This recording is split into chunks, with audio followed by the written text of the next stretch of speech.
Hello, I'm Bob Ross, and I'd like to welcome you to the 12th Joy of Painting series.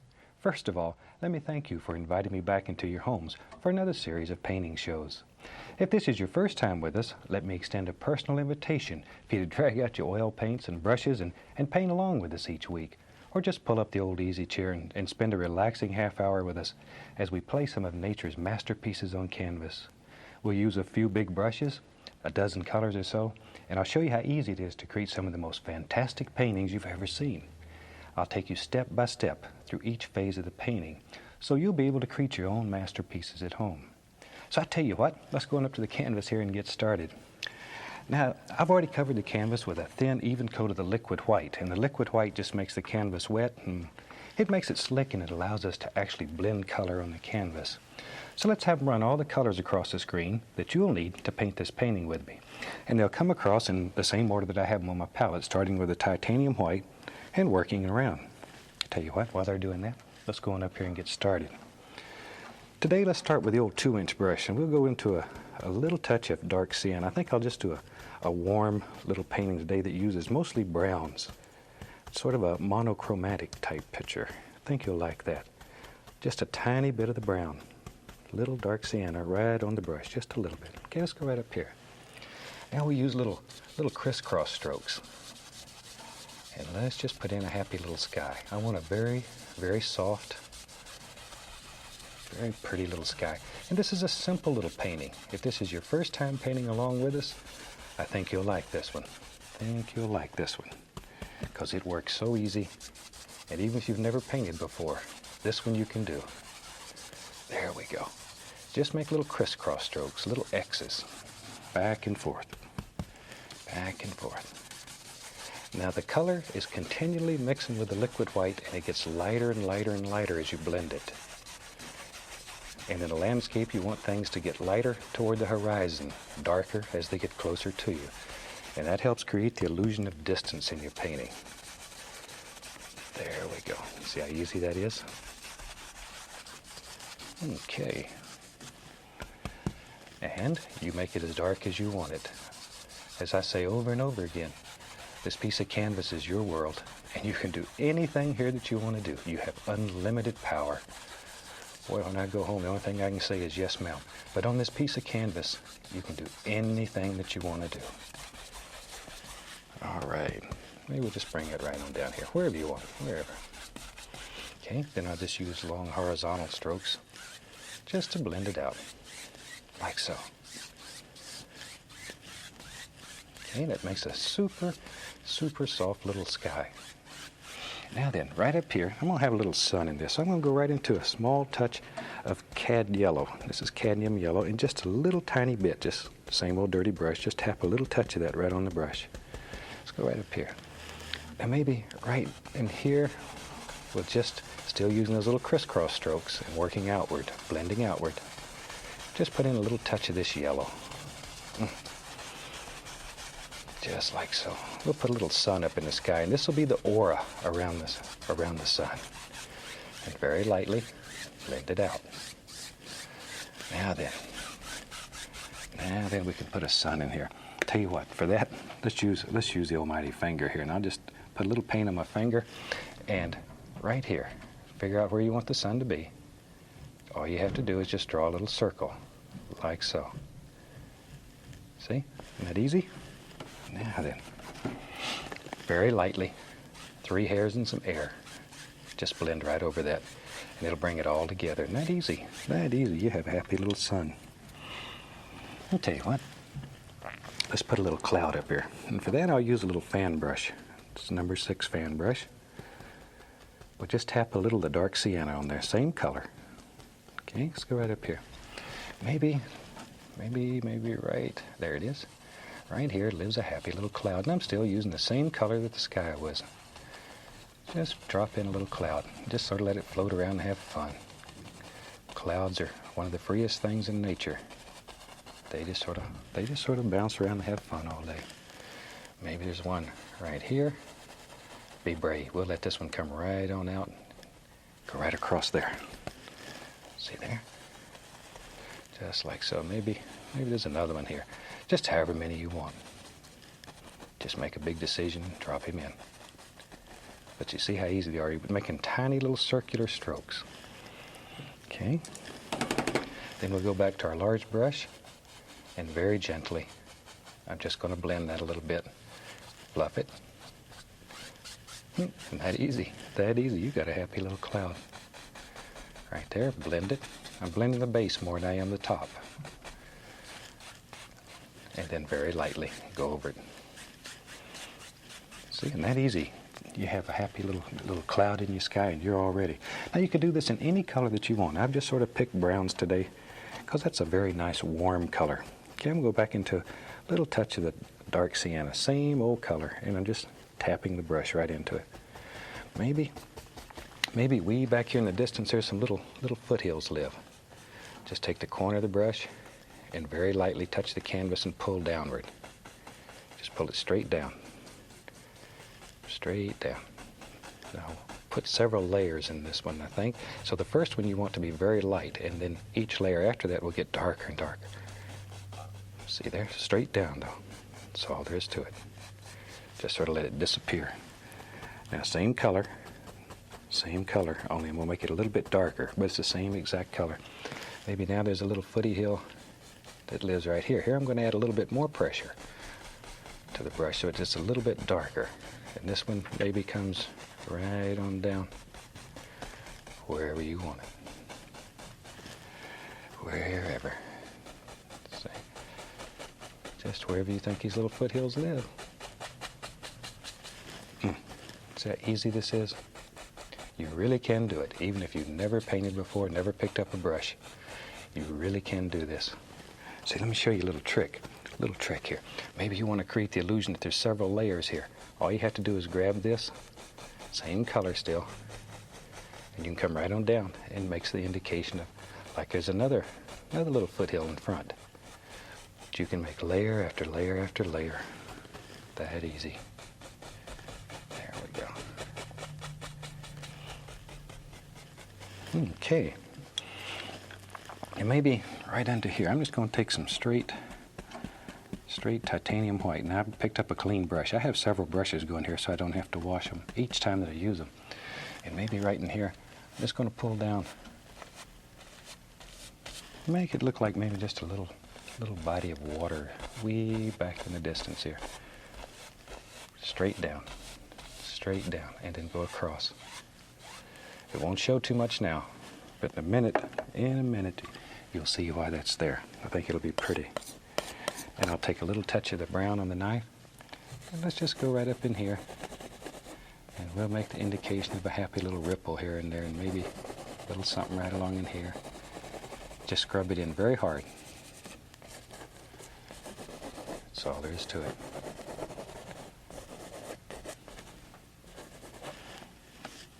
Okay, now then, back to the same old dark sienna. But this time I'm going to pick up a touch of the Van Dyke brown and mix it in with it. And just mix these on the brush. Don't worry about trying to mix them on the palette. Just reach over here and take a little of that and put it in there. So we have dark sienna and Van Dyke brown. Just tap it on the brush. Okay, let's go right up in here. Now maybe there lives a hill right here. A little hill. Comes right down. Just wanders right on down. Boy, sure does now. See there? And all you're doing is just tapping this in. There we go. Now this is where you begin to create the lay of the land. To sort of decide how your land's how the angles are gonna flow here, and begin tapping, following those basic angles. And all you're doing here is just applying some base color. We'll come back and highlight this. This is only base color, so don't worry about it. You really cannot make a mistake here. And as you know, we don't make mistakes. We have happy accidents. We just have happy accidents. And very quickly, you learn how to work with anything that happens on canvas. And that's really when you begin experiencing the joy of painting. Get in a little plug there. So you can start down here maybe and work upwards, whichever way, it doesn't matter. This is where you take out all your frustrations and hostilities. You just beat this old canvas to death. And I'm tapping quite firmly here. Once again, all we're doing is putting in a base color. We could really care less. There. Okay. But see, already it's beginning to show the way the land flows here. There. Okay.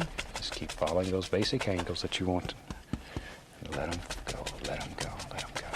There. Okay. And that quick, you pretty well get it filled in. Okay. Now maybe, tell you what, get my old fan brush again. I'm going to go right into the Van Dyke Brown, grab a little bit of the dark sienna, mostly Van Dyke Brown. I'm looking for a little darker color now. And maybe here and there's a happy little tree that lives back here. So we just take the corner of the brush, and I'm just going to give it a little upward push. And this is one way of making just a happy little tree. And all we're doing now is just putting in a little basic shape.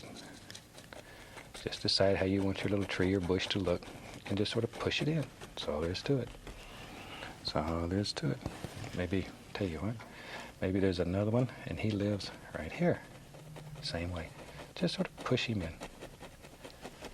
There. Decide where you want him. Drop him in. Like that. Okay.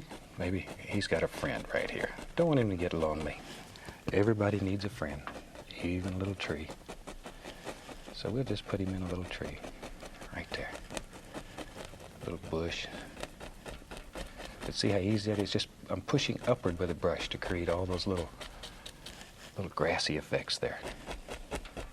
Okay. Now then, let's use our one little brush. This is the little script liner brush, and I'm just going to dip it right into some paint thinner. And I want to thin this paint till it's like ink. A lot of paint thinner, and then turn the brush. Turn it, brings it to a very sharp point. This is a script liner brush. It has very long bristles. Okay, let's go up here. Maybe here and there's a happy little tree that lives in here. So by having very thin paint here on your brush, this will literally just flow. See, and we can put in all these little delicate looking limbs and branches. See how easy that is? But you have to decide where they live and put them wherever you want them. There's another one. See there? Or you can just make all kinds of happy little things. That easy. See there? Some of them are behind, some are in front. And these little things are what create interest in your painting.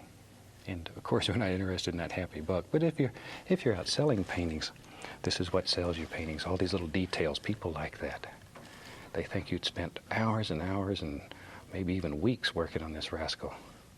And don't you tell them any different. That's our secret. There we go. Okay. Now maybe we want to put the indication of a little highlight here. Now I'll use that same fan brush and put just a touch of the yellow ochre on it. Just a touch. And we can go up here and we just pop in the indication of a few little highlights here and there on some of those bushes. Just a few. I don't want this to be too bright. See? And a little bit up here.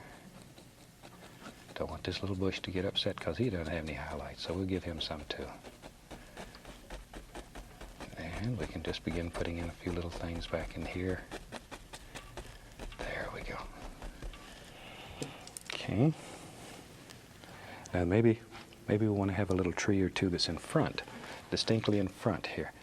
So after you have your highlight, then you can come back and put in another one. And once again, in your world, you put as many or as few of these as you want. Just want to show you how. We're not trying to teach you to copy when we bring you these shows. We're trying to teach you a technique and turn you loose on the world. Because we each see nature through different eyes. And the way that you see it, that's the way it should be painted. That's the way it's right. Okay. Maybe one over here. There. You can get carried away with these and just spend your whole time just painting happy little tree branches and stuff. Okay, that's enough of those for a while. Shoot, let's have some fun here. I'm going to go into a little of the cad yellow, a little yellow ochre. Shoot, we'll grab some Indian yellow. Just sort of mix them up on the brush, and I'm going to be right back. Reach up here and get a touch of white, titanium white. Just tap it, okay? Maybe right up in here, we can begin adding just a little touch of highlight on this. And all I'm doing is just tapping downward. Just tapping downward. Now, if you have trouble making your paint stick, add a tiny bit of paint thinner or the liquid white, either one. Because we start with a very firm base color here. The paint that's on the canvas is very firm. It's very dry. So that way we can add layer after layer after layer of paint on top of it without becoming a mud mixer. But the only way you can do that is if each layer gets thinner in consistency. If it's the same consistency, then you're going to become a mud mixer. Then you're going to be mad at me. And I want this to work for you because it's fun. There, see? And you can really begin creating the lay of the land now. Tell you what this do. Tell you what this do. This is a perfect place to have a happy little house. Let's take the knife here. Take some Van Dyke brown, pull it out very flat. Take the knife and cut across. So you have that little roll of paint right out there. Okay, let's go up here. Maybe there's a little house and it lives right there. So we'll put part of the roof on. Come over on this side. Put the other part on. See how easy that is? Put the side or the front, depending on which way you're looking at it. And come over here. All I'm doing now is just blocking in color. We're just blocking in color. See how easy it is to block in a happy little house? Now we take some dark sienna, a little bit of Van Dyke, reach over here and get some white. And we just mix that up till about like so. We don't want to over mix it. Just leave it sort of marbled and then cut across and get that little roll of paint again. It's most important you load the knife correctly. Now let's go up here and we just touch and just let this run right down the roof. Bloop, bloop, bloop, bloop, bloop, bloop. See there? Got to make those little noises or it don't work. Okay, maybe a little bit there. Over here, grab it, pull down. You want this side to be a little darker than that one because there's your light source. So a little darker color here. But just pull it down, let it barely, barely, barely, barely touch the fabric, and it makes it look like old wood. Okay, just barely touching. There we go. Now you can take the knife here and cut it off. You can do a cabinectomy. See here? You can just cut it off any way that you want it to get your perspective right and everything. And that easy. You got a cute little cabin. Let me get the small knife here. Maybe there's a couple little windows over here. Just take the little knife. Scrape in a couple happy little windows. Take a little of the midnight black. Put those in. Shoot, maybe over here there's a window too. However many windows you want. Just up to you. That's how easy it is to make a little cabin now. See? At home, when you have a lot of time, you can put little curtains in the window and just all kinds of things. All right, now take the old 2-inch brush here, and I'll just tap in a little bit of the grassy stuff around his foots. See? Bring it all together. And your little cabin's just sitting right out there. Little touch of white. I just want to highlight this just a little bit so it stands out and you can see it better. Just a little touch of highlight right down there. Make that edge stand out and just looks a little cuter. Just really stands out for you. Tell you what. Let's take the old fan brush here.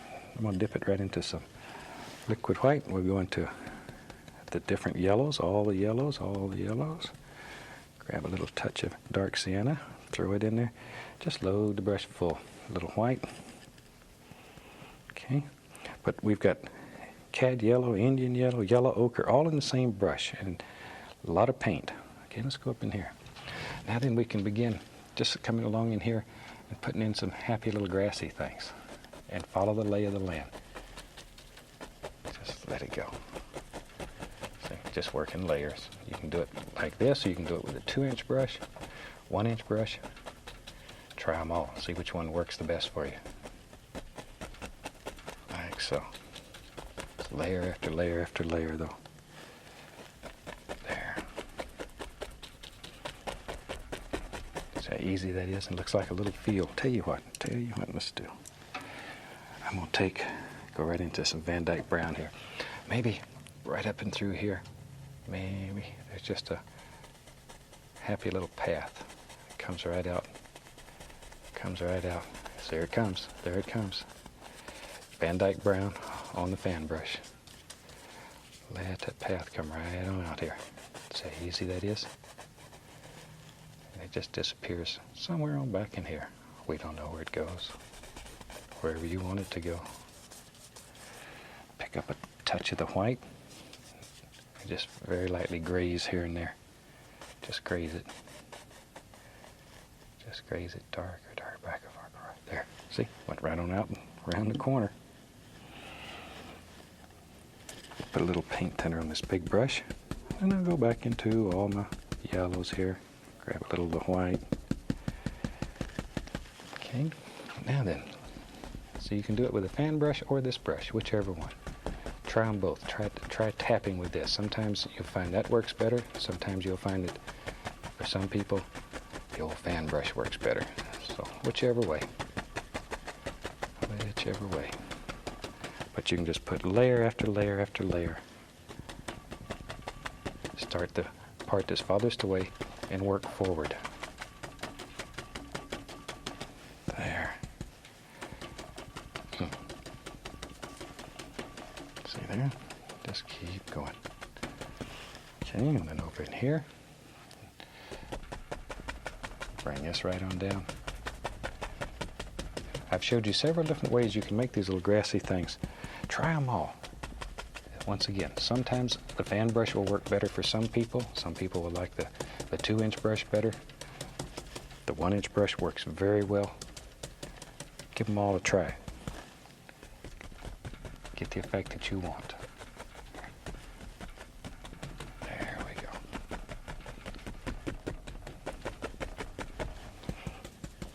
Okay. Now then, let me take my hair. I got a little bit right in here, so we'll just take our fan brush and clean up the edges. See, that easy. Tell you what we need here. Let's build us a tree. I'm gonna start with Van Dyke brown. Pull it out flat, cut across, and we get that little roll of paint. Maybe our tree is gonna live right over our other tree. That's okay. That's okay. Maybe he lives right there. See there? Build him a trunk. Maybe he's got an arm. And lives right out through here. Wherever you want it. Trees grow however. Put the other side on. Just like so. See how easy it is to make a tree? Only God can create a tree, but you can paint one. Okay. A little bit of white and brown, and let's put a little highlight on this tree. And just touching, just touching, just touching, like so. A little bit on this arm. There we go. Now then, let's go back to our script liner brush. We'll take paint thinner paint out. I'm going to put a little black and a little brown together, make them dark. But you need a lot of paint thinner on your brush to make this paint, just like ink. It's almost a water consistency. All right, now then, let's make some big decisions here. Maybe there it is. A big arm, it comes out over here. Maybe this one goes up and, see there? However you want them. However you want them. Just, there's another one. See, maybe here. Ooh, there's another big old arm. Comes right out. Now, if your paint will not flow like this, add more thinner to it. If it doesn't flow, it's just because it's not thin enough. So just add some more thinner. Just add some more. See how easy that is? If your paint's the right consistency, it'll just flow right off your brush. And this liner brush has very long bristles, so it holds a lot of paint. You can just pop them little rascals right on there, like that. There. Okay, here's one. And you can really take your time and put just hundreds of all these little limbs on here. It'll make your painting very interesting, very nice. Just wherever you think they should live, that's exactly where they should live. Can't tell you what. Let's put a little. Maybe there's a little fence post sitting right here. See, right there. Just touch. Give it a little pull, like so. Little touch of highlight on it. Bloop, like that. We can take that same old liner brush. Maybe there's a little bit of wire on there. See, still a little tiny bit of wire hanging on that rascal. And I think with that, we about have a finished painting. So let's sign this one. I'll take a little red, thin it down with paint thinner, and we'll sign this one right down here in the corner. I certainly hope you've enjoyed this one. It's a very easy painting. As I say, if this is your first time painting along with us, this is a good painting to do. You'll have instant success. And from all of us here, I'd like to wish you happy painting. God bless, and I'll see you next time. Hi, welcome back. I'm glad you could join me today. You ready to do a fantastic little painting? Tell you what, let's start out and hammer on all the colors across the screen that you need to paint along with me. And as usual, they'll come across in the same order as I have them on the palette, starting with a white and working all the way around. Let's go on up to the canvas here. I've got my standard old 18 by 24 canvas up here, and it's all covered with liquid white, and it's ready to go. So let's get started. Today I'm going to start out with a touch of phthalo blue. Just a touch. It's very strong, very strong. And I'm going to reach up here and grab a touch of the midnight black and put in there. So now we have black and blue, or blue and black. Just tap it into the bristles. Okay, let's go right up here. Let's just build a happy little sky. And I'm just going to make little X's, little crisscross strokes, and work all the way across the canvas. Just keep going all the way across. And you can add a little more color as you need it. Now, by starting at the top, working all the way across and then working downward, your color will mix with the liquid white, and automatically, it'll get lighter and lighter toward the horizon. You don't have to do a thing. It'll work for you automatically. And in a landscape, you always want it to be lighter toward the horizon and darker on the top and bottom. That helps create that illusion of distance in your painting. Yeah, we can just blend it like so, like so. Okay. Then, very lightly, you just make some long horizontal strokes to take out all the brush marks. Now then, tell you what, while we have this old dirty brush going, I'm going to go right back into my blue, back into the blue, and the black, same old colors. And let's have some water in this painting. I love to paint water. Water is so fantastic, and it's one of the easiest things to do in this technique. So start from the outside and pull inward. Start at the bottom and work up. That way, automatically, once again, it gets lighter and lighter toward the horizon. See? By pulling from the outside in, you don't have any strong edges here that you have to blend out. It's very soft. Very soft, and it works much better. A little more of the color on the brush, and we'll do the other side. Pull from the outside in. And I want to leave a little area open here. If everything works just right, it'll look just like a little sheen of light coming across the water. Make your painting pretty when it's done. There. See, isn't that easy? That easy. You got your water in, and then very lightly, just grazing the canvas, just bring it all together, and your light area still remains in there. And as we work farther and farther into the painting, you'll see why that light area is so valuable. It becomes your good friend.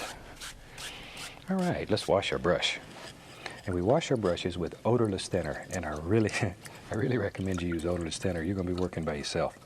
There's a screen in the bottom of the can that I scrub the brush against. It allows the solid materials to settle to the bottom. Then we'll shake off the excess, and then just beat the devil. That's the most fun part of this whole technique. But if you do that in your living room, you're going to get run out in the yard. Let's build a happy little cloud today. We'll use a 1-inch brush. You could do it with a fan brush with a 2-inch. I'll just use a 1-inch. Be right back. Get a touch of bright red, just a touch. Pull quite a bit of color into the brush. Okay, let's go up here. Maybe there lives up here in the sky a happy little cloud that floats around and just has fun all day. See? Keep the brush moving. Keep the brush moving. Tight little circular strokes. And you have to make big decisions here. Where does your cloud live? If he lives right there, then just drop him in. Okay, and maybe he's got a friend. There's his friend. Lives right there. Maybe this is a lady friend. There. See how easy that is? You can do it. You can do it. You know, I get so many letters and stuff from people that they never believed that they could paint. And you wouldn't believe some of the pictures they send me of the paintings. My gosh, it really makes it all worthwhile. And young people, I have so many young friends. They are doing some of the most beautiful paintings you've ever seen. There we go. Well, I get to talking here and I just put clouds all over the place. Now with a clean, dry brush, be sure your brush is good and dry. Oh, tongue got over my teeth there and I couldn't see what I was saying. Okay, now I'm just going to blend the base of these clouds out. Little tiny circles. Tiny little circles. There you go. See? Just blend the base out. Over here, blend it out a little bit. And then very lightly lift it up, fluff it, and then blend it. Isn't that a super nice, easy way to make a beautiful little cloud? When I was a traditional painter, clouds used to give me a fit. Whew. Now they're one of the easiest things there is to do. Look at there. See? Just very loose, fluffy. And you can make a happy little cloud. And we'll wash your brush one more time. I just like to beat on that brush. That's where you take out all your frustrations. Let's build a mountain in this one. I lived in Alaska for over a dozen years, and I'm crazy about mountains. We'll take some black, some Prussian blue, put some Van Dyke brown. Shoot, we'll throw some alizarin crimson in there too. So we got blue, black, brown, crimson. Looking for a good dark color. Cut us off a little roll of paint right on the edge of the knife. Okay. Now then, decide where your mountain lives, and maybe in your world it lives right here. Push very firmly, and all you're worried about is the outside edge here. You could really care less what's going on inside this mountain. See? That's all you're looking for. And mountains are one of the most fun and educational things to paint, because it'll teach you how to make friends with this old knife. And this knife can do some of the most fantastic things imaginable. But it's like everything else, you have to make friends with it. So, devote a little time to practice. Scrape off all the excess paint. Just really get in there. You can probably hear how hard I'm scraping. Just really get in there and scrape it out. You're not going to hurt the canvas. You're not going to hurt it. It's tough. It's really tough. Now we take the large brush, and I want to pull that color. Because this canvas is wet, you can move the color. And we blend it out. If you can see the entire mountain, it's always more distinct at the top than it is at the bottom. Because of mist and pollution and all those things that break up and diffuse light. So by allowing it to just blend out on the base like this, that happens automatically. See, that mountain looks like it's just floating out there in the sky. Floating mountain. Floating mountain. Okay, let's put some snow on the mountain. Now when you're doing this at home, maybe you don't want to have snow on it. Maybe you want to have rocks and stuff. Change the color. The white shows up much better for television. So I'm going to use white today. I'm going to put just a touch of the bright red in there. And I say touch because very quickly you can set your white on fire. Okay, cut across, and once again, We need that little roll of paint right out on the edge of the knife, okay? Now then, take the point of the knife, put it right up here on the point of your mountain. No pressure, no pressure, no pressure. Just let it float. Just let it float. And you want the paint to break. And by break, means have all these holes left in it. And you need a firm paint to do this. If you're using a paint that's thin or oily, you're going to probably become a mud mixer. And you're probably going to be upset with me. So be sure your paint is good and firm. It should be very dry. And then it'll do this. Okay? No pressure though. Absolutely no pressure. When I was teaching my son Steve to paint, I used to tell him just to pretend he was a whisper floating across a mountain. Little bit right there. Now then, I'm going to take some white. Let's use a little touch of the Prussian blue. White and a little touch of Prussian blue. Doesn't take much of that Prussian blue. Boy, it's strong. Boy, it is strong. One tube in the ocean would change the color. Okay.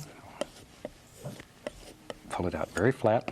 Once again, cut across and get our little roll of paint. We need that.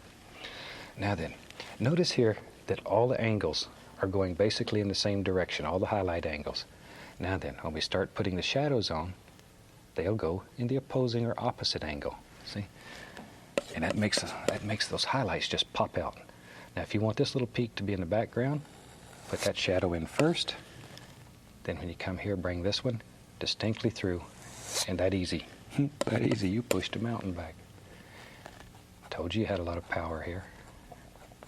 See, we'll put a little touch right in there. This peak right there needs its own little shadow. There we go. And let that paint break. It's a very delicate touch. Very delicate touch. And then you sort of work it back and forth. Redefining firm edges. Maybe that comes on out. Right on around.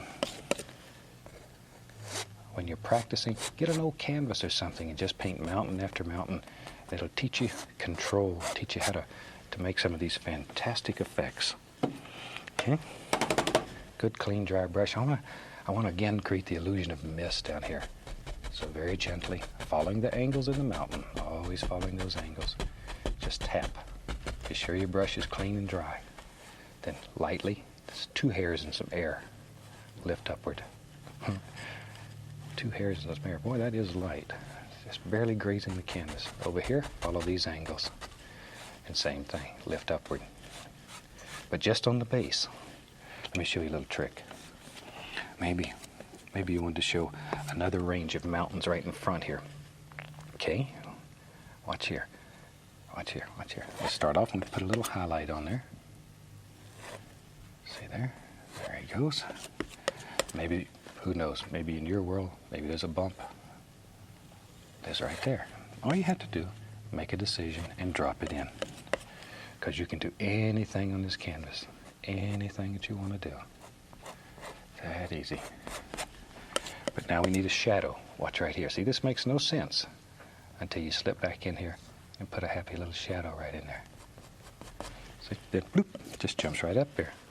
All right, here we go. Just like that. See, every highlight needs its own shadow or it won't come out and play with you. All right, and a couple here and there. Okay, now then, clean dry brush, and we'll put some mist at the base of this little mountain.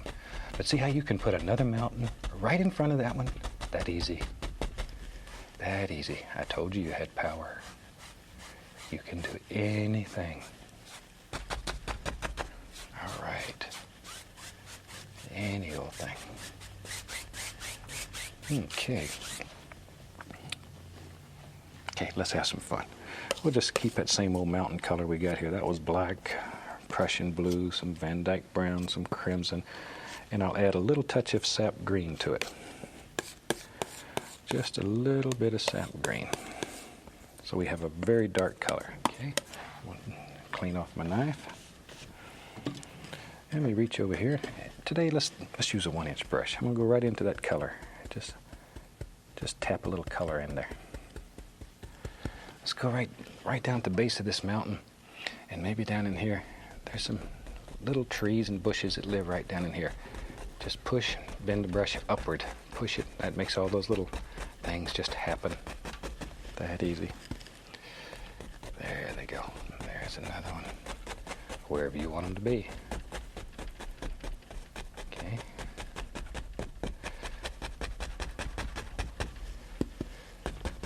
There. Ooh, looks like I've got one heck of a mess there. Let me show you though. See now, one of the things that used to drive me crazy when I was traditional painting was reflections. Watch how easy. Just grab that and pull it down. Because the canvas is wet, the paint will move, and reflections can be made that easy. Pull straight down and then go lightly across, just enough to distort it a little. That easy. Instant reflections. Instant reflections. Now let's put some highlights on there. I'll dip a 1-inch brush into just a touch of the liquid white. We'll go through some yellow. Reach up here and grab some sap green. Okay. A lot of paint. Let's go right up in here. Now then, let's just come right in here and we'll throw some beautiful little highlights on these, and we'll sort of vary the colors, and I'll hit a little ochre, a little Indian yellow here and there, maybe even a little touch of bright red. See, now while you have this on the brush, we can reflect some of it right down into the water. Shoot, we're having so much fun with reflections here. Why not keep them going? It's another little bush. Let him reflect right into the water. Right into the water. Maybe this one right here. Ooh, that's a pretty one. Reflect him down into the water. Another one right there. Wherever you think they should live. See, now you can go in and push the brush upward. Just see there? Isn't that super? And just make all kinds of happy little things. A little bit right down in there. Now then. Back to the 2-inch brush and 2 hairs and some air again, very lightly. Just caress it. Make love to it. Straight down, and very lightly go across. Very lightly. And that's a super way to make those mirror reflections, and it's easy. It's easy. I'm going to take a touch of the liquid white to that. I'll add a little bit of brown, a little bit of the dark sienna. Pull it out very flat and then cut across it. Okay, let's go up here. Now with that, I'm going to reach right in here and use a firm pressure. And let's just cut in a little water line. You really get tough with it. Cut it right into the fabric. Just really cut it. There. See there? Isn't that easy? And put a little ripple here and there if you want it. That's sort of up to you. Now keep these water lines and ripples basically straight. If they're not straight, your water will look like it's going to run right out of your painting on the floor and get the floor wet. We don't want that to happen. Okay, I'm going right back to the 1-inch brush into the dark color. Very dark color. Pull the brush.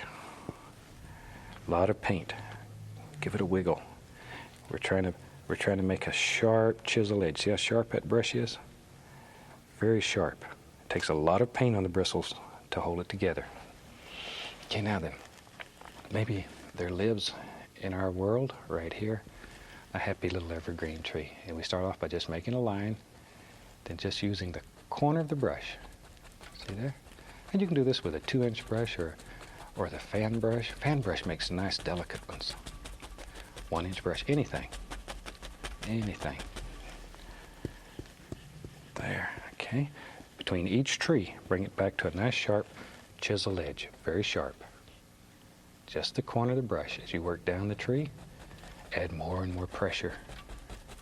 And you're using more of the brush. But the angle that you hold the brush is basically the same through the entire tree. It's just that you're adding more and more pressure so it pushes, bends the brush. Okay, I tell you what, let's have one more right there. Right there. If you had 2 trees there, sooner or later you'd have a third one. You know how them little rascals are. You got to watch them.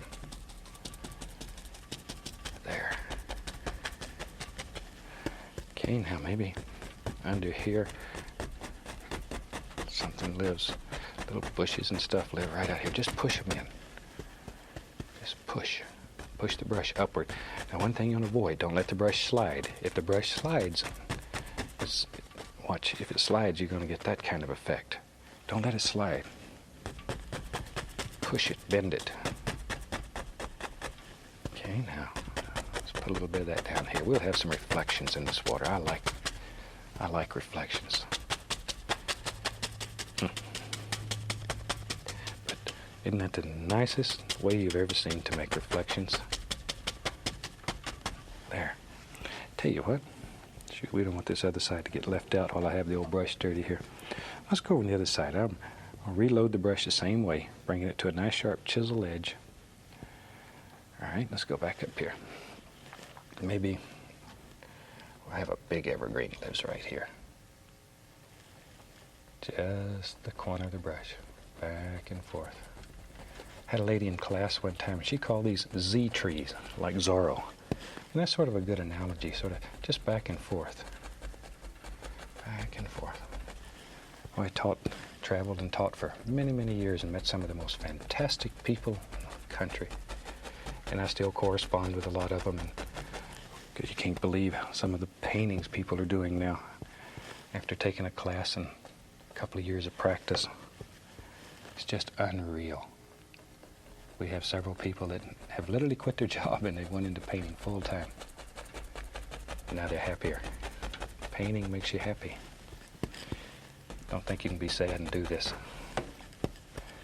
Shoot, let's have another little bush that's right here. Like so. I've got too old and tired. I don't do much traveling and teaching anymore. We have a staff of teachers that travel and teach now, and they're fantastic. They are fantastic. See, same old color here. Same color. Just pop in some little things wherever you want them. If I'm not careful, I'm going to cover up the whole canvas. Okay.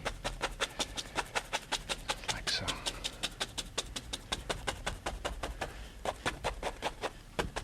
All right. Now then, let's go back to the 2-inch brush. Decide where reflection and land meet here, and grab it and pull straight down. It's important you pull straight down. You don't want your reflections to be all crookedy. Okay, then lightly go across. See? Over here, make the same decision. Where do you want this one to be?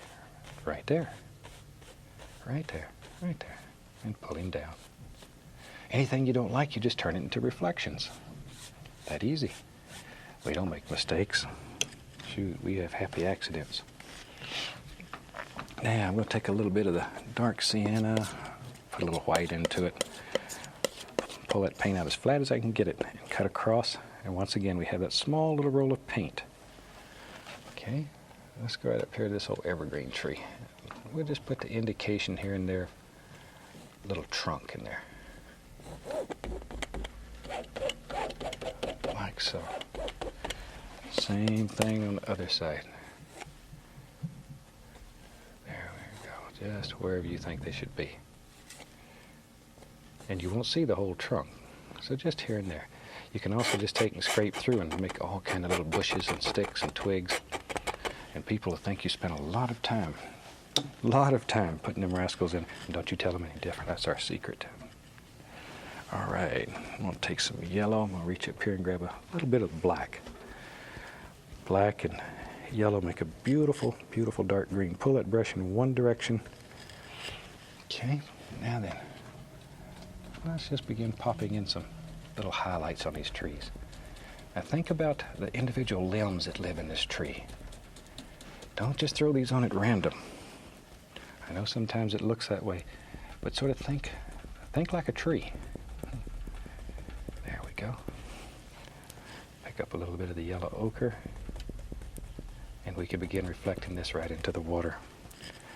If your paint won't stick, if you have trouble making it stick, add the least little touch of paint thinner or a little bit of the liquid white. Either one. But work in layers, doing the bush or the tree that's the farthest away and coming forward. See how you can create the illusion of distance and depth? That easy. That easy. There's another one. What's a sparkler there? Pretty little devil. Like him. Like him. There. See, these little things are real to me. Somebody wrote me a letter and said, God, you refer to these things like they were real people. They have arms and legs, and you know, you have to be a little weird to be a painter, so they're real to me. These are my friends. All right. Tell you what, let's go on the other side. Same thing. Same thing. Let's put some happy little bushes and trees and... Oh, that's a nice one. See, and there's nothing wrong with making friends with nature. Nothing wrong with it. One day nature's going to take over again and you're going to need a friend. There. Just get a touch of the bright red and maybe... Ooh, there's a pretty one. Look at that son of a gun shine. Right up in there. There we go. Another one. Once again, though, we're layering these. So it creates that illusion of distance. And we can reflect some of that right into the water. See how easy it is to make some of the most striking reflections. And if you're out selling paintings, boy, this will sell your painting. People love these little reflections. Now pull straight down. Very light. Very, very light. I mean, just one hair and some air. Okay, now then, let's take a little bit of Van Dyke brown with a knife. We need some land for all this to settle. I don't want it to fall over in the water and make a big splash. Don't want your tree to drown. You just made friends with him. There. See there? And maybe right up in here. Look at that. Look at that. Now think about the lay of the land and pull this just like it was real. Just give it a pull, because water normally sets in a recessed area, so you want this to have the impression it's lower. So I'll take some dark sienna, a little Van Dyke brown, a little white, and let's come right in here and put a few little highlights on this. See there? Make it look like rocks and stones and all kinds of little things. That easy. But angles are very important. A little bit of the liquid white. And we drop in just some little water lines under here, just like we did in the background. Just cut them in. So a little on the other side. See there?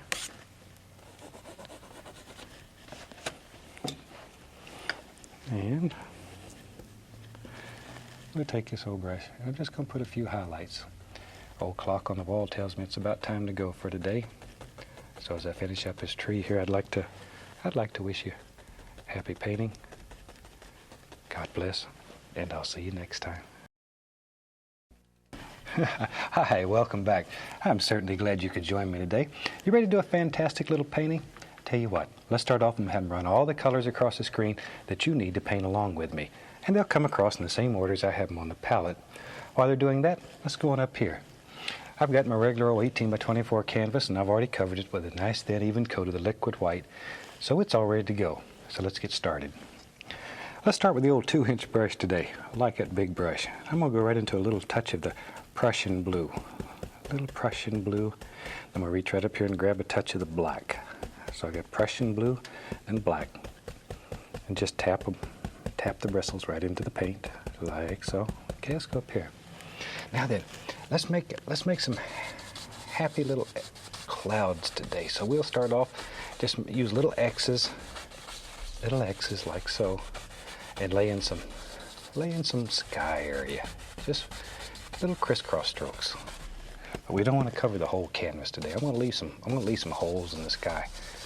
Sometimes it's a little easier to put a cloud in if you just leave an area open. Just let it blend right on down, and just continually mixing with the liquid white that's on the canvas, and it gets lighter and lighter and lighter as it works down. So let the canvas work for you. Maybe right in here, whatever, wherever you want it. Just let that blend right on down. like so. There. See, that easy. That easy. You have a happy little sky. There we go. Very lightly, we'll just blend that to take out the brush strokes.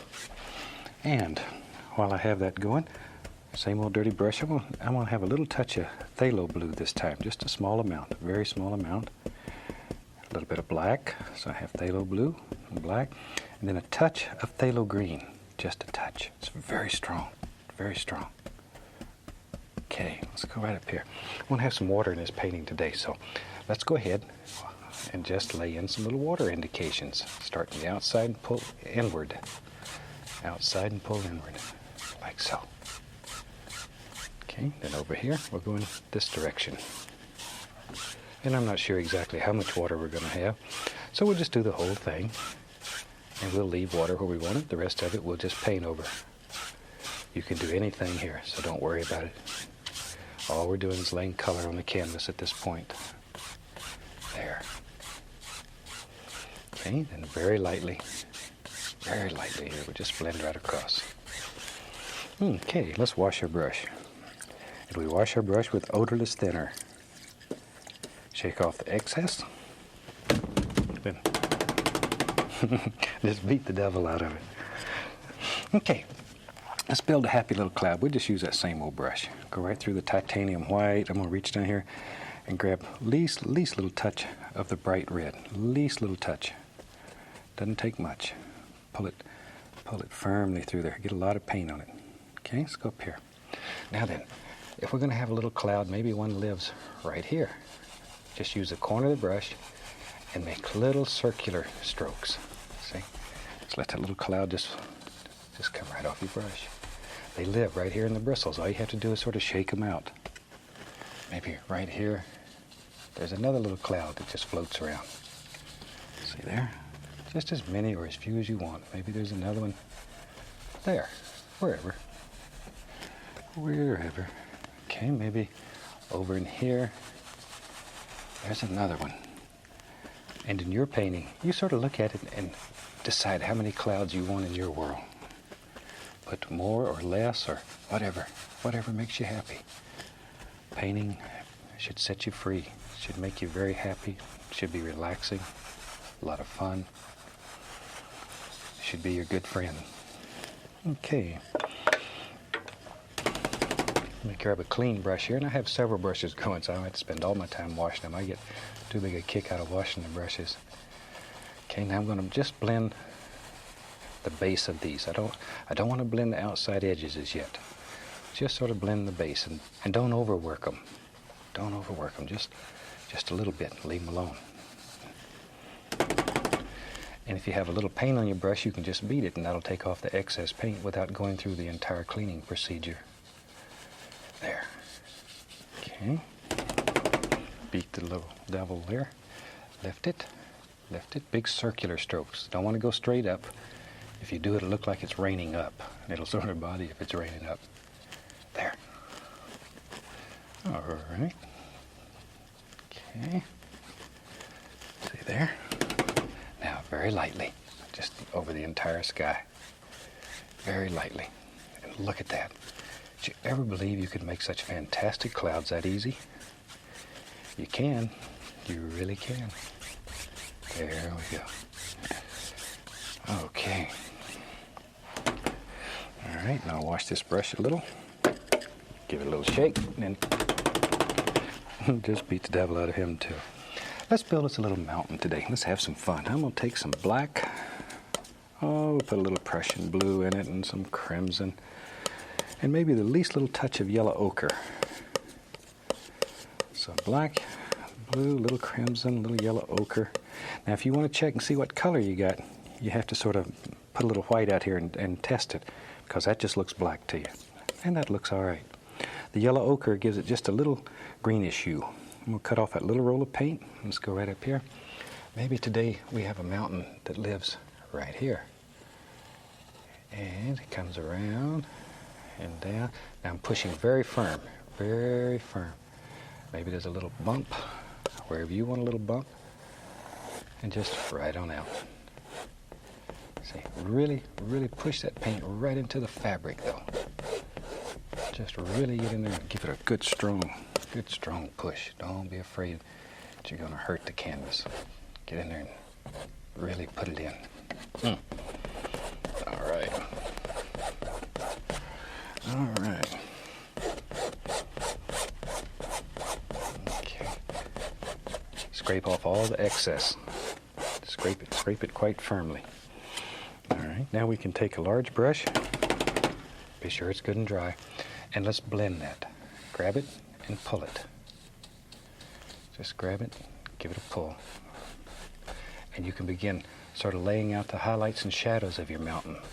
These brush strokes will show, and you're not committed. You can see how all those brush strokes, so they give you an idea of how you want to lay it out. And you can change your mind, you can change the whole mountain. And you can do this over and over and over till you get it the way you want it. Over here, maybe it comes down, shoom, goes right on out. See there, already you can begin picking out shapes here, and you haven't really done anything. And we want to blend this till it just sort of comes right down to nothing down at the base, very soft. There we go. Okay, now I thought today we'd do something a little bit different, so I'm going to take a little bit of titanium white on the knife, and up in here, I just want to put the indication of a little bit of color. This is titanium white, least little touch of the bright red in it. So it's got a slight pinkish hue, but not much. Maybe right in here. No pressure. Just a little touch here and there. Okay. Now then, I'm just going to take the same old brush. I'm going to go right into a little yellow ochre, reach up here and get a little sap green. And I'm just going to tap this right into it. So it's sort of a greenish color. It's yellow ochre, sap green, a little black in it. Pick up a little of that cad yellow. Tap to load it though, just tap firmly. Okay, let's go right up here. And maybe this is a soft, grassy little mountain. It's got little grassies that grow right up the side of it. There. See, here they come. Here they come. There. Isn't that super? You can just see the sun shining out here and playing. And just sort of vary your colors back and forth, and a little Indian yellow here and there. Maybe, yep, right in there, see? So you can make all kinds of beautiful little effects. That easy. That easy. There we go. And maybe, tell you what, maybe there's a sort of a hill right here that just leans over like that. Every once in a while you can touch a little bit of white, just pure white, and let it mix with that color. It'll make it look like the sun's really shining through there. There. See there? It begins creating that feeling that it's bending over here. This is a super nice, easy way to make a very effective little mountain. Very effective. It's also an excellent way. A lot of my friends down in like North Carolina and etc. say we don't have snow on our mountain. This is a super way of making a mountain that doesn't have snow like the big Alaskan mountains that I paint so often. A little darker over on this side because this is a shadow side. Maybe there's a touch running up through here, but all you're doing is just tapping. It's very light tapping. And we can take a little bit of that same mountain color and just define some of our edges here and there. See, maybe a little. There we go. Wherever you want it. Maybe there's a little bit right in here. But that easy. You have got one nice looking little mountain. It's very easy to do. Now with just a clean brush, nothing on it, just a clean dry brush, I just want to tap this to create the illusion of mist down here at the base. I want it to be very soft, very misty. There, just let it disappear right into nothing. There we go. Okay. See there? Okay. Shoot. There. That was a lot of fun. I enjoy making little mountains like that. Tell you what, let's do. Today, let's take the old fan brush, and I'm going to mix up, let's see, we'll try some black, Prussian blue, there's some Van Dyke brown, some alizarin crimson, little sap green. Shoot, whatever you got. Just a good dark color here. Good dark color. Okay.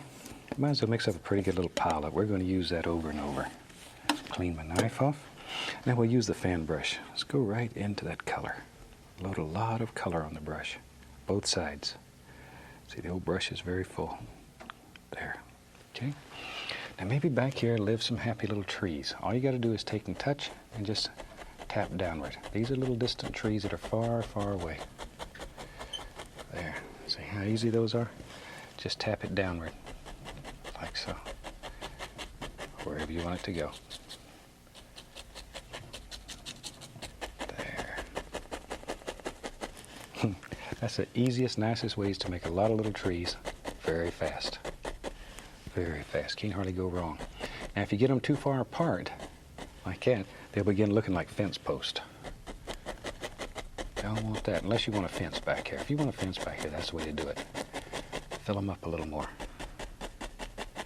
If you want to make it look like this water goes back, let them get smaller as they go away from you. Smaller, smaller, smaller. It'll give the illusion that it's farther away. Because your mind knows that as things get farther away from you, they look smaller.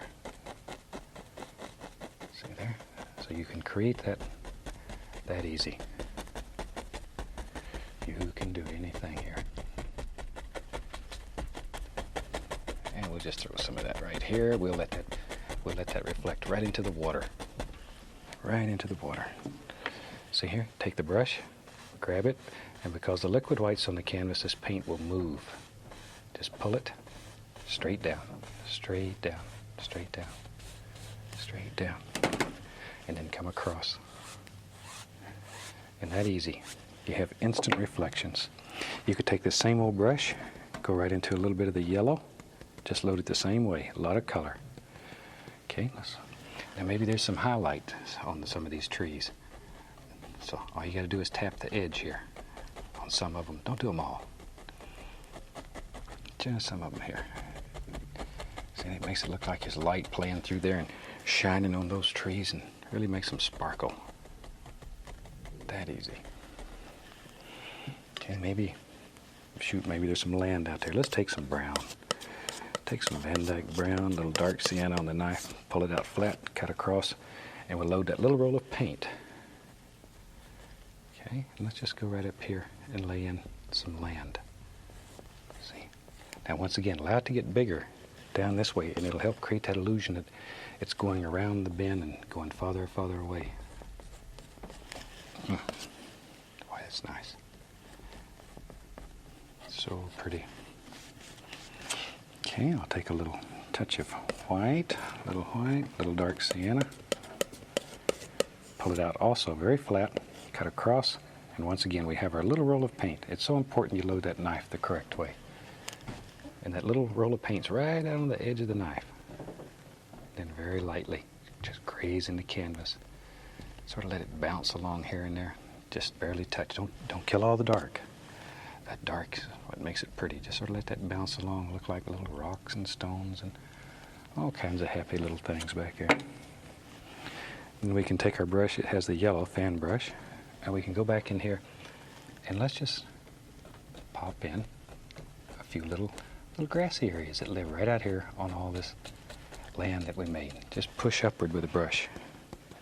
Now if you have trouble making your paint stick, add a little touch of paint thinner or a little touch of the liquid white. Either one will thin the paint. Okay. Maybe touch a little bit of the titanium white, and you can highlight some of those and make them really sparkle.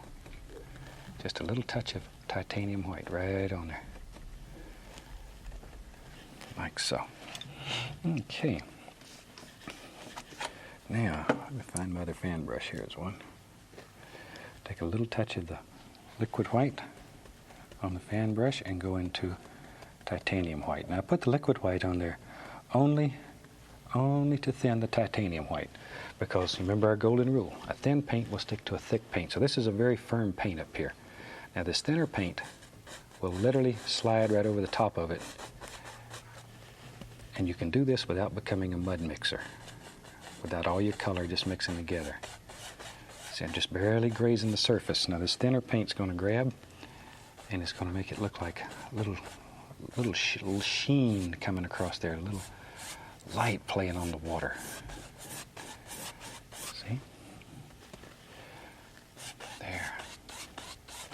Just barely grazing the canvas.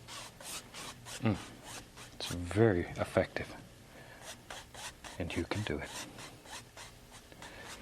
All right. Now then, I'll tell you what, let's do here. Let me find another old brush. I'm going to go right into Van Dyke Brown. I'm just going to use this old 2-inch brush. Just tap the Van Dyke Brown. Reach up here and get a little touch of the dark sienna. Just going to tap it firmly. Really get in there and bend that brush. Tap it. Okay, let's go right here. Maybe right in here. Maybe there's a happy little peninsula that lives here. So let's put in some dark. Comes right out like so. Maybe there's all kinds of little things that live back here in the background. There, start at the bottom and work up. And that way it'll get lighter and lighter as you work up. You want this deep, dark shadows down in here. I'm going to add a little touch of yellow ochre right on that dirty brush, so it gets lighter and lighter and lighter as it moves up here. I want it to get much lighter. There. Okay. See, already you can make out all kinds of nice little forms in there. And they just sort of happen. There. Okay, and now is the time you have to start making some big decisions. Where are you going to go with this? You're going to have a little peninsula of land here. Where does it live? Maybe right there. What the heck? Just drop it in wherever you want it. Okay, let's have a little reflection right here. A reflection. Pull it straight down, and then very lightly go across.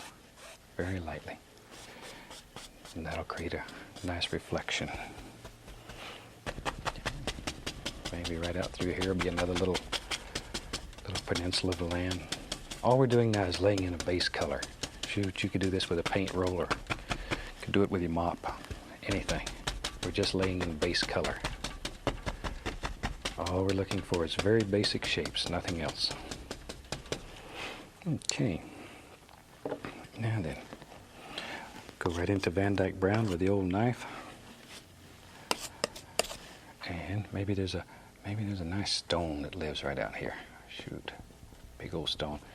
The little beaver lives out here, and he's got to have a place to sit and watch and see what's happening. So we'll give him a little projection right there to sit on. And some land. All I'm doing here is just laying this in with straight old Van Dyke Brown. Straight old Van Dyke Brown. Okay, maybe there's another little stone here, wherever you want them.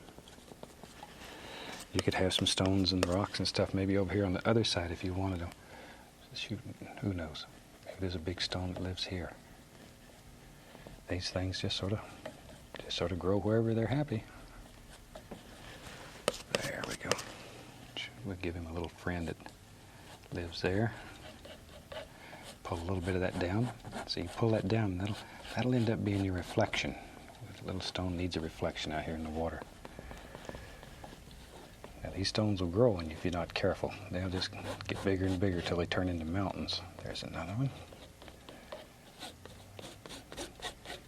Okay. Now then, you can take it very lightly, pull that down, same as before. Need those reflections, and across over here, same. Okay, I'm going to go to the little knife. I'm going to go right into, oh, we got some black, white, and a little bit of dark sienna. Just want it to be sort of a grayish brown color, like so. Take the little knife and get that roll of paint right on the edge of it.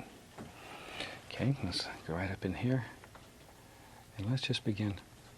The light's coming from the left, so let's just begin laying in some little light things here. There we go. On the shadow side, I'm using a bluish gray color. Just sort of pop him in. There we are. Same thing over here on this stone. We don't want him left out.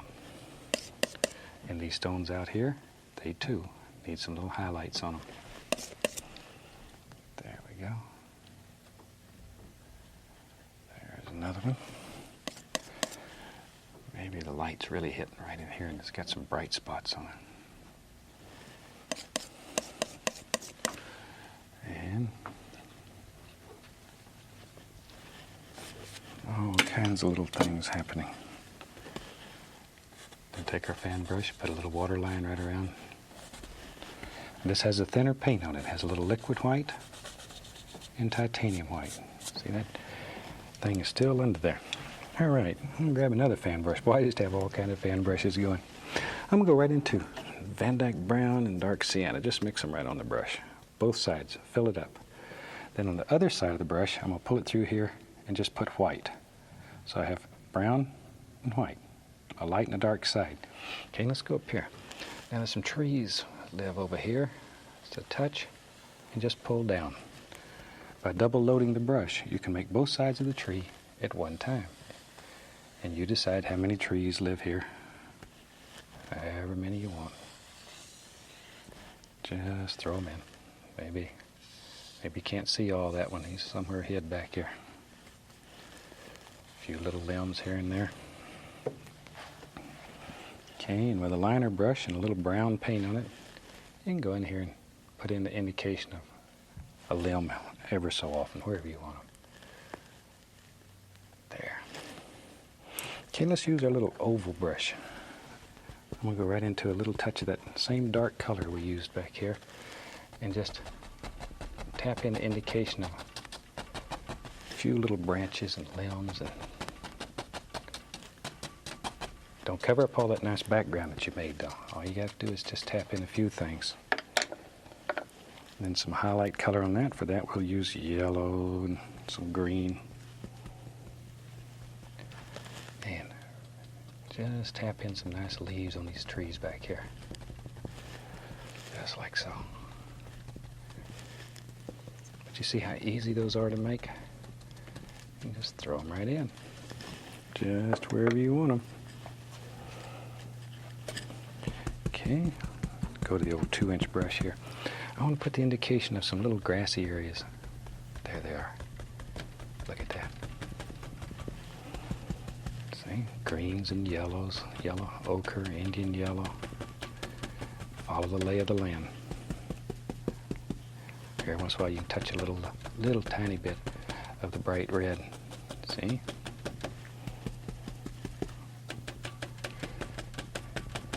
There. But you can create just plane after plane, layer after layer. Pretty little things wherever you want them.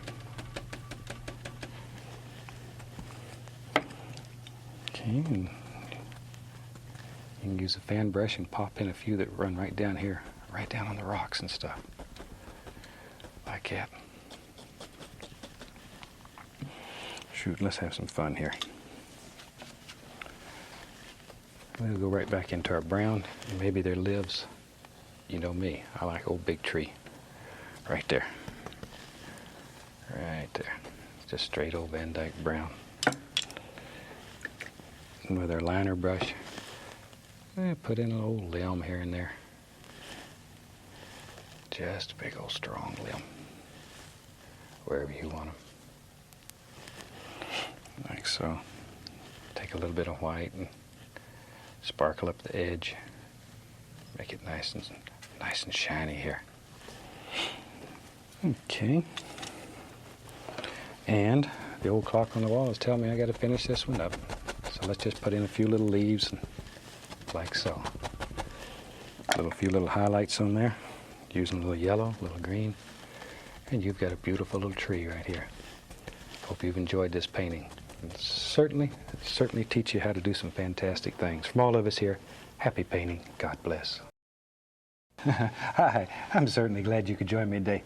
You ready to do another fantastic painting with me? Good. Get your paints out and a big glass of iced tea, and let's do it. Let's start off and have them run all the colors across the screen that you need to paint this painting with me. And they'll come across, as usual, in the same order as I have them on the palette. So, I've done something a little different today. Let's go up here and talk about it. Today I've covered the old canvas, well, maybe we can call this liquid gray. I've taken liquid black and liquid white in about equal proportions and just covered the outside of it with this gray color and then a little liquid white in the center and blend it together. I'm going to have a lot of dark, I think, today in this painting. So by putting this gray color on here, it already gives you some of your dark values, makes your painting life a whole lot easier. So let's take off and have some fun. To start today with a tiniest little touch of yellow ochre. Tiniest little amount. Okay, let's go right up here. Now maybe up in here, I'm just going to lay in a little bit of yellow, just here and there. I don't want much color. I want to have a little bright spot up here in the sky where the light's coming through, and that's what this will end up being. So that's about all we need, just the tiniest little touch of color. And it mixes with the liquid white or liquid gray, whatever we want to call it. You can mix your own at home, no big problem. Take a little black and white, about equal proportions. There. Okay. Now we'll take a little black, a little touch of the phthalo blue. Just sort of mix them together on the brush here. More black than blue. Okay. Then let's go right up in here and just begin putting in a little bit of color here and let it work down toward that light spot. Much more black than blue. So it's sort of it really should be a blue-gray color here is what I'm looking for. But in your world, sort of look around and see if that's the color you want. If not, change it. Change it. There. Still using little crisscross strokes, just little X's. When I was in school, a teacher used to grade my paper this way. I think I've mentioned that in other series. Boy, she'd just run right over it and make X's everywhere. We'll get the least little touch of alizarin crimson. Just the least little touch. And we're still mixing all this on the brush. Just let it sort of mix together and make a happy little lavender color. Tiniest little touch of crimson. There's not much color on here. There. Okay. Okay, now I've got several brushes going here. So let me get a nice clean one, and I'm going to take and begin blending this a little bit. I'm still using little tiny crisscross strokes just to feather the edges out and bring it all together. Start in the light area and work outward. Work outward from the light area, because you don't want to pull that dark color down into your light. You'll lose it all. It'll go right away and leave you. Right away and leave you. Now you can pick up a little of that dark and see, and just tap it back in and make all kinds of little things happening in here. There. This is one of the easiest, nicest ways to make a super effective sky. Super effective sky. I know we're never interested in that happy buck, but if you're selling paintings, this kind of sky will really sell. People love them. They absolutely love them. Okay. All right, we can wash that brush out. And we wash our brushes with odorless thinner. Shake them off. Just beat the devil out of them. All right, let's make some little background trees here.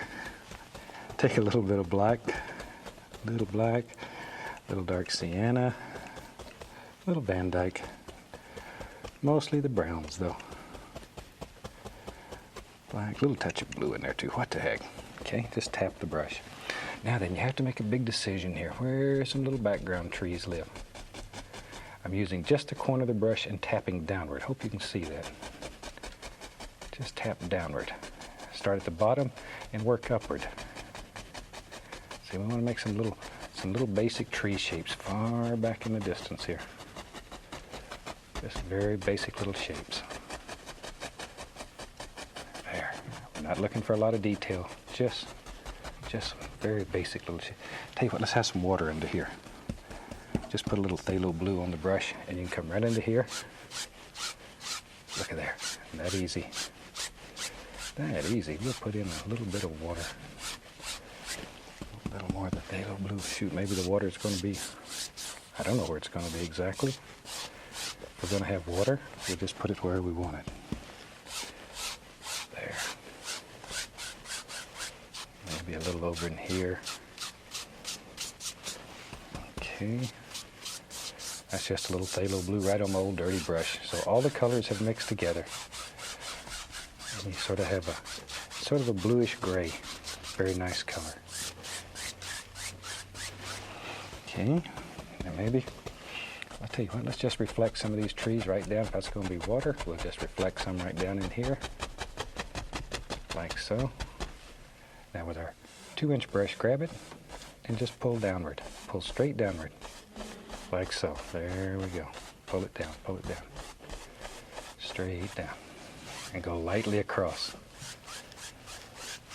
And we have instant reflections. Okay. Shoot, that's going so good. Let's have some more fun here. Same old dirty brush. I'm lazy today. I don't want to clean brushes. I'm going to take a little touch of phthalo blue, a little alizarin crimson, a little white into it. Make a nice lavender, sort of to the reddish side though. Like so. Let's go right up here. And maybe there's a little light playing right out here on some of these little bushes. Like so. I'm going to add the least little touch of the liquid white here. I want it to be a little bit thinner so it'll stick easier. Oh, that's nice. If your paint won't stick, add a little touch of the liquid white or a little bit of paint thinner. Doesn't take much though. Sure didn't take much. Just where you think light would strike these little bushes. There's another one right there. That's a pretty one. Wherever you want them. There's one. And this old big one here, we don't want him left out. But that easy. Just using a big old 2-inch brush. Now you can use your 1-inch brush. 1-inch brush works very nice for this too. But you can use 1-inch, 2-inch, whatever. Let's take a little bit of Van Dyke brown. Pull it out flat, cut across, get our little roll of paint right on the edge of the knife. We'll come right underneath here and very firmly, let's just put in the indication of a little bit of land under here. This is going to be far away, so I'm not too worried about a lot of detail. Boy, these are some nice woods back here. This is where the little bunny rabbit lives back here, and the squirrel. All them little fellers. I like all those little creatures. They're my friends. Okay. Tell you what. We can go right into some brown. Van Dyke brown, some black, dark sienna. Load a lot of paint in the brush. And maybe over here live some trees. Sure does now. And here all we're doing is tapping downward, same way. And this is where you have to start making some big decisions. Where does all your little trees live? Maybe right down through here. I don't know. Wherever you want them. Comes right on out through here.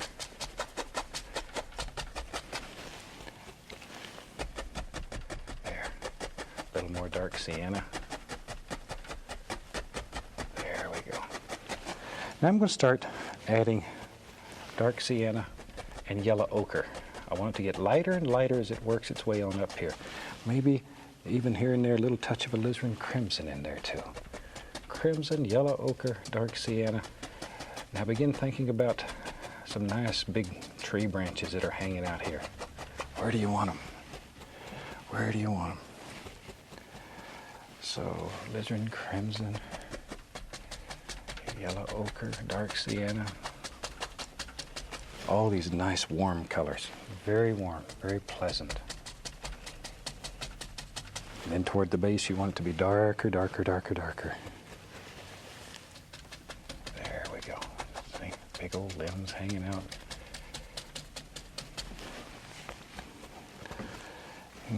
Now we go back to some black and brown, sap green, little sap green in there too.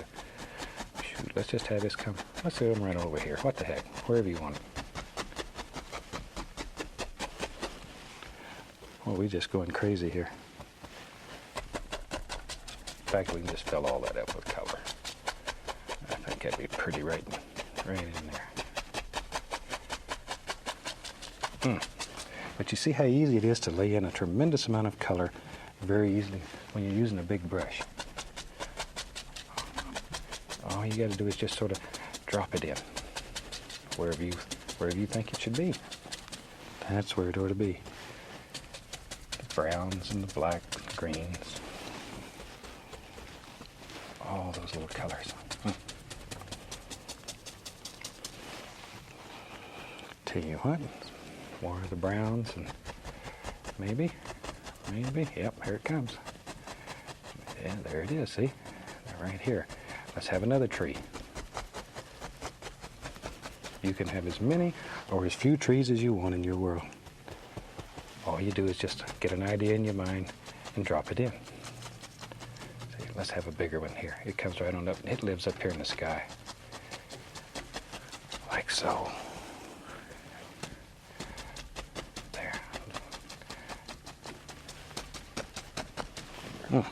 Do you ever think you could paint a picture that fast?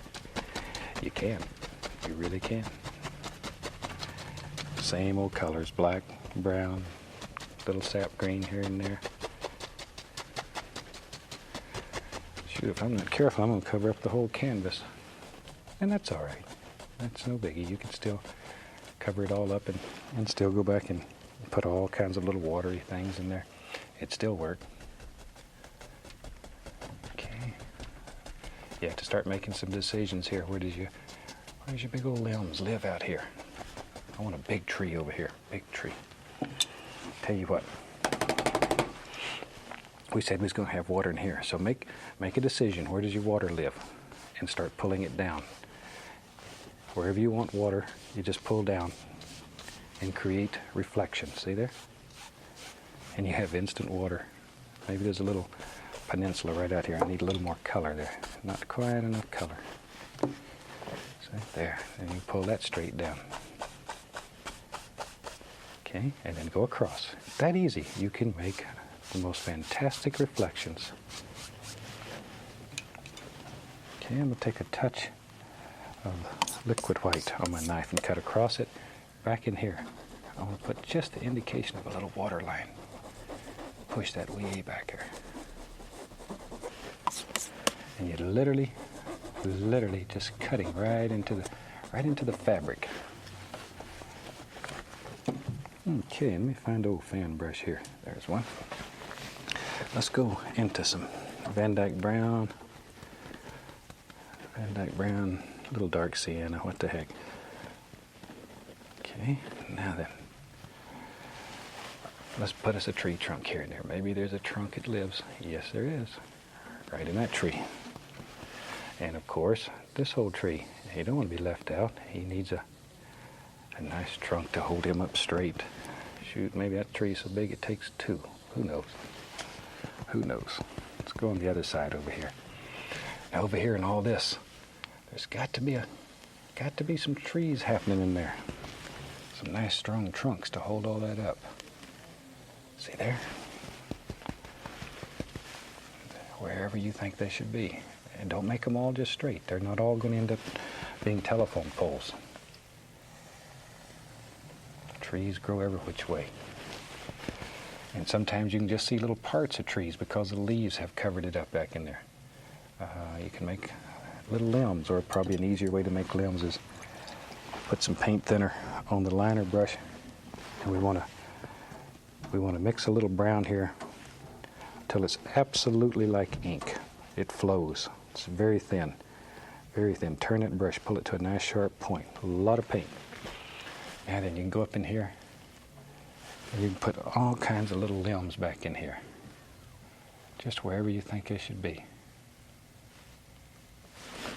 All kinds of little details. This is where the squirrels are going to play. I call squirrels tree urchins, for lack of a better word. I think when I was a kid, I must have had every kind of pet imaginable. In one of the earlier series, I told a story about a pet snake I had that I kept for a long time. I lived in Florida, so I had access to a lot of creatures, but I had a pet snake. And he got out of the cage and was lost in the house for a long time. My mother got up and went to the bathroom one night, and he was in there and scared her. She still yells at me about that, and that's been 30 years. Okay, now then, let's get an old 2-inch brush here. Don't you tell her I told you that story about the snake, she'd get me. A little bit of yellow ochre, cad yellow, just mixed together. Shoot, you can grab a little of the Indian yellow. Just tap the brush firmly, see, tap it. Okay, maybe I'm gonna reach right up here and get a touch of the dark sienna too, like that. There. You can grab a little white and put in there. Nice color. Okay, let's go up to the canvas. Now then, begin deciding here where all these little leaves and tree branches live. And you just use the corner of the 2-inch brush, just the corner. Now, if you had trouble making it stick, add a little bit of paint thinner or the liquid white. Either one, it's up to you. The liquid white naturally will make it a little bit brighter. Paint thinner won't change the color. Least little touch though. There, maybe. See, let some of these come over.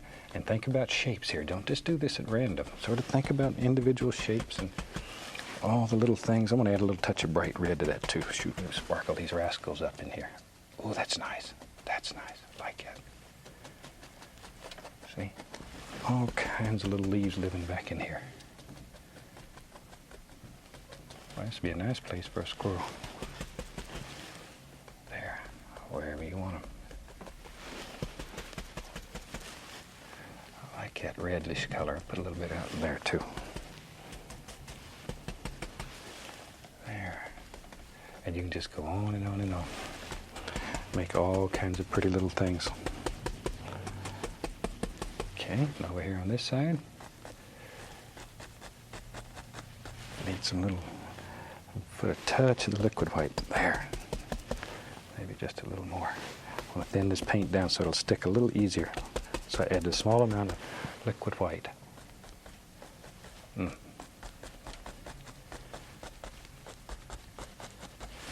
you can do this with a 1-inch brush or a 2-inch brush.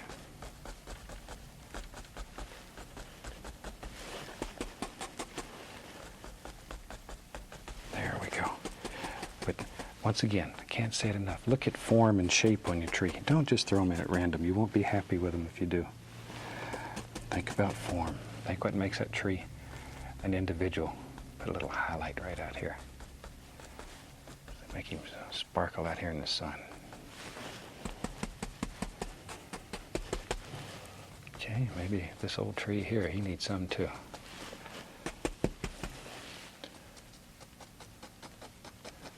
Just the corner of the brush, though. That's all you're using.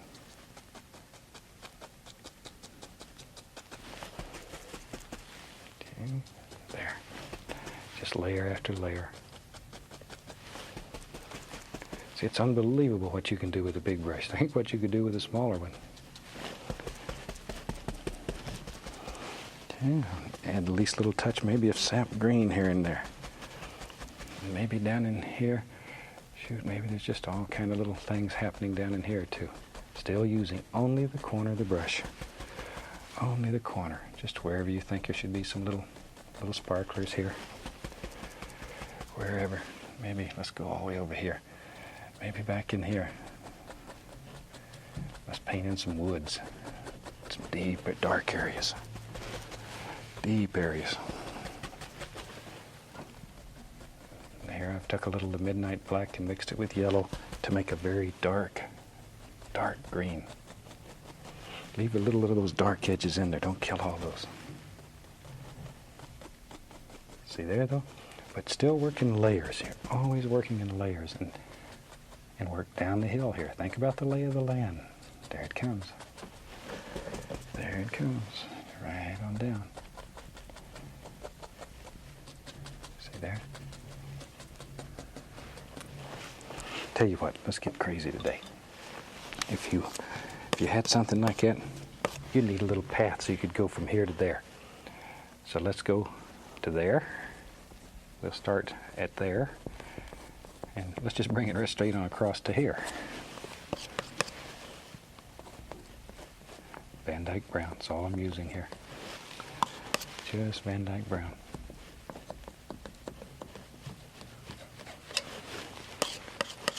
See there?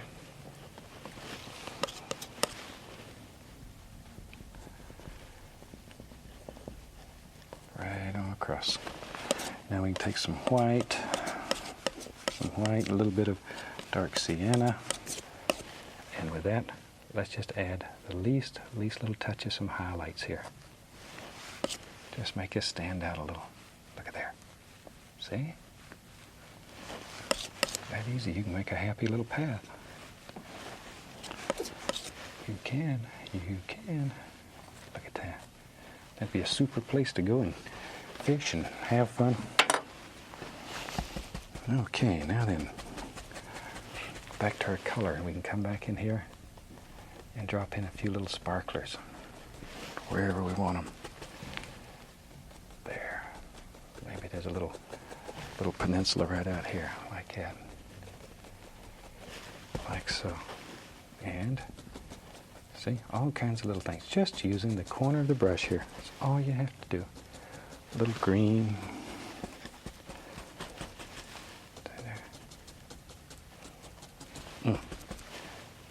This is such a nice, easy way to paint, and it works so well. I think you'll really enjoy it. And you can do entire paintings using only this brush, just a little 2-inch brush. See. Work on the lay of the land, though. Have it coming down the hill here, like so. Okay. Let's put a little bit of ground area right under this. Make a little peninsula. Water goes in 2 or 3 places. We don't know where all it goes here. Comes right on down. Little touch of highlight on that. Like that. A little bit out here. See there? And you put just a happy little water line in there. Just sort of cleans up the edges, brings it all together. Let's have some fun. Let's have some fun. I'm going to dip my brush right into a little touch of the liquid white. Go into some yellow. Mostly white though, a little bit of yellow here. Let's come right out in here. Let's get brave. And boom. Just going to throw in some sparklers here. Just drop them in. As I say, here we're going to check you for bravery. And now we have to have something for that to sit on. What's causing that? Well, this is what's causing it. I want a big old tree. And I want those leaves, those limbs that are bright and shiny to be on the other side. So you put those in first and put the trunk over it. Then back to our liner brush with a nice thin paint on it. Then we can put in just an indication here and there of some big old limbs. Because we got to have something to hold all that up. There. That's something. You can do it.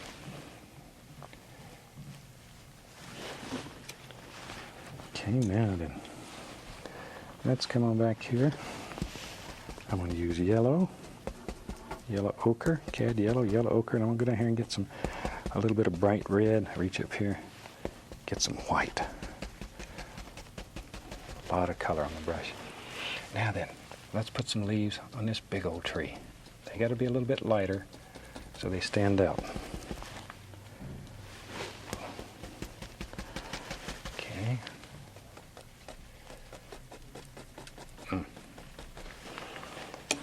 A lot of good colors here. Back to that bright red, like that. Whew. Okay, now.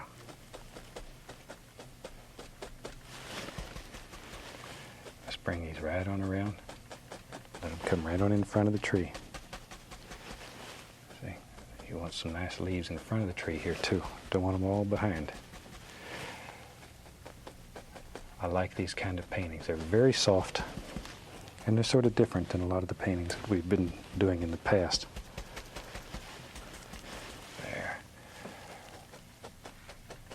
See, just let them rascals float around, and maybe there's a couple back in here. We don't know exactly where all the limbs are. There.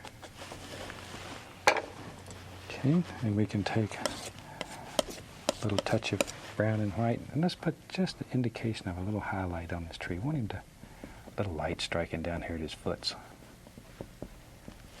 and maybe back in here, so just to make those shine a little bit. Maybe right here. Ooh, there's a nice little bright one. He lives right along the edge. See there?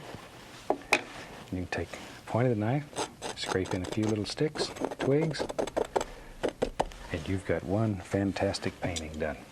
I certainly hope you enjoyed this. A little different. It'll really give you a lot of experience. From all of us here, happy painting, and God bless.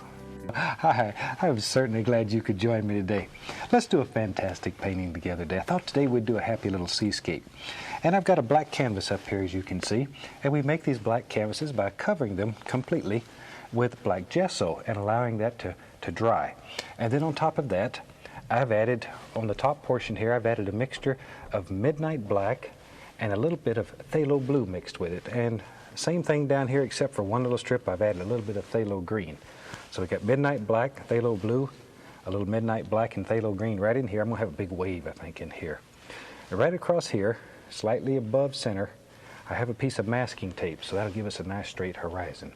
Let's start out and have them run all the colors across the screen that you need to paint this picture, and we'll go on up here and get started. Today, let's start out with the old 2-inch brush. I'll show you a very simple little sky. Let's go right into titanium white.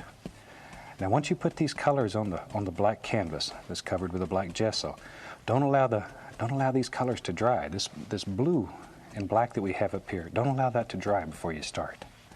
Okay, I've got a little bit of titanium white on the brush, so let's go up here and maybe there's a big, look here. We'll just come right along in here and do something like that. We're going to check you out for bravery today. Just bring it right in here. Now see, it's going to pick up the color that's on the canvas, and all kinds of fantastic little things will happen. I want that a little brighter right in there. Now I'm just going to start using little X's, and blend it. Now this continually will mix with the color that's on the canvas, and things will happen. Beautiful little things will happen. I'll pull that straight down right here, like there's a little light coming out from under this big cloud. There. See? Just pull it down. Like so. This is a nice, easy way to make a very effective sky. And you can also use this for landscapes. It's not only for seascapes, it'll work with some of your landscapes that you're doing too. Just using little crisscross strokes and blend it.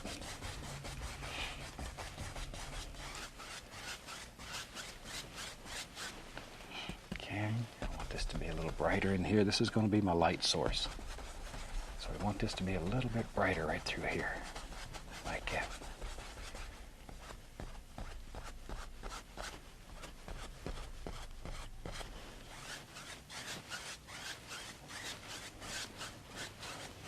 See, isn't that easy?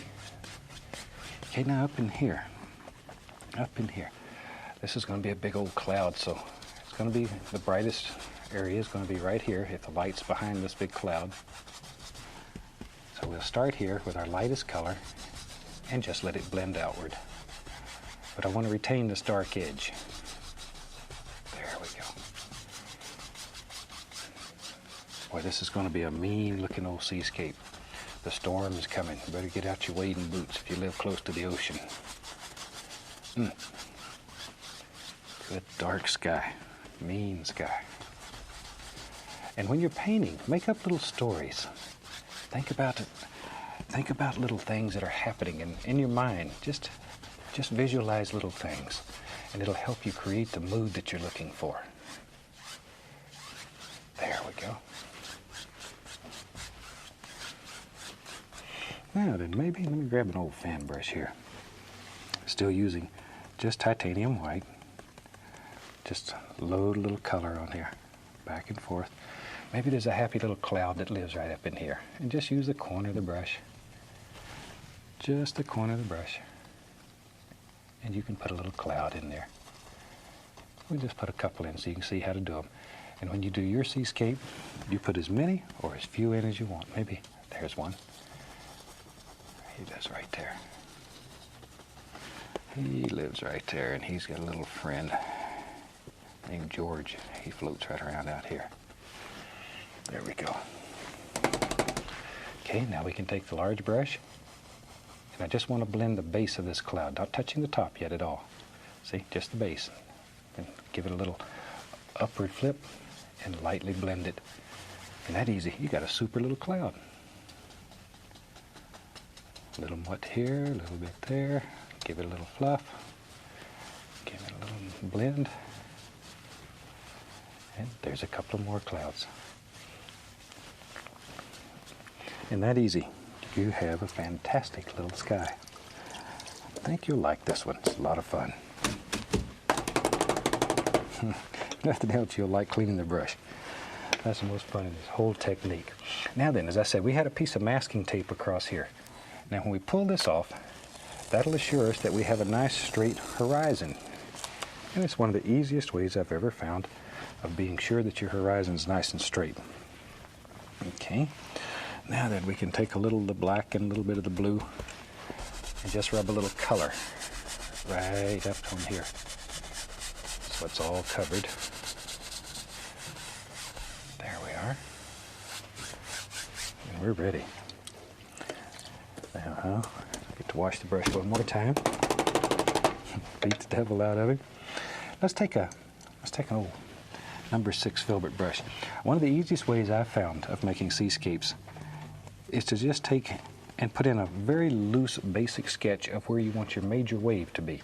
So come right down here and let's make a big decision. Maybe right in here. We'll touch and let's just put in a big old wave that lives right along there. He comes up here, maybe he will crash over right there. Put that out like so. And that's really all you need. That'll give you sort of a guide to work from. Wash my little filbert. Okay. Let's take a fan brush. We'll put a little white on it. And we'll make some of these little waves that are way back in the distance here. This is your light area right in here. So I'll start here. Just begin rubbing a little bit of color. This is just straight titanium white, but it's picking up the color that's on the canvas. So all these little things will just automatically happen. And just let your hand sort of rock here. So you get little openings in there. There we go, a few of them over here. And let it just work right on out. If this is our light area, start here and work toward the side, allowing it to get darker and darker as you work away from under that light area. There we go. See how easy that is? And it makes a beautiful little, looks like a little ocean back in there. There we are, just right on out. Okay, now then we need some big strong waves in there. A little more white on the brush. Figure out where they're going to be. And we'll come right up in here and go bloop. Got to make those little noises. And maybe it comes right on back here. We don't, somewhere back in there. What the devil, we don't care. Maybe we'll have one more right here. Wherever you think they should live. Like so. Okay, now I'm going to wipe off the paint. Wipe the paint off my fan brush. And very, very lightly here. I just want to grab this and begin blending it back. Just begin blending it back. Like so. See? But the angle here is very, very important. Very important. And save that little dark edge right there. See, that's what makes it settle out. Okay, now we do that right here. And then a super neat little way to make some happy little waves. And it's very easy. Very easy. Let's put a little more paint right in here. Like so. And then we can do the same thing here on this one.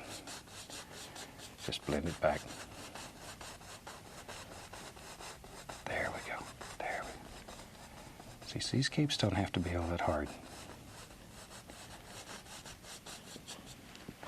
Okay, same thing in here. Put a little paint. I like this part. That's the part that really crashes in there. Blend it back also. That'll get right in there. And you can see how that's beginning to make all your little wave effects. And we'll come back and we'll highlight that and really bring some of them son of a guns out a little later on. But right now, we're just looking for background material. Wash your fan brush.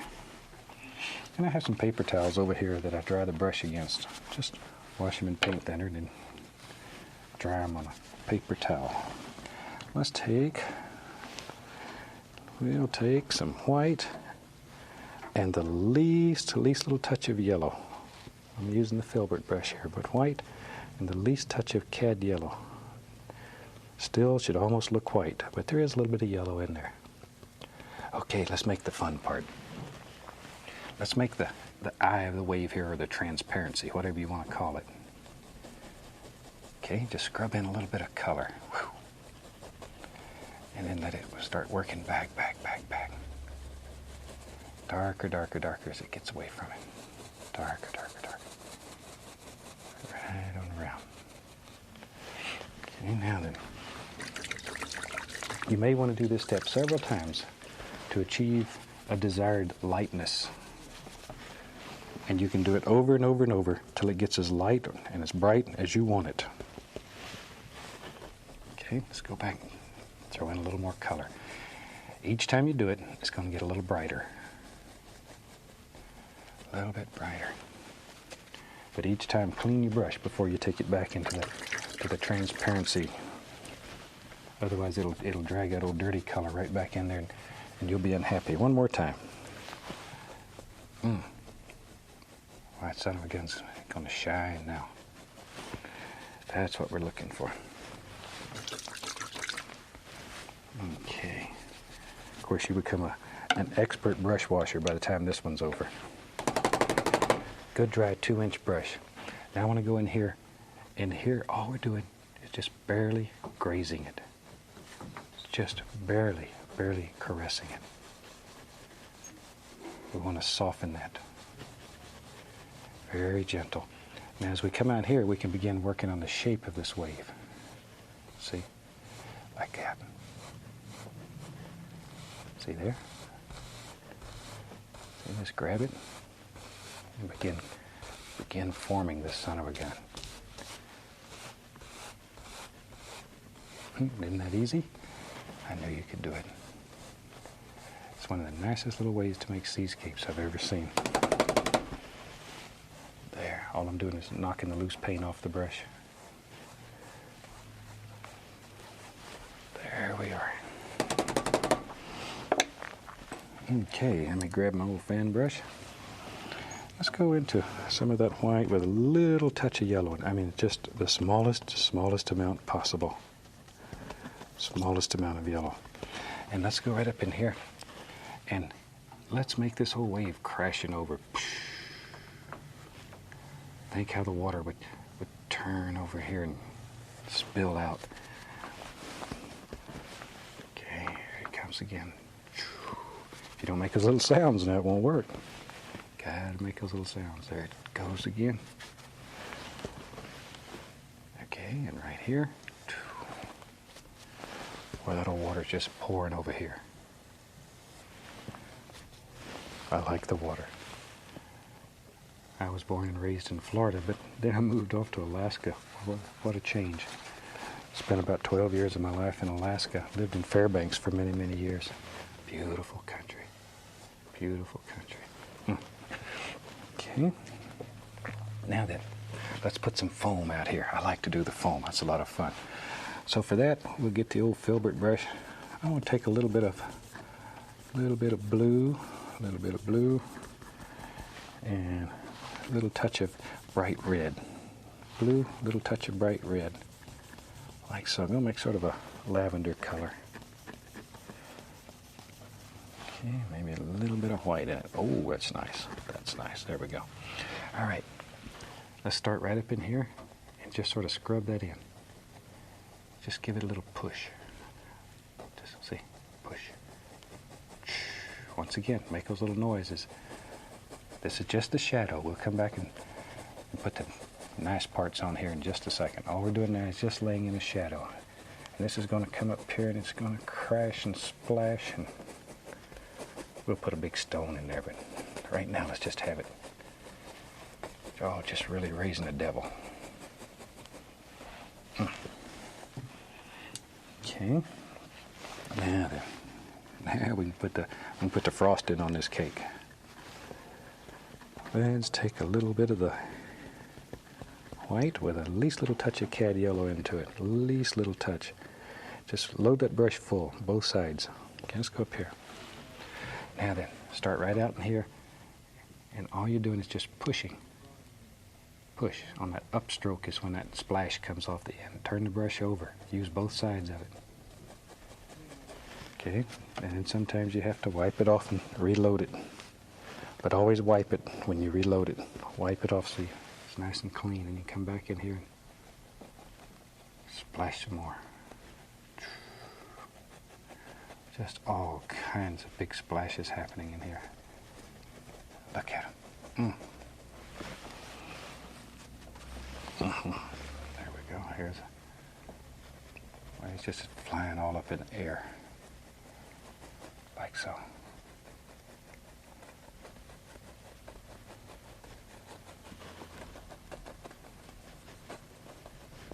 Okay, now then. Back to our big old 2-inch brush. We're going to use just the corner of it. Just the corner. And very lightly. Making tiniest little circular strokes. Tiniest little circular strokes. We want to blend that together. Very lightly. Make it very soft. Just like so. There we go. There. Now you can blend this so much it'll go away and leave you.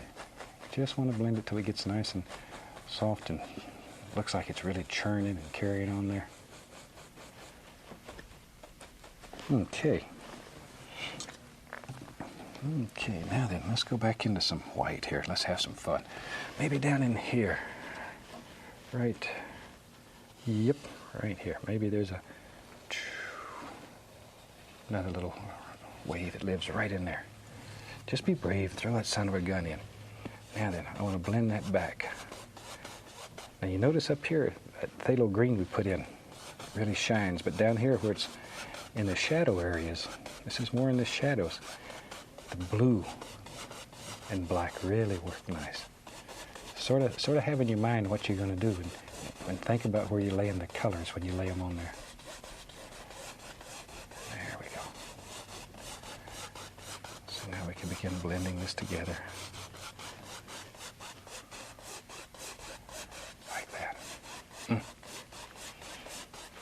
And then a super nice, easy little way to make a happy little wave right there. Maybe this wave comes up here and splashes right over here. Maybe there's a big rock right underneath here.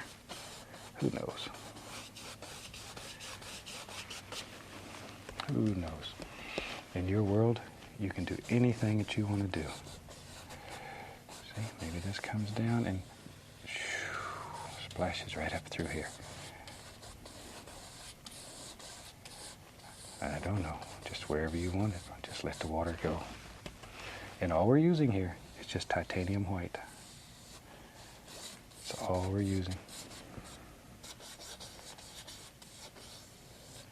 Just let that water run up through there. Then blend it back very softly. See there? You can do it. Maybe it comes here. Maybe we said there was a big stone there. There. See, just wherever you want it. There. You can almost see through that.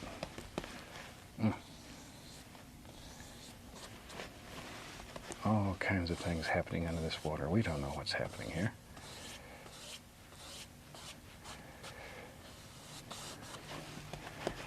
Okay, now we can begin creating some little foamy things that are just sort of coming right on down here. This helps form and shape your waves. You need some shape in here.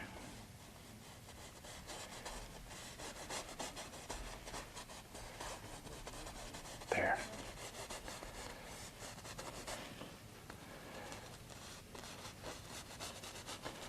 Just let them climb right up the wave. However you think they should go. Just sort of follow the angles.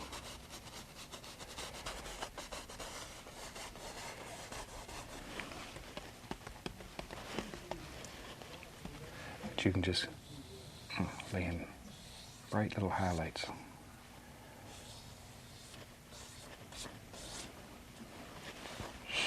Okay.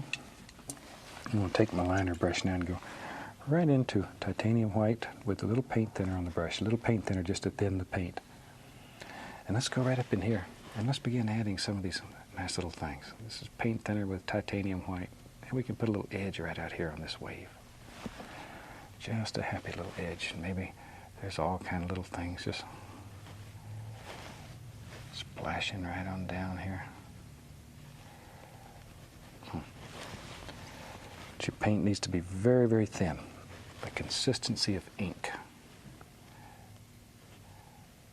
You can just put all these little rascals wherever you want them. But follow the basic shape here.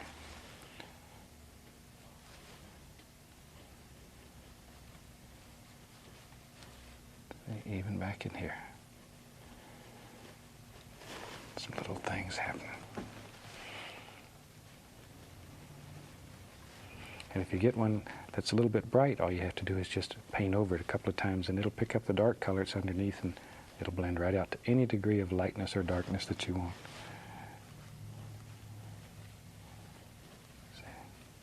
Put in little light areas just by doing that.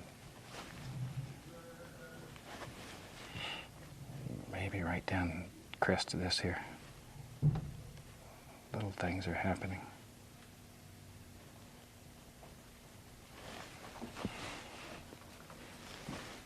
There.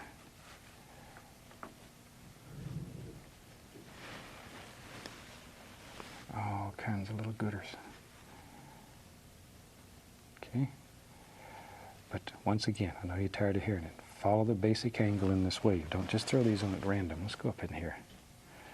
Put on a few little gooders. And put some little lines in here. Now at home you have a lot of time and you can put all these little son of a guns in that you want. Just one after the other. And you can make one fantastic little seascape. And it's quite easy doing it this way. Quite easy. You'd be surprised what you can do. There.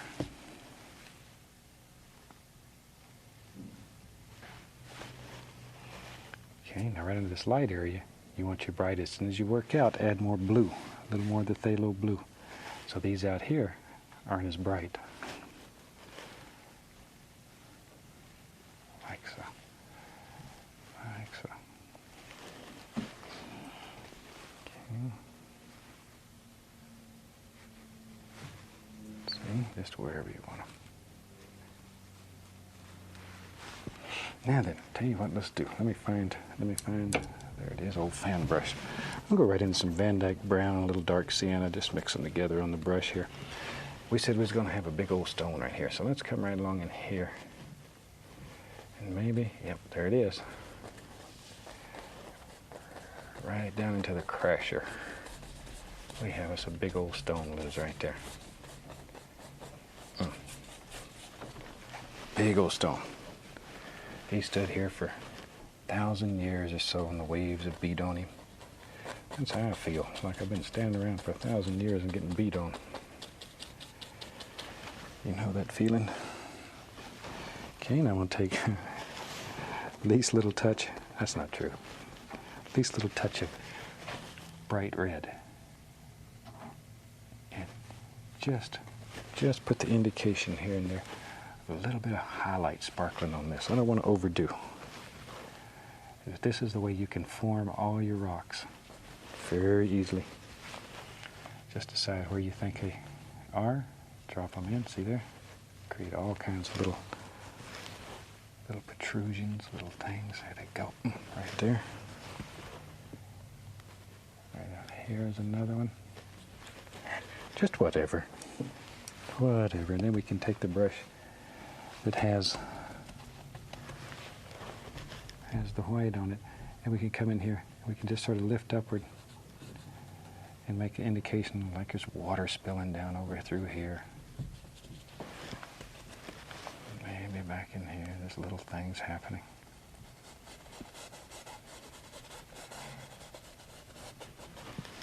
Okay.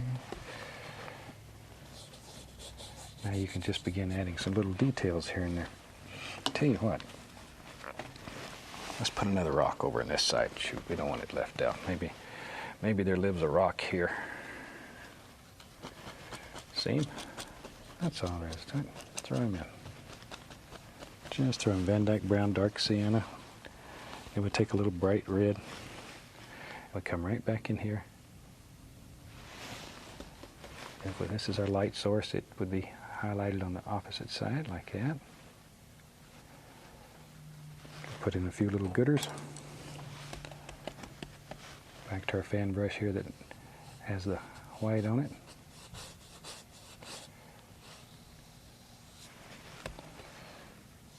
Look at how that water just spilling all off here.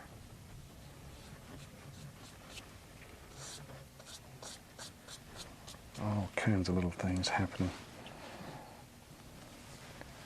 Take the liner brush and really put some nice little water lines on where it's all coming off. Put all kinds of happy little details in here. So I say at home, you have all kinds of time, and you can just work with this and put all these little areas and little highlight spots. It'll really make a beautiful painting. Beautiful painting. You can even take a little color and punch in some holes, like looks like there's holes in the foam. That easy. And I think we got a painting here that's ready for signature. Take a little bright red on my liner brush, thin it down with paint thinner, and I'll sign this one. Hi, I'm certainly glad you could join me today. You ready to do a fantastic little painting with me? Super. Drag out the old easy chair or the easel, whatever, and let's do one together. Let's start out and have them run all the colors across the screen that you need to paint along with me. And they'll come across in the same order as I have them on the palette. While they're doing that, let's go on up here. Have our 18 by 24 inch canvas. It's all covered with liquid white. It's ready to go, so let's go. I thought today we'd do a happy little scene. I'm going to start out with a little touch of alizarin crimson and just tap it into the 2-inch brush. Need very, very little paint. Don't get carried away with the paint. Just a little bit goes a long way. Let's go right up here. Now I want to go right in, right about here, and just make little crisscross strokes, little X's. Little X's. And when you're doing this, use very little paint. Very little paint. Don't want to set the sky on fire. All we want to do is have a nice pinkish glow in the sky.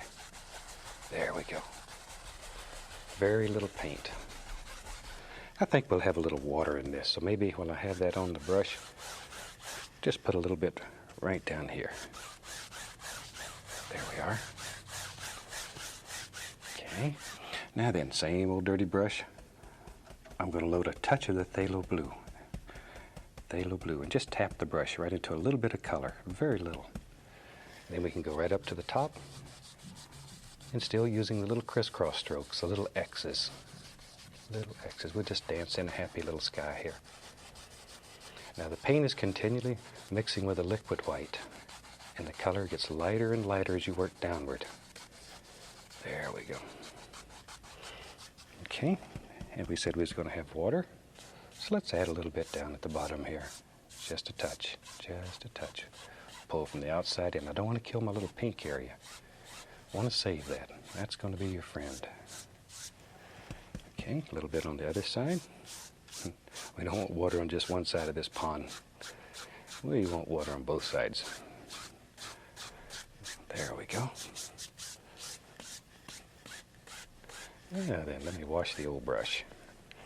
And we wash our brushes as usual with odorless paint thinner. These are oil paints, so you need paint thinner to get the paint out of the brush. Shake off the excess. And just cover everybody in the studio. Okay, nice clean dry brush. I want to go right back up here where the two different colors meet and begin blending, still using little crisscross strokes. And you want to blend this till it's so soft you can't tell where one color stops and the next one starts. And maybe when you're doing this at home, step back and take a look-see.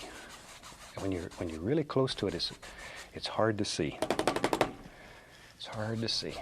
So step back and look at it. Make sure it's blended the way you want it. Okay, there we are. And we'll just use some long horizontal strokes to take out all the brush marks. And at the bottom, we just blend all this together. Just blend it together. Okay. And we're ready. Shoot, let's have some fun.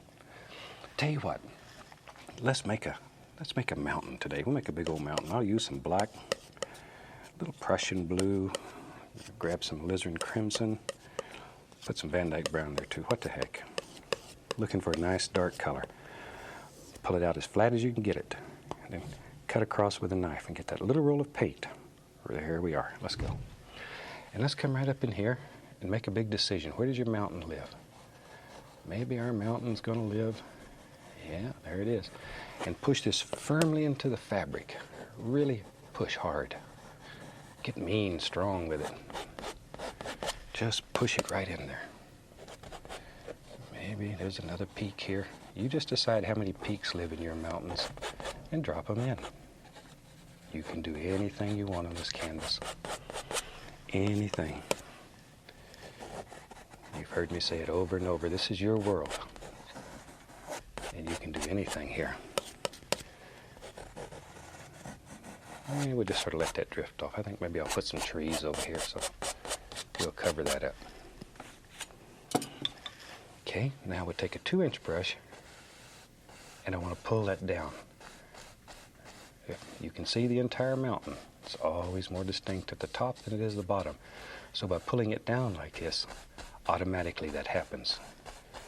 Automatically that happens. The color's mixing with the liquid white, and it gets lighter and lighter and lighter down toward the base. And then we can just blend it here a little bit. This old mountain range just looks like it's sitting up here in the sky and floating. And that'll give us some nice mist at the base when we're finished. There we go. We're ready. Shoot. Tell you what, we'll use titanium white. And I'm going to grab a little bit of black. A little black and a little bit of brown, just a small amount. I want to dull this white down.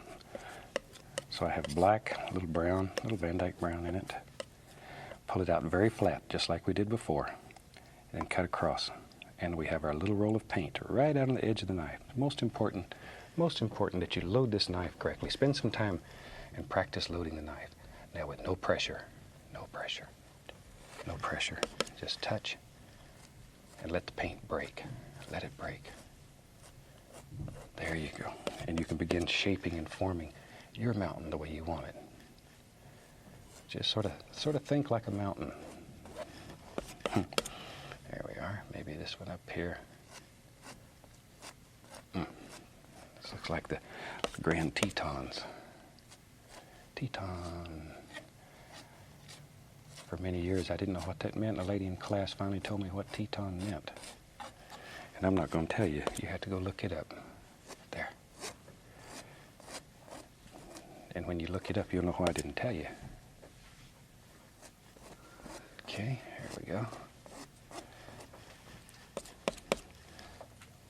See, just barely touching the canvas, just barely touch, and just sort of let it graze here and there. Very light touch, no pressure, no pressure. Let your hand just float. Okay, maybe right in here. Just make a decision, drop it in. Or you can create all kinds of fantastic things. That easy. Over here, maybe a little light zings through here and hits right there, and bounces and plays. Just has a good time. Good time. There we are. And a little bit right here too. What the heck? Just sort of thinking, in your world where you want light to hit and you want these little mountains to sparkle, because you can do anything that you want to do here. You can create any illusion that you want. Any illusion that you want. Okay. I'll add a little touch of Prussian blue to that same color. Just a little touch. Little touch. Not much. Not much. Just to really blue it down. Let me get the small knife. Let's use a small knife. It gets into those little areas better. And I'm going to load it the same way. A little roll of paint. Just right out there. Okay, now then. Here and there. I don't want much because I want it to stay dark. But here and there. Just put the indication of a shadow. See? Don't overdo. Just a few. These are some very simple mountains that it's easy to do. You'll like these. There. See? Just sort of think where a shadow would live. And drop him in.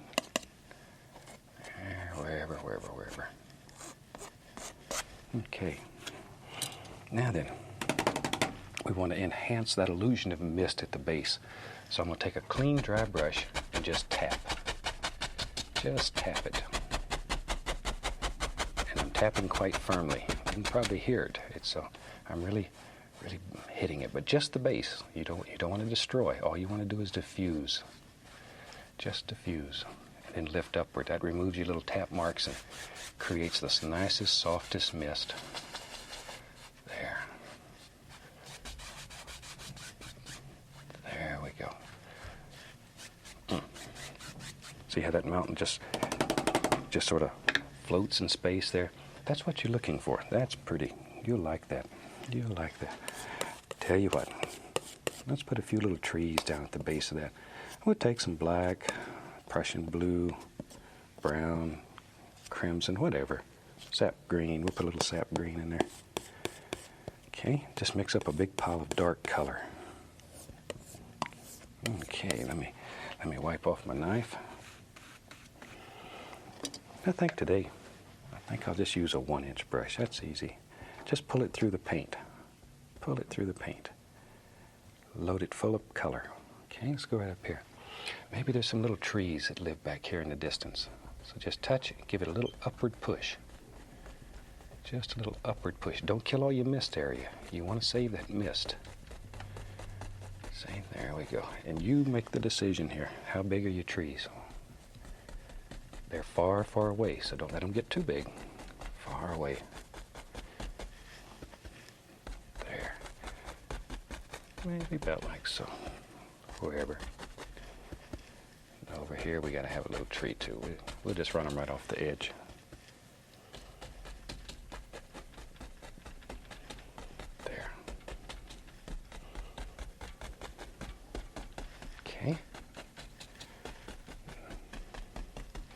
Now then, I'm going to grab the old fan brush. Maybe. Load that brush full of paint. Okay, let's go right up here. Maybe back in here also are 1 or 2 little evergreen trees that live back here. We'll just throw a couple of those in. They're a lot of fun to do, and this will give you a little practice. And if there's a secret to painting or to anything else, it's practice. It's practice. There. You can do anything you want to do if you're willing to practice a little bit. There we go. Now then, find the old dirty brush here. Use it. Take a little bit of the dark sienna and the Van Dyke brown. And let's begin laying some land areas in here under these trees. All I'm doing is just tapping. We'll just tap some color. Just tap it.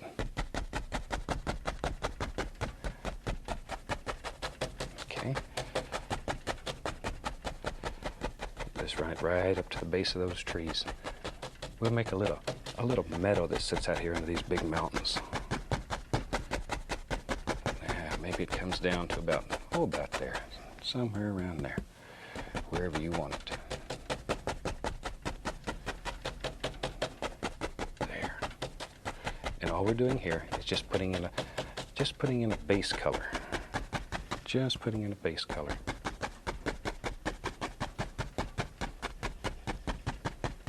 Okay, now you can also decide where you want your reflections to be and grab just the base of this and pull it down.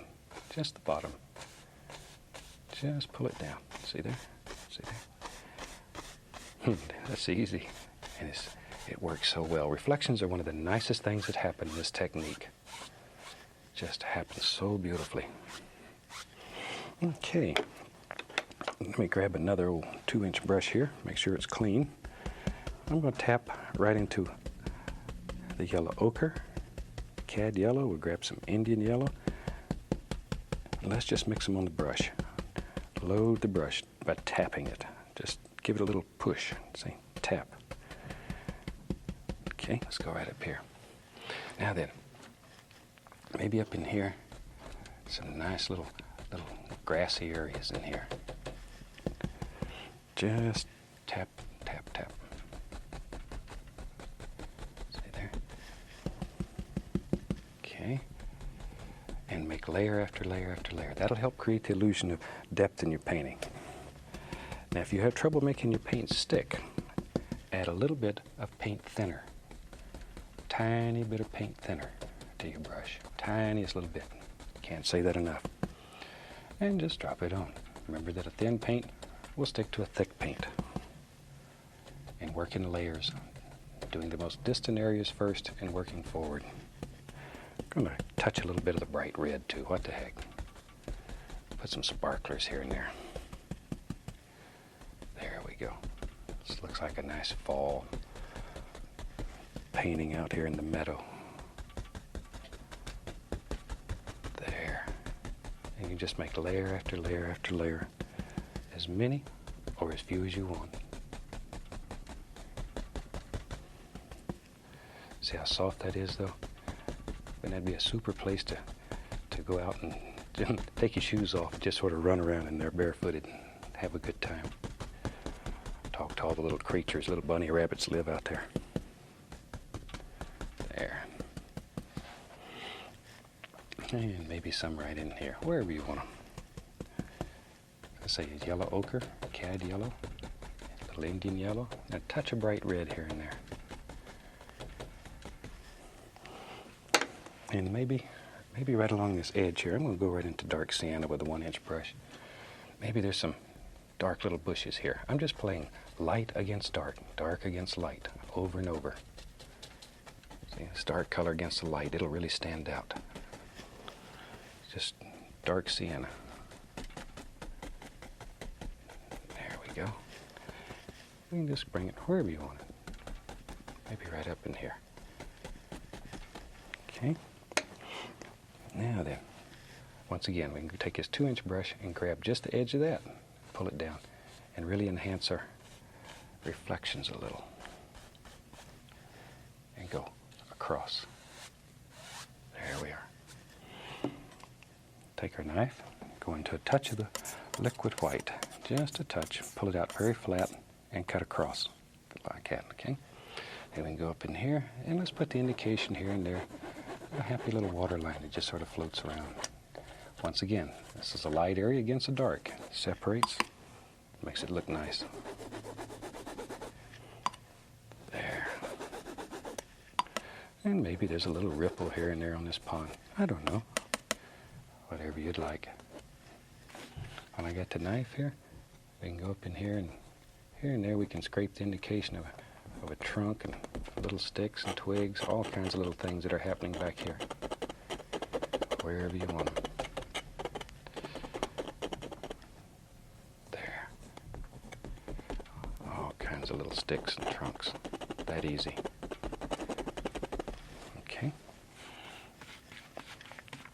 Tell you what, it's such a nice place. Maybe there'd be a little cabin out here. Maybe one day there was an old farmer or a rancher that had a cabin out here and he got tired and moved away. There. So maybe one of the easiest ways to make a cabin is to scrape out a basic shape. Just scrape out your basic shape. Get the small knife here. And now let's just lay in some color. Start with Van Dyke Brown. All we're doing is putting in a base. This is just a base color. See? Now, come down to the front, sides. That easy. And all you're doing is just laying on undercolor so you can put highlights on top of it. There. But there's only 3 or 4 strokes there. And already you have the indication of a little cabin. So let's use some bright red, a little dark sienna in it. Mix it up. I'm going to put a touch of white. Ooh, that's nice. Don't overmix. Cut across and get a little roll of paint right on the edge of the knife. This is a small knife. Now then, we're just going to let it just float right down the top of this roof. Just touch it and let it bounce. Make it look like old shingles here that are just about ready to blow off. This cabin's had a rough life. It's like me. It's had a hard time. Okay, take a little dark sienna and white.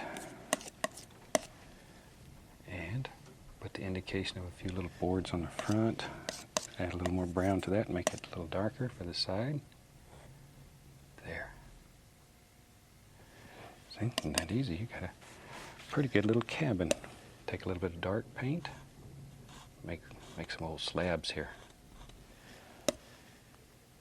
Just a little brown on the knife. Okay, shoot, tell you what. Let's take a little more brown. We'll put a little door right there. Gotta have a way to get in and out. And just sort of scrape around it to give it a nice outline. Maybe there's a window. Shoot, this is a big time cabin. Fancy cabin. It's got a window. Take a little touch of white. Just want to sort of highlight that edge so it stands out and you can see it a little better. There. Okay. Let's go back to our 2-inch brush and put a little grass right around his foot. Gotta have a little grass here. There. Just sort of bring it all together. Boy, that does look like an old cabin. It's caught the devil out there. Been a hard life. Hard life. Tell you what, let's have some fun. I'm going right into dark sienna, Van Dyke Brown with a 2-inch brush and tap it. Just tap it. Said we was going to have some trees over here, so let's just begin tapping in some basic shapes.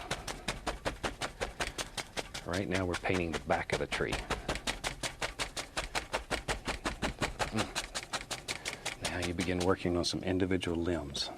I want to add a little yellow ochre so it gets a little lighter. Got dark sienna, Van Dyke Brown, just a touch of yellow ochre in there. Maybe this one just goes right on off the canvas. What the heck? What the heck? It's your tree. You put it wherever you want it.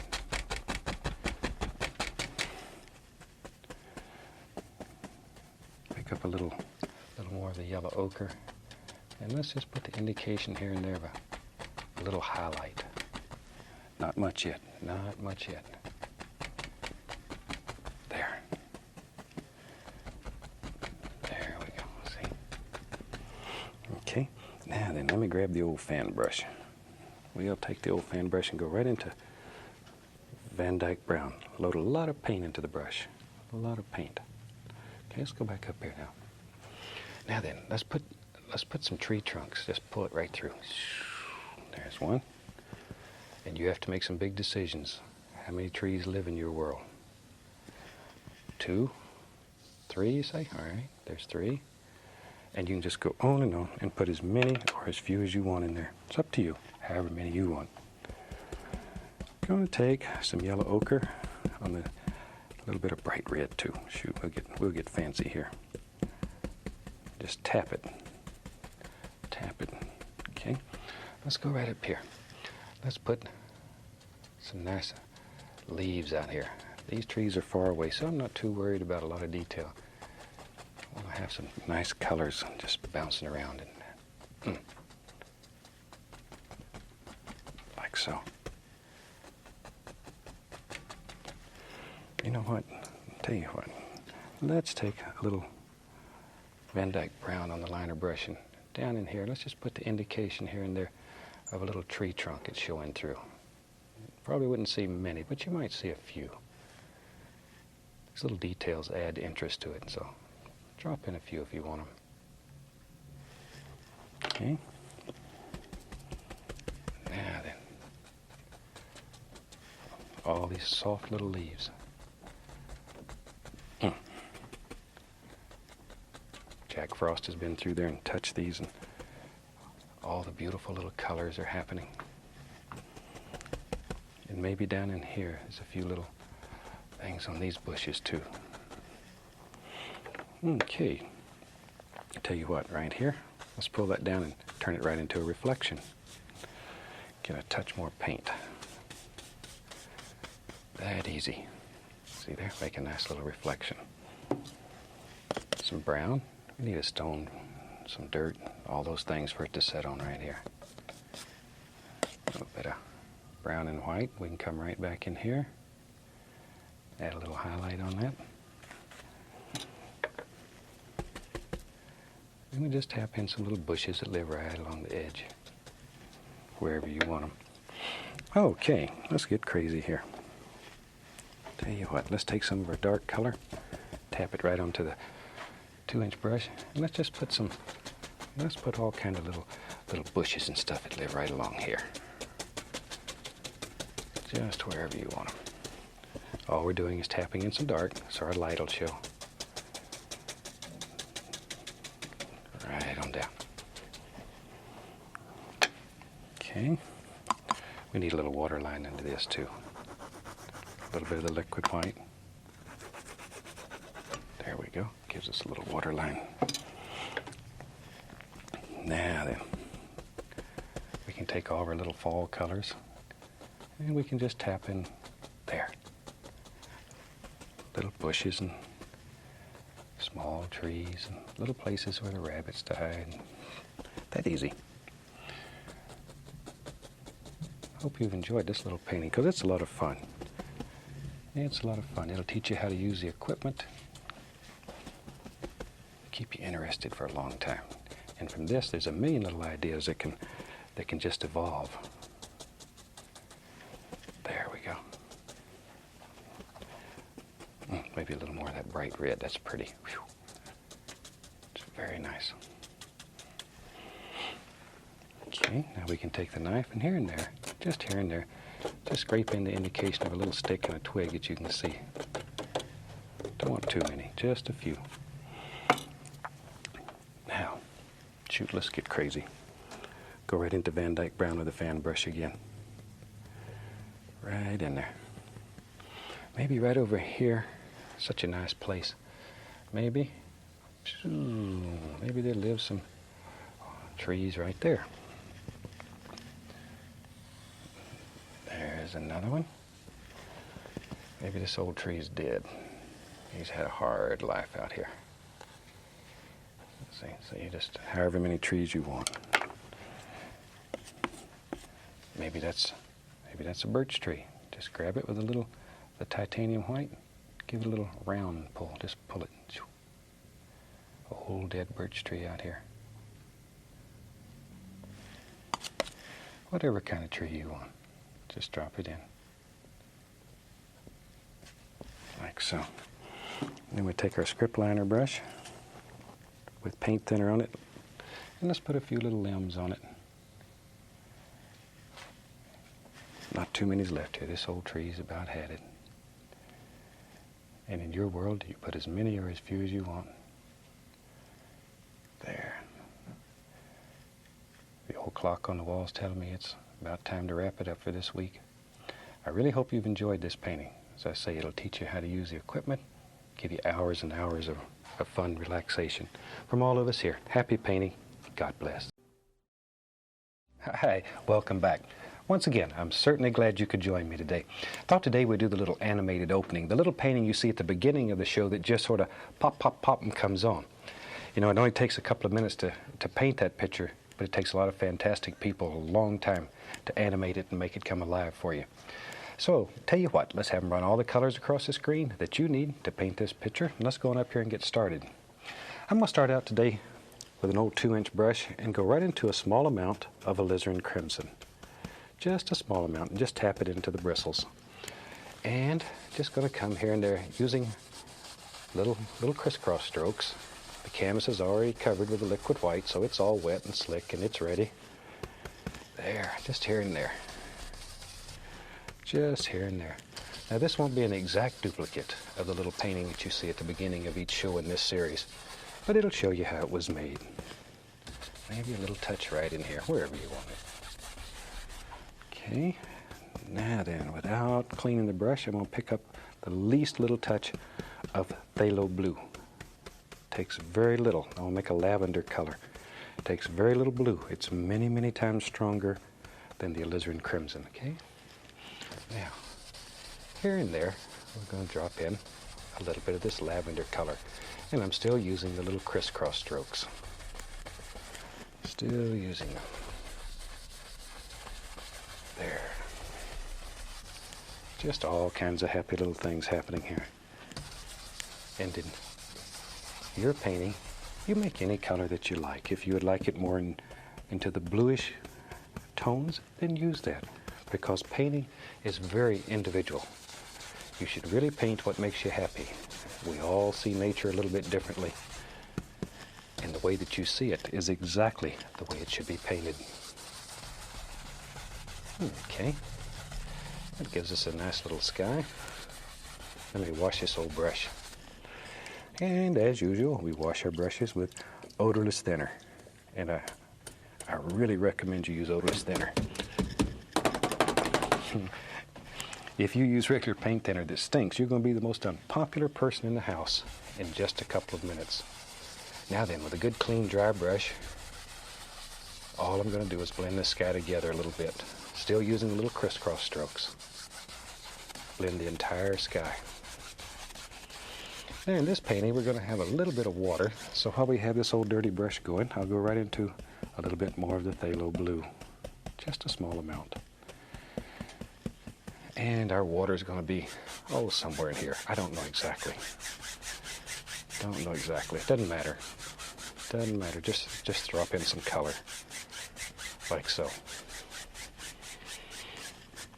Okay, tell you what, we'll use a 1-inch brush today, and you could do this with a 2-inch brush or a fan brush, and go right through the titanium white.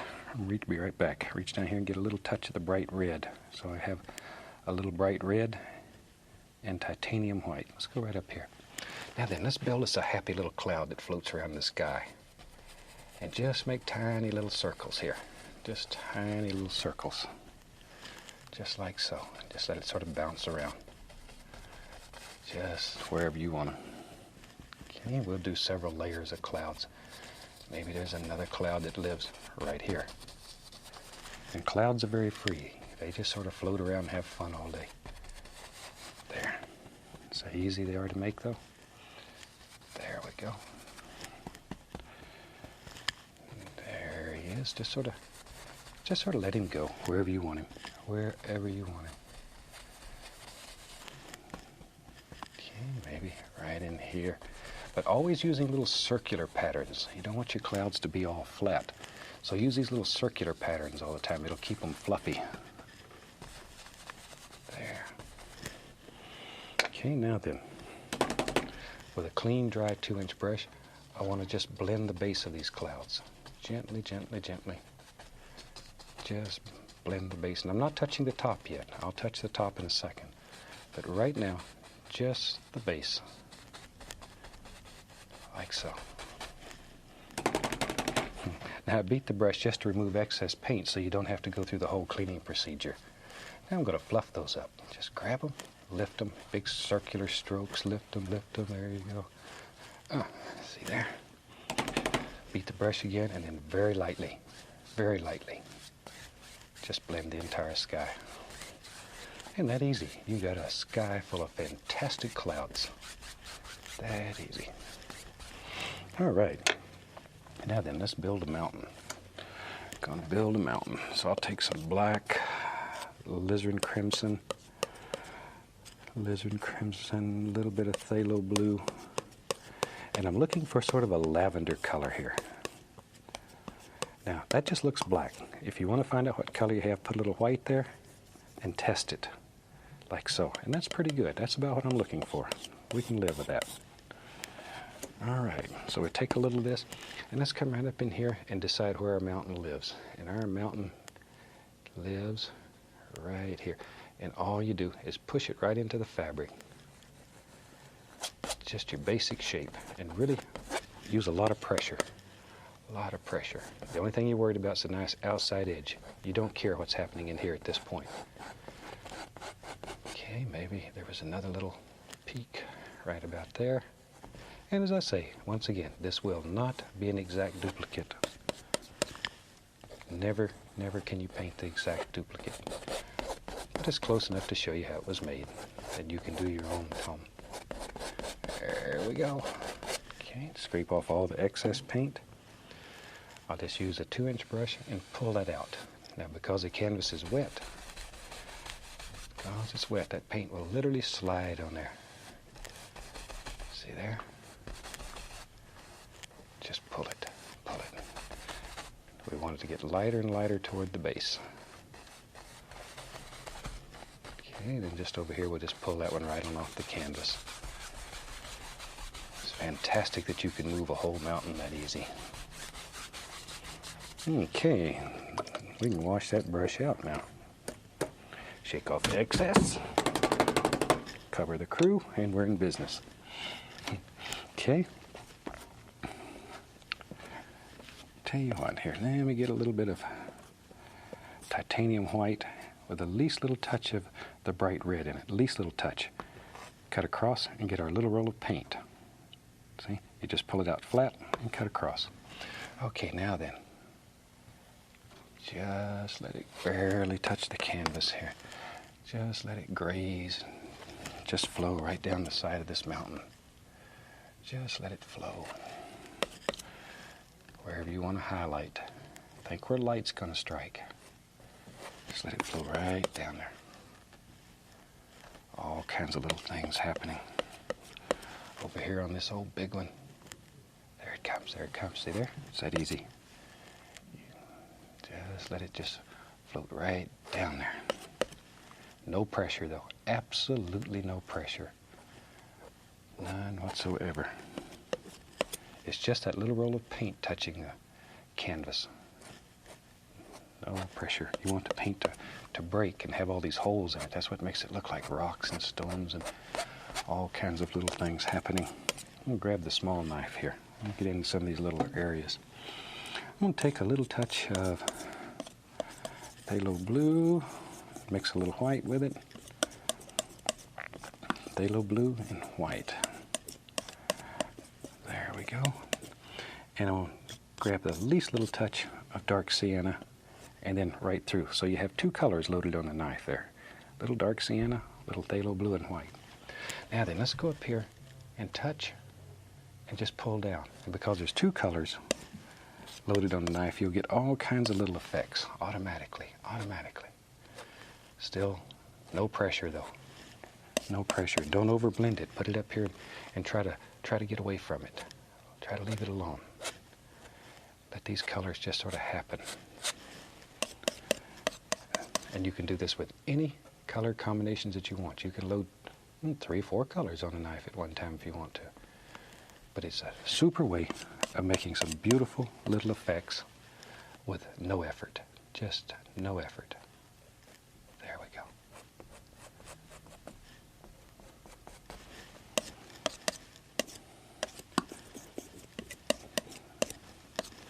Okay, maybe in here somewhere, wherever you want them. Just drop them in here and there. Use a little bit of dark color and you can sort of bring those edges out. Make them strong where there's deep shadows in there. Add a little more character to it. Make all kinds of things happen. Be brave. Look at there. Okay. Now then, back to our highlight color. White with a little touch of bright red in it. And let's begin bringing that down and out. There. Just let your imagination go. You can create some of the most fantastic mountains. It's just a matter of letting your imagination take you there. A little bit right in there. Shoot, maybe there's another little dip right there. A little doer. All you need is a little shadow under it, and it becomes an individual. That easy. Okay. You can also get carried away and cover up your whole canvas with nothing but mountains. And that's all right. There is not a thing in the world wrong with that. We'll put a little shadow right behind that little peak. When I was first learning to paint, I used to take an old canvas and paint the entire canvas with nothing but mountains. And that's the best way I've ever found to learn. Just paint the entire canvas from top to bottom with mountains. And I used to have a huge putty knife and I'd just scrape off the entire canvas and start over. Do it again. That's the way to learn. If there's any secret to this or any style of painting, I've said it over and over, it's just practice. That's the only secret. I think it's the only secret to anything in life. Anything in life. Because you can have anything you want. Anything that you want. If you're willing to pay the price. And the price to paint is practice. That's all. There we go. Just blend that out. And another nice thing, if you ever think about it, I heard somebody say one time, you could have anything that you wanted if you just helped enough other people get what they want. Same color, just pulling it out, getting our little roll of paint right on the edge of the knife. Let's make our little footy hills in here. And for that, I'm just going to push in some of this dark lavender color. I'm just really pushing it very firmly.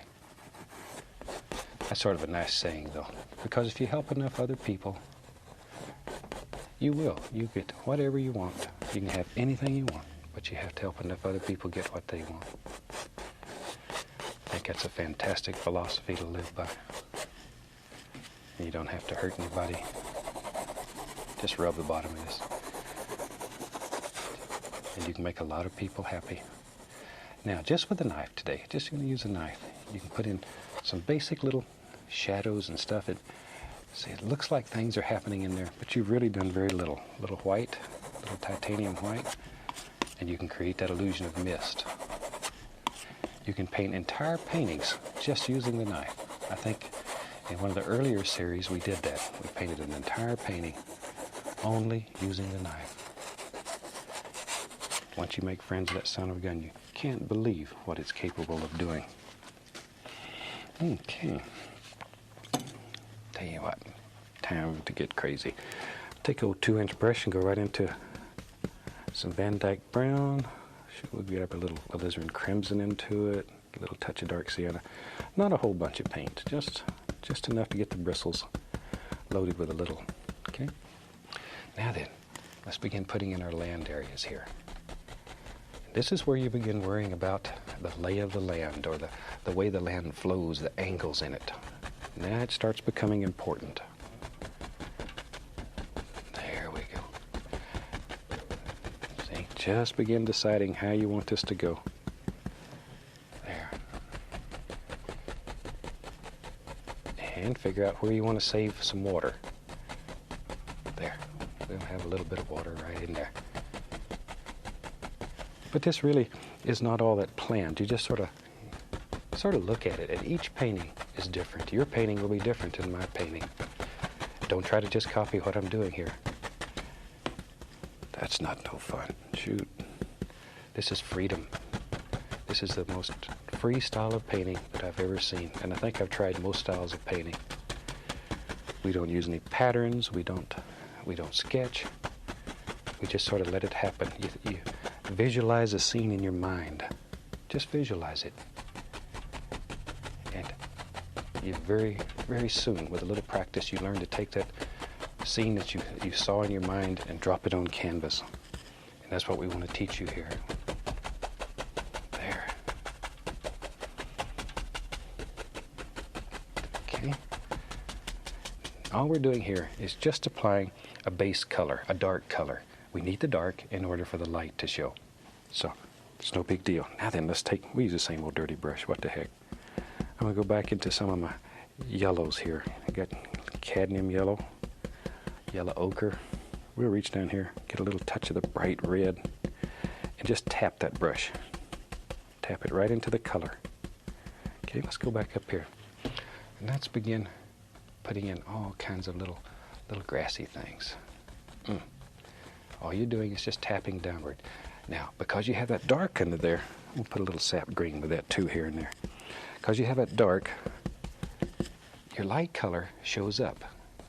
If you put light against light, you have nothing. Dark against dark, you have nothing. But when you put light against dark or dark against light, then all these things just explode. It's beautiful. There we are. You know what's so fantastic? I get so many letters from people all over the country that are painting and enjoy success, and it's fantastic, especially from young people. I can't believe the number of young people that are painting, and they have truly found the joy of painting. There we go. And we travel all over the country doing demonstrations for charity groups and PBS stations and all kinds of organizations. So if we get to your neighborhood, come out and see us. Come out and watch a painting being done. I think you'll enjoy it. We put on shows that are 2 or 3 hours long, and gives us a chance to talk with everybody and meet some of the most fantastic people. So now we'll take just a fan brush, and I want to clean up this water. So all I'm doing is just gently rubbing it. Just gently rubbing it. Just going to clean it up a little bit. There. Now, a little touch of liquid white, and I'm going to go right into titanium white.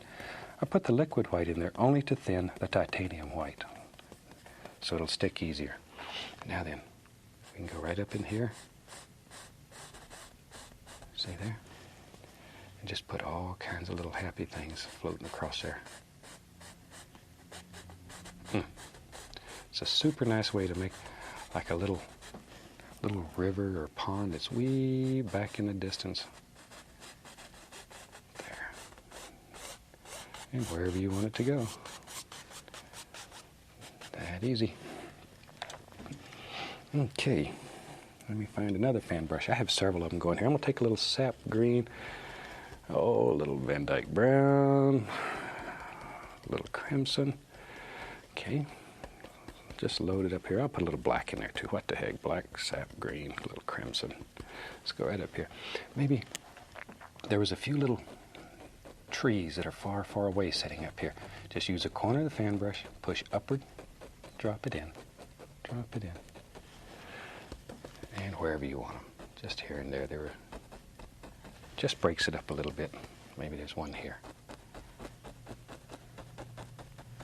See there? But it looks like little patches of trees that are growing far down in this valley. There.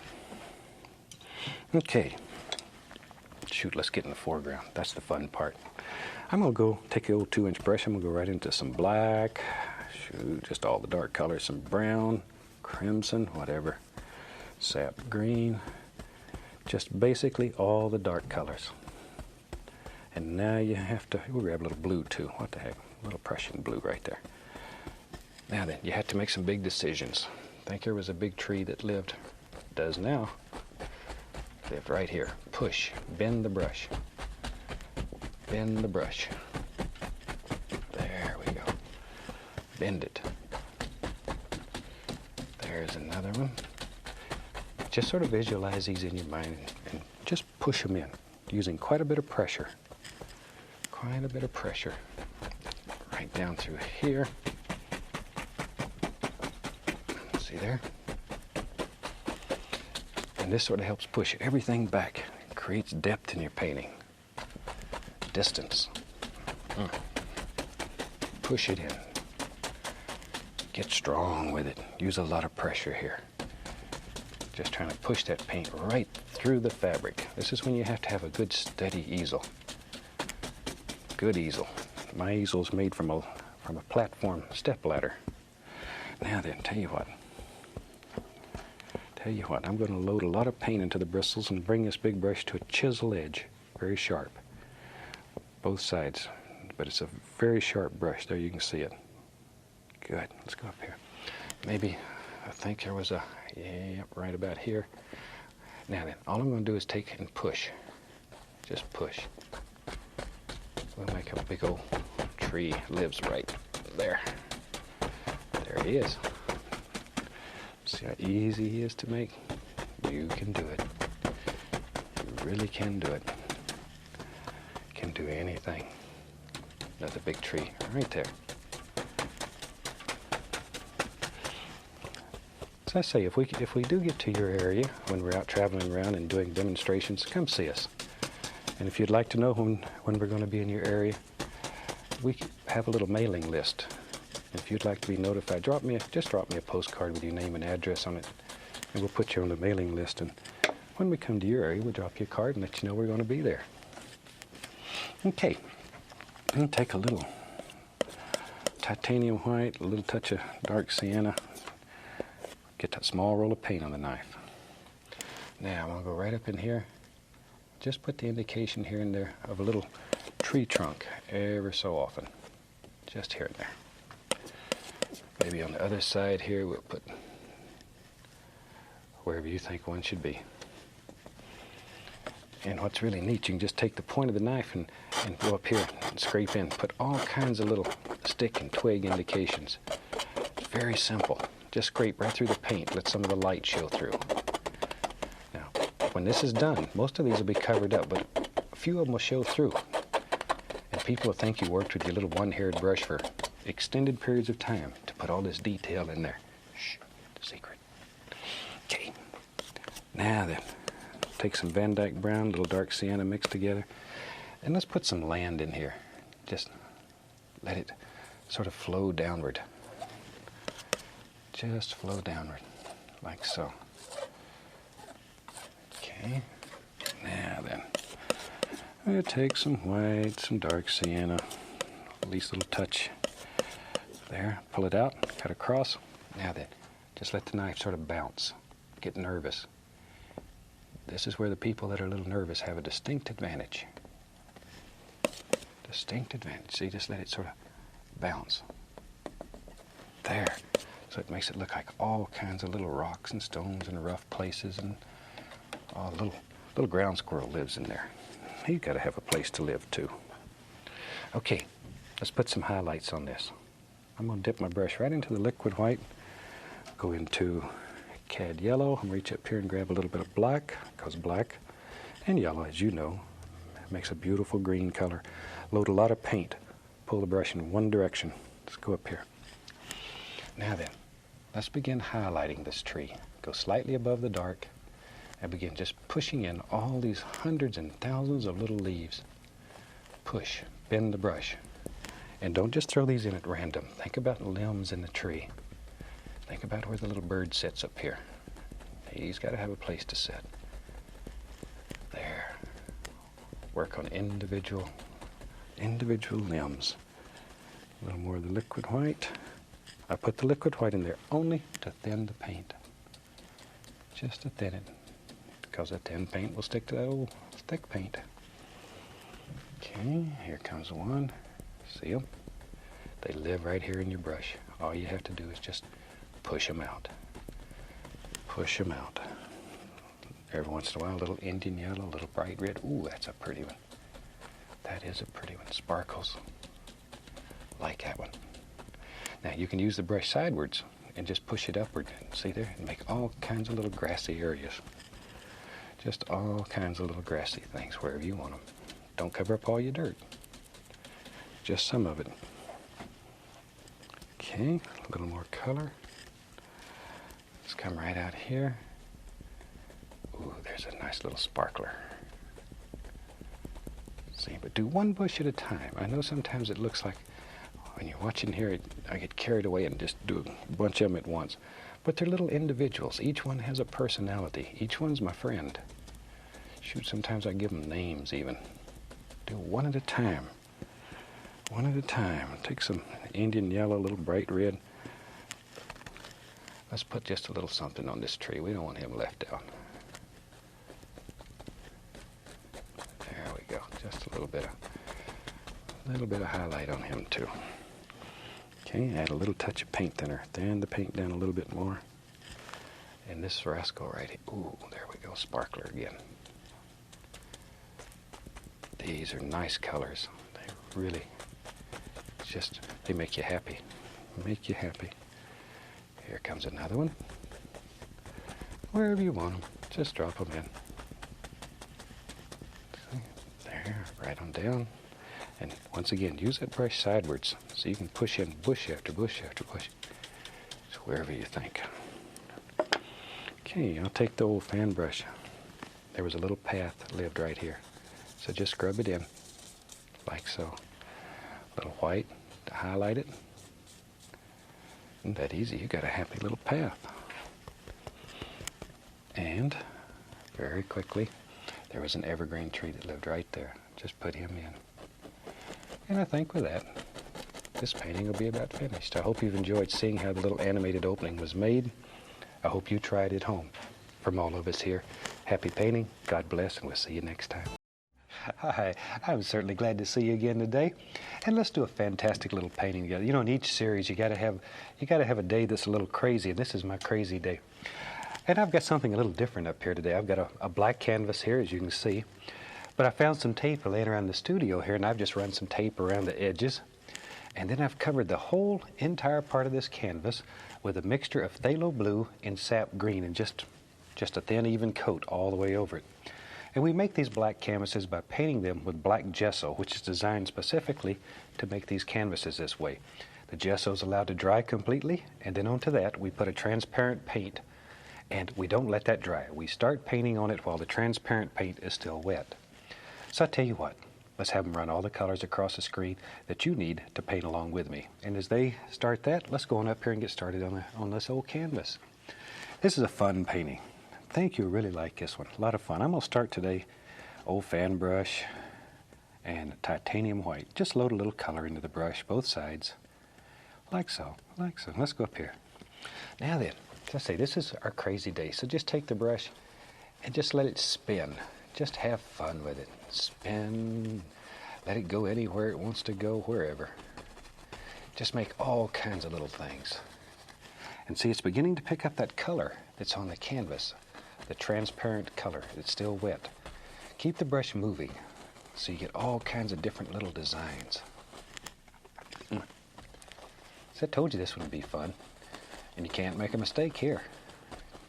This is enjoyable. Load the brush as it needs paint. And there's not a great deal of paint on the canvas. You really don't need a lot of paint. Push that brush in there and bend it. Just get all those little actions. All kinds of nice little things. We'll put one right up here too. What the heck? See, and you have to sort of make a decision here. Maybe it'll come down about that far. Now then, we can wash our little fan brush. We'll just wash it with odorless thinner and wipe it on a paper towel. That's all you have to do. Okay. Now then, let me find a big brush. Make sure it's good and dry. And I'm very gently here, just gently, I'm going to blend this. Watch here. Just blend it. Just sort of paint up and down on it. Like so. That's all there is to it. And right now you're saying, Bob, you have really done it this time. Maybe so. Maybe so. There. Look how color shows up on these black canvases. Oh, it's really fantastic. All right. Now then, I go back and get the fan brush. I'm going to go right into midnight black. Just straight old midnight black. Same old fan brush. Load a lot of color into it. Okay, let's go back up here. Now then, I want to make the indication of some little distant trees that are far back in the woods. So we just take the fan brush and just tap. Just tap. And it makes those edges nice and fuzzy. Evergreen trees and have sort of fuzzy edges. And you decide how many trees you want back here. Wherever you want them, just drop them in. Maybe there's one right there. Shoot, let's go over here. There's one. And let some of them have little crooks in them. Don't make them all exactly straight, because trees grow every which way. However makes them happy. Maybe, yep, you're right. Let's have another one right there. Wherever. Maybe there's one over here. Like so. See, and you can really put just as many or as few as you want. Maybe they're crowded here. Maybe this is a condominium for trees here. They got a whole bunch of them. There. Okay, now we'll take our little number 2 script liner brush. I'm going to dip it into paint thinner to get the paint very thin, almost the consistency of ink. Turn that brush, bring it to a sharp point. Okay, now then, let's go up here and just put the indication here and there of a few little branches hanging off these distant trees. Just a few. Just a few. Just sort of decide where you think they should be and drop them in. Now, if your paint doesn't flow, chances are you need more paint thinner on it. This paint, when it's good and thin, will literally flow right off your brush. Will literally flow. There. At home, you can put as many little limbs on here as you want. I just want to put a few on to show you how they're done. They only give me about 30 minutes here to do this, and if I don't get it done in that amount of time, Sally comes out here and yells at me. She's a director. Picks on me. There. There we go. I have no sense of humor around here if you don't get done in half an hour. There.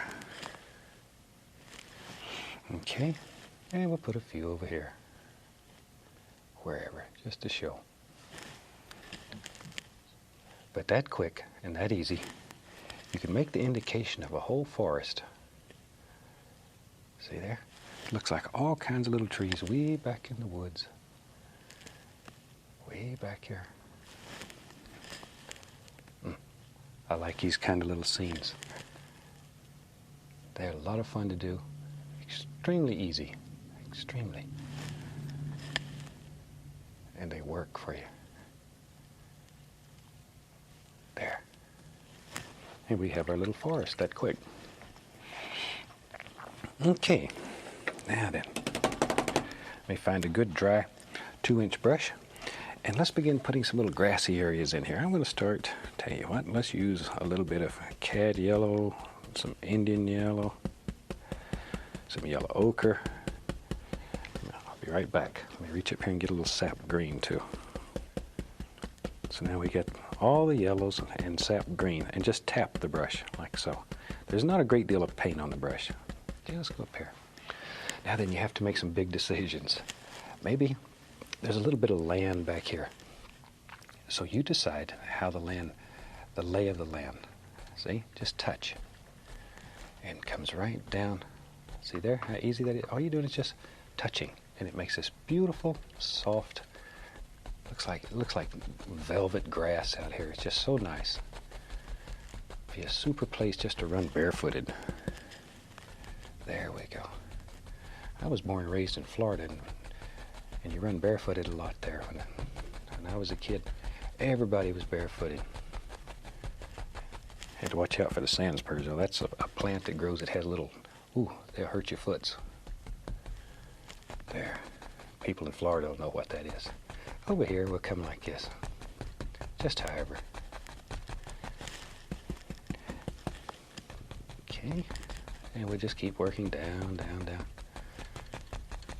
And when I was a kid growing up in Florida, I had all kinds of pets. I've always been a creature nut. I love all the little creatures. And I had every kind of pet, from alligators to lizards snakes. Maybe the weirdest pet I ever had in school.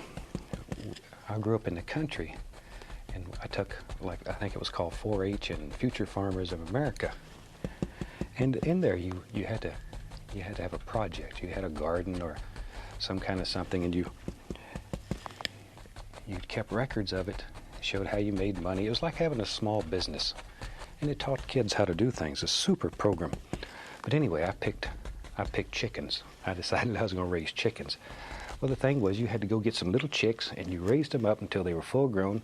Then you had to knock them in the head and sell them. Well, I think you know what happened already. The chickens grew up, and they became my friends. And I was doing real good. I had good grades, boy. I had good grades until it come time to knock them in the head. And I couldn't do that. So I didn't do too good in that class. I talked too much. Let me keep going here. There. All we're doing is putting in all these little soft grassy areas, wherever you want them. But my chickens live to be a ripe old age. There. Okay. So I didn't make a good chicken farmer. I failed it. Got an E in chicken farm. Tell you what, let's take a little bit of titanium white on the fan brush here. A little bit of titanium white. And I have several fan brushes going, so I don't have to continually clean them. Let's go right up here. And this is just a beautiful place to have a bubbling little stream. So decide where you want your little stream to live. Maybe he lives right here. Let's start right here. And there he comes. Bloop. See? Look how color stands out, though, on this black canvas. Give a little push here and there, and it comes on out. Maybe, bloop. There's little stones and stuff all underneath here. And little places where the water splashes and hits and crashes and comes down. Make up little stories. There you go. There. See? Look at that. See that little stream just meanders around down there? I think that's a word. If it's not, you know what I mean. There we go. See, the rest of that story about the chickens, I had to go on with this. To this day, though, I don't eat chicken. These things became my friends, and to this day, I won't eat anything that ever had feathers on it. There.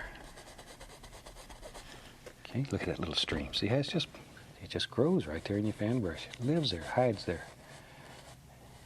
Just wherever you want it to go. There.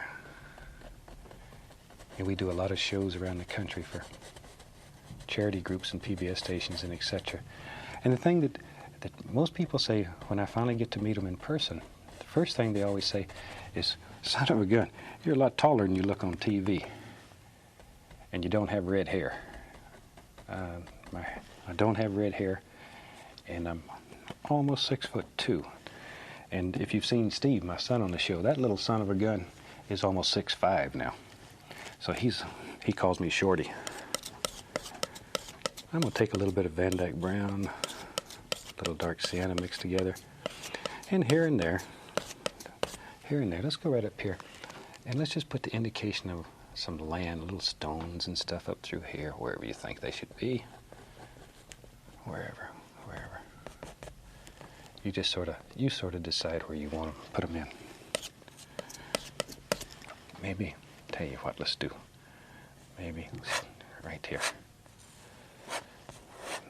Got something right there. I'm just putting in a little color, maybe right over here.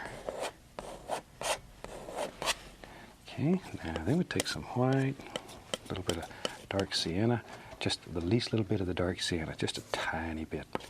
Now then, find out if you got a delicate touch. Just let this barely, just graze, just barely touch.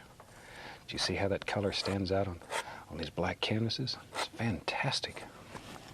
Just jumps right out at you. Make all kinds of beautiful little things, that easy. And back here, where we had these little stones, we'll put a little touch of highlight on them. Wherever. Okay. And in your painting, you put this wherever you want it. Wherever you want it. And we can take a fan brush, a little bit of that green and yellow on it. Just load it just back and forth like that. Okay. Now then we can come up here and very carefully we can just drop in some little grassy things around the individual rocks and the water. So just give it a little upward push, wherever. Now I'm gonna get the small knife. Maybe right out here lives a big rock that projects up right there. Big old son of a gun. And we'll put a touch of highlight on him, just a touch. Like so. Big old strong rock. All right. I'm going to put the least little touch of the liquid white in with my titanium white. The liquid white will just make it a little thinner so it flows a little easier. Liquid white, titanium white. Now you got to think like water. Maybe the water just comes right around here and it comes here and son of a gun, somebody has pulled the stopper out. And it falls right off there. So come over and down. See there how easy it is? This water here splashes along and it comes out here and maybe under here there's a little stone that hits and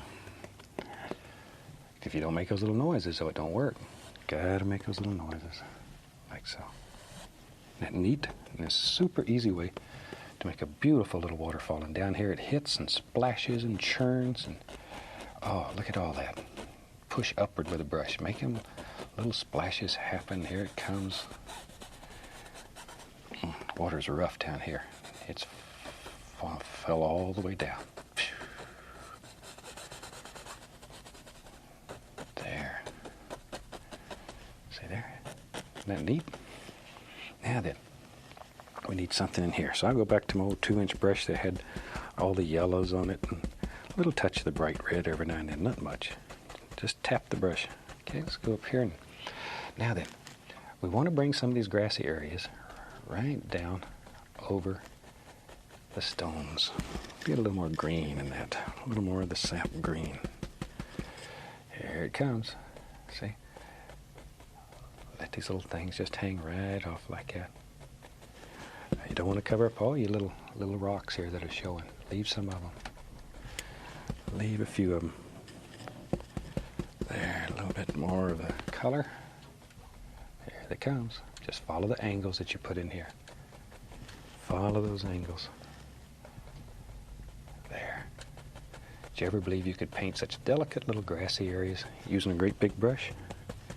You really can. You really can. There. See, it looks like all that old moss and grassy stuff, it always hangs around a waterfall because the humidity's so high. You get all kinds of little hangy down plants. Little hangy down plants. This is a nice place. My mother would like a place like this. She likes these quiet little places where the water plays. There we go. See there? Just layer after layer. Tell you what, let's do. There it is. Lost my brush. Let's have some fun. I'm going to go right into the Van Dyke Brown with a fan brush. Just load it full of paint. Load it full. Reach over here and get some black too. So we got black, Midnight Black, and Van Dyke Brown. Want it very dark. Let's go right up here. Maybe. I like old big trees. So we'll put one right there. Big old tree.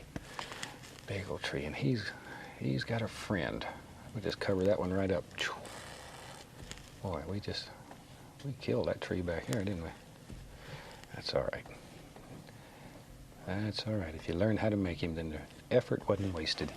It wasn't wasted. Put a little more paint on the brush. We need another one. We need a big tree. And he lives, boy, this is a big tree. Put some crooks in him. We don't want him too straight. Let him just flow right off your brush. He sits out here and watches a little waterfall. Put him a root coming out down there. Yeah, his job's to watch the waterfall. Okay. Now then, I'm going to take some titanium white and get a little bit of bright red, just a little bit. It's very strong. Be careful. It's easy to get too much. Pull it out very flat. Let me wipe the knife off here. Then cut across, and we get our little roll of paint right on the edge of the knife here. Okay, now then, let's put some highlights on these big trees. Just touch, give it a little tiny pull. Not much, just barely pull. And just let it sort of blend back. There we go. Just wherever. There, see? Darker as it works its way around the tree. If you start on that outside edge and just keep working around, that'll happen automatically. You don't have to worry about it or anything else. It'll happen. Just let it go. Let's put some on these other trees back here too. We don't want them left out. Touch. Just touch. Follow the tree right on up. Like so. Like so. You know, ever since we've introduced these canvases, I think the first one I did in the series was an oval. And that has become one of the most popular things we've ever done. All the different shapes and designs that can be made here. They're almost, there's no limit to them. There's absolutely no limit to them. My friend Nat in Canada, you were to see some of the things he's making. All kinds of octagons. It just goes on and on. Let's just let your imagination go. Contact paper works very good. And just cut out a design, stick it right on there. Paint your picture, then pull it off. You can't believe some of the effects. I'm mixing a little phthalo blue and white here, and I'm going to get just a small amount and just put a little touch on the back of the tree, just to indicate a little reflected light. There, like so. A little bit on these other trees. There we go. There. Okay. Now then, we go back. I'm going to pick up a little bit of Van Dyke Brown and go right back in the middle and just tap a little. All you're doing is tapping. Let the canvas pull off what it wants. Give you back what's left. Just like my tax man does. Only there's nothing left hardly when he gets finished. There. Like so. Now when these trees dry, they'll have texture. They'll feel like real bark. Okay, take our liner brush. Paint thinner. We'll use some black and brown, good dark color. We want this to be thin like ink. See there, it's running. You can see it running. Okay, load some paint on there. Let's go up here. Now then, let's come right down in here and put some nice, big, strong arms on these trees. Tree needs an arm too. You gotta hold up the weight of the forest. Little bird has to have a place to sit there. There he goes. There he goes. And this old tree here, big old branch comes out here. One out here. Across. See, just however many you want. Okay. Okay, get a little more thinner. And let's do this old big tree here. Maybe there's a big old limb. There it is. Comes right down like that. Right on down. One right here. Wherever you want them. Just sort of look at your tree and your painting and decide where you think the limbs would be right. There we go. There's one that goes on across the tree. Wherever. And if these are evergreen trees, there's always a lot of old dead-looking limbs that hang out wherever. Always a lot of them.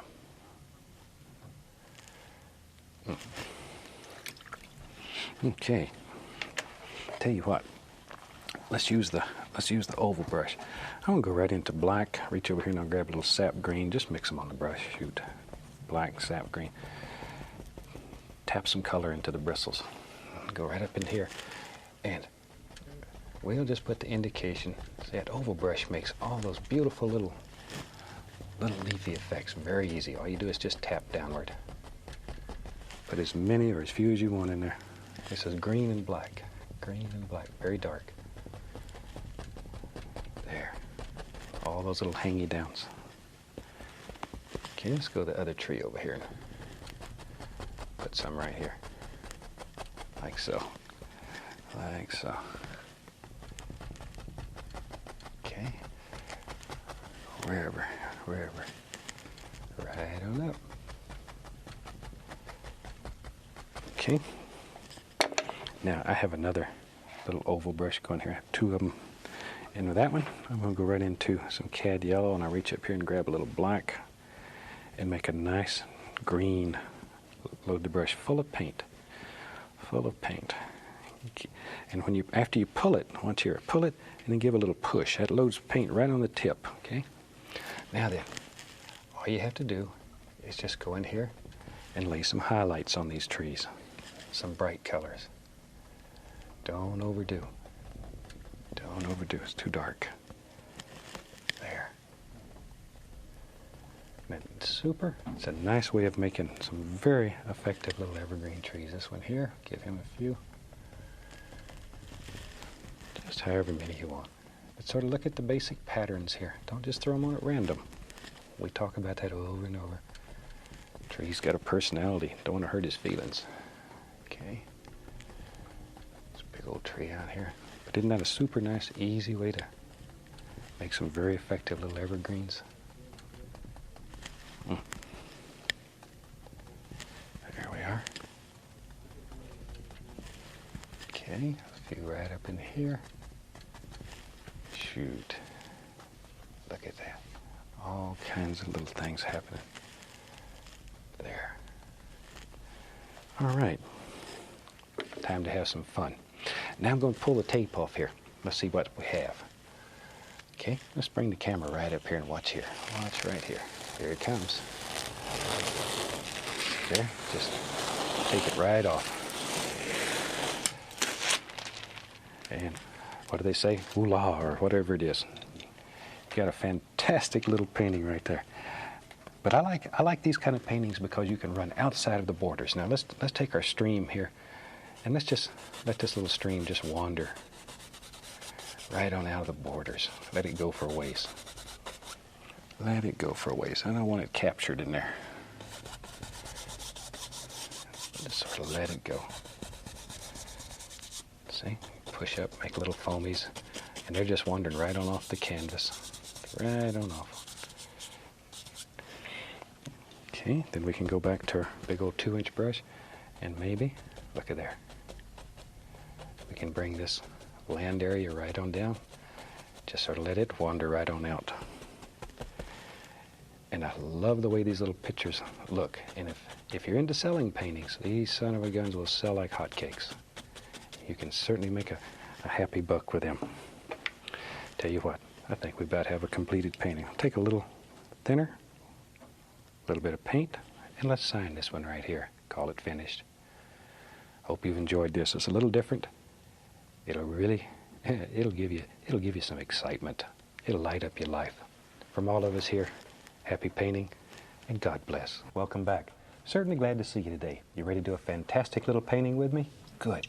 Tell you what, let's have them run all the colors across the screen that you need to paint along with me. While they're doing that, let me tell you what I've already done up here. I have my good old 18 by 24 inch canvas here. The top of it I've covered with a thin, even coat of liquid white.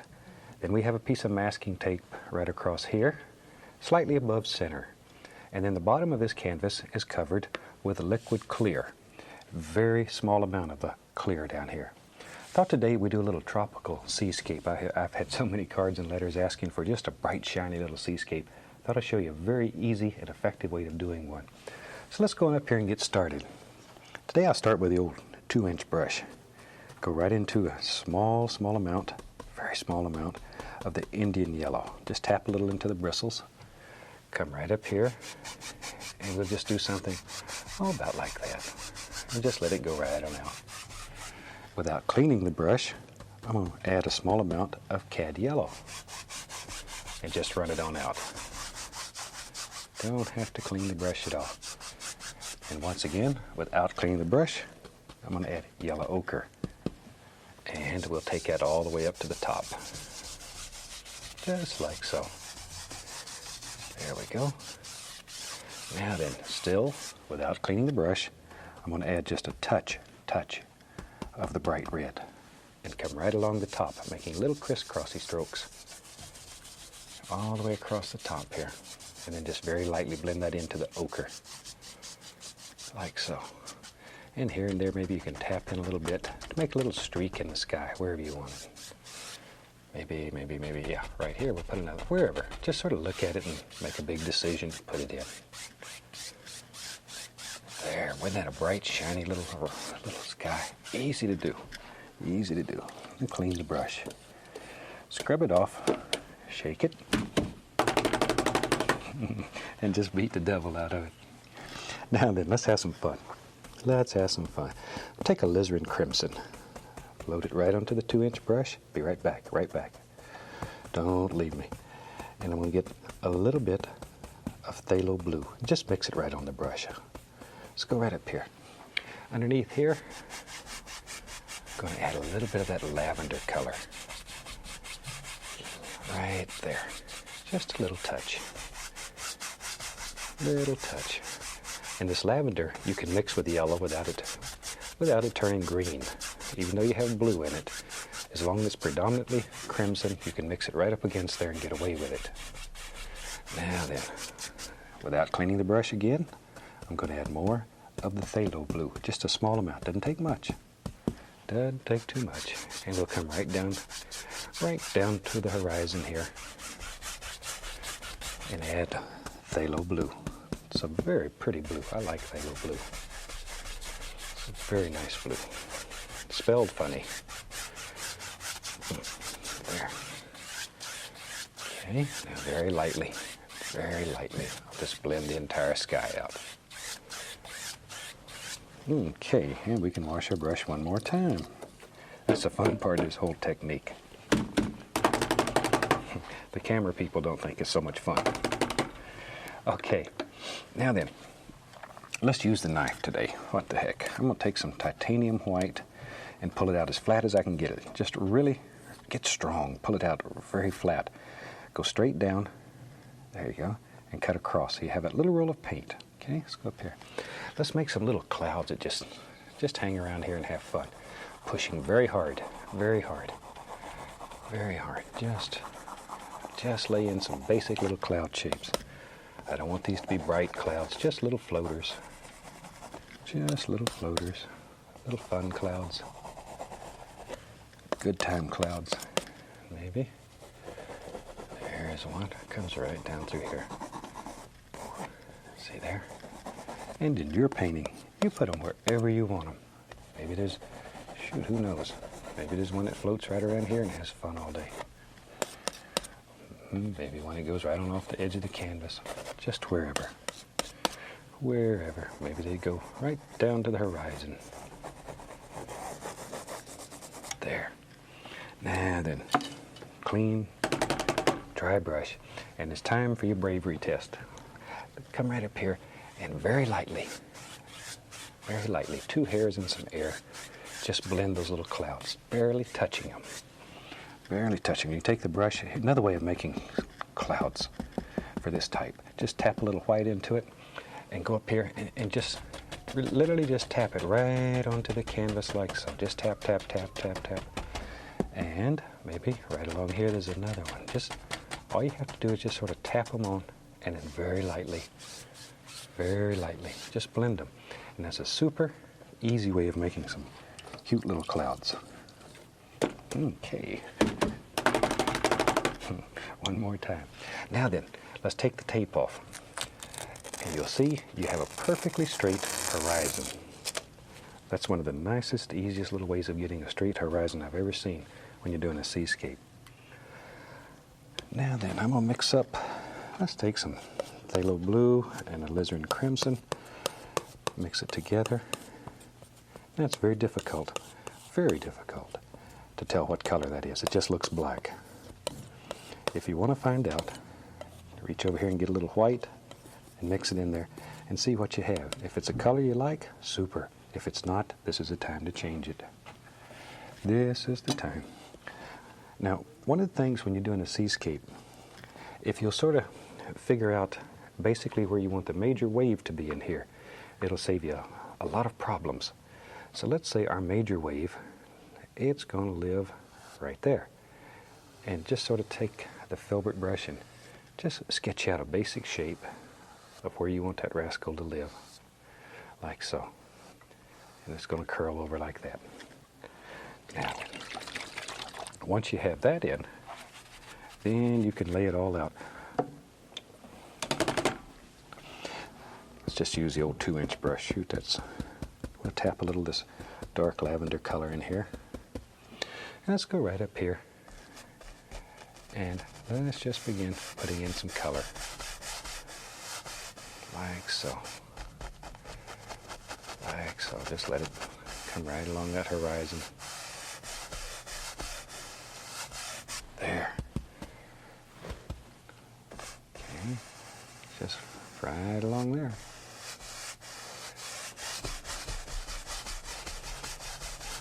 Okay.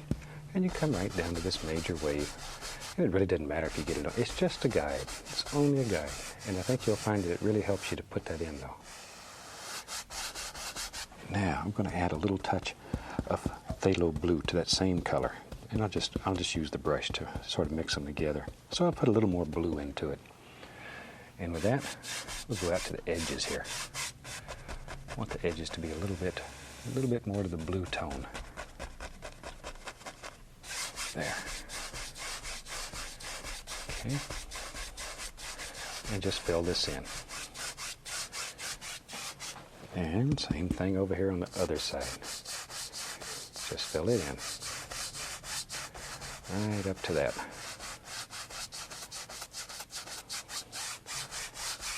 Wow, that quick you have the whole back of your seascape done. Same old brush. Still hadn't cleaned it. I'm going to use some black and a touch of phthalo blue. Once again, just mix them on the brush. And let's go right up in here and do that. Just put a little color in. See, because the liquid clears on the canvas, the color stays true. If you had liquid white on the canvas when you did this, it would dilute the color. With the liquid clear, you don't have that problem. There we go. But I can't tell you enough to use just a small amount. It goes a long way. One container of clear should last you for years. There we go. And right on up, and the other side back over here. There we are. See there? Shoot, you got your seascape half painted already. That easy. All right. While we have that old brush going, we might as well. This wave's going to be curling over, so we can add some dark color. Now, if you're uncomfortable using a brush this big to do these things, use your smaller brush. Either one will work. There we go. See, we just put that in. All right. I have several brushes going here. So let me grab another one. I'm going to take a little dark sienna. We'll just put it out here. A little dark sienna. I'm going to grab some yellow ochre. Reach up here, get some white. So I got dark sienna, yellow ochre, and white. There, just tap it into the bristles. Let's go right in here. Maybe there'll be a little beach that lives right here. Right there. And just let that blend right up into the watercolor here. There we go. Just let it blend together. Like so. Okay. And we have the entire canvas blocked in now. Now we can begin getting serious about it. Okay. We'll start with a knife. Take a little bit of the titanium white, pull it out very flat, just as flat as you can get it, and take the knife and cut across and get that little roll of paint. Always loading the knife with that little roll of paint. And let's begin making some little waves that are far, far back here in the distance. Barely can see them. They're just little teeny ones. So use a firm pressure and push. Just push. Firm pressure though. The knife is literally bending. Literally bending. Just put some little sparklers here and there. Just here and there. And when you push that hard with the knife, there's little ridges of paint here. And those little ridges of paint, we'll use those later on. That's what we'll place our highlights on, all the little sparklers. But I'm putting a tremendous amount of pressure here, really getting strong. Take out all your frustrations this way. There. And right on over. And maybe a couple of little doers right in here, wherever you want them. This is just sort of an individual thing.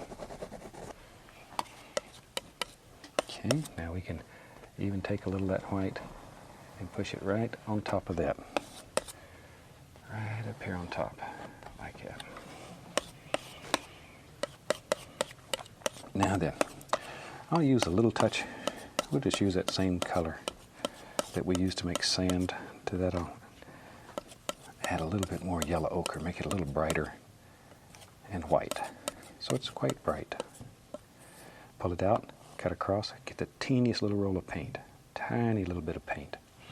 And let's just go up here and just very gently, just let it graze those high points. Just let it graze. Don't want a great deal of paint. Just barely grazing. Just caress it. Just caress it. Just touch, barely touch. Okay, now I'm going to take titanium white and the least little bit of yellow in it, cad yellow. Titanium white and a little tiny bit of cad yellow. Tiniest little bit. And once again, pull it out flat, cut across, and we have that tiniest little roll of paint out on the edge of the knife. Okay? Now then, with this, we can really sparkle, decide where the light's striking the water. And that's where you put your bright spots. Barely touching. Barely touching. Okay? And however many you want, or a few. There we go. Okay. Now while I have that color on there, I want to add a little bit right there. That easy. Maybe even back in here. We'll just put a little bit right in there. See? Okay, now then, let me find a fan brush here. I'll take a little titanium white on my fan brush, and let's put another wave. He lives right here. Comes right down. Got to make those little wave noises. A little bit of white right there. Maybe this one just progresses on out. We don't know where it goes. Now then, very gently, grab that and just sort of blend it back. Just blend it back. And it makes the trough in between the waves. Just gently blend it back. Now, I'll tell you what, I'll show you something here. Let me get a little bit of that yellow. I want to put a little of that bright yellow right here. And maybe right here. Just lay a little bit on. A little bit on. And we'll take that fan brush, wipe off the paint, and grab that yellow and blend it back. So it looks like there's sunlight just laying in between there and playing, having fun. There. Now, blend this back. See how bright and shiny that is? Boy, the light's really striking right along there. And it gets darker as it works away. Okay, then right above this wave here, just blend that light in. There. That's pretty. Just a bright little rascal. Okay, I'll take a little white, least little touch of phthalo blue on the fan brush. White, a little touch of phthalo blue. And let's go right up in here And you could just come back in here and add in little touches of color. Just here and there, white, phthalo blue. Hope it shows up enough so you can see it. There, here and there.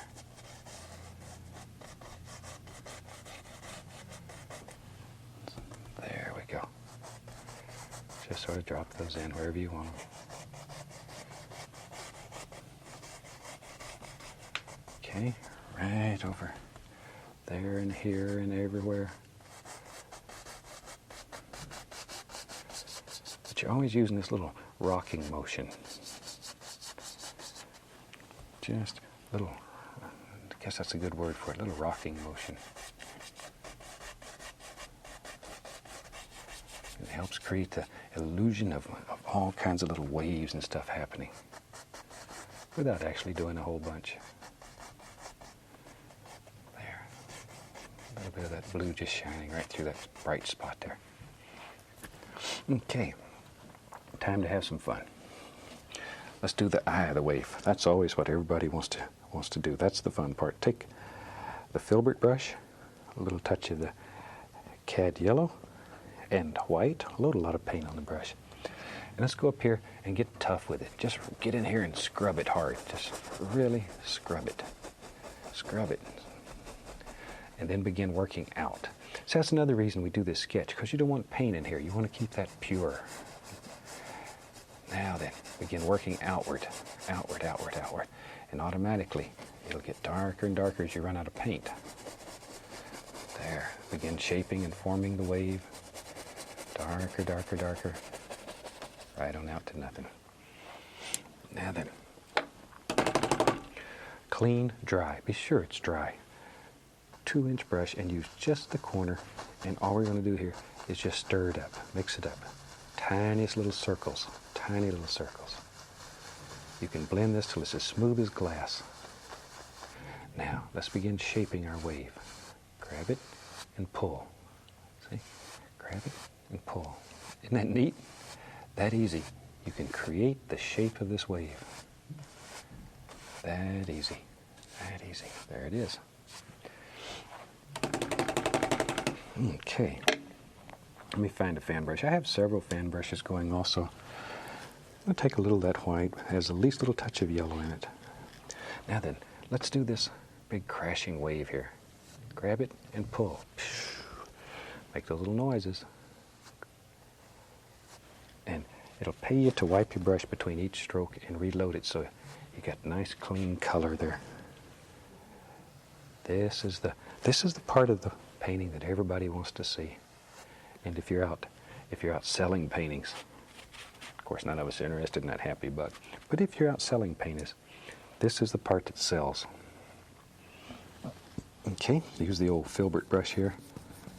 And I'm going to load a touch, just a touch, of this lavender color we had on the brush. Okay, let's go up in here. Now then, let's put some foam. We'll put the shadow in first. Put the shadow in. There we go. And all we're doing is just scrubbing it in. Put the shadow in, put the shadow in. Let it just come around. This is where you begin shaping your wave. Right there. Let this shadow just wherever you want it. There it comes. Big splashing thing. There it comes. Put the shadow first though. Okay, wash your brush. Then wipe it on a paper towel. Be sure it's as dry as you can get it. Okay. Now, let's go right back into this is our mixture of titanium white with the least little touch of yellow in it. Load a lot of color into the bristles. All right. Now then, just sort of give it an upward push. And put the highlight right up on top of all that.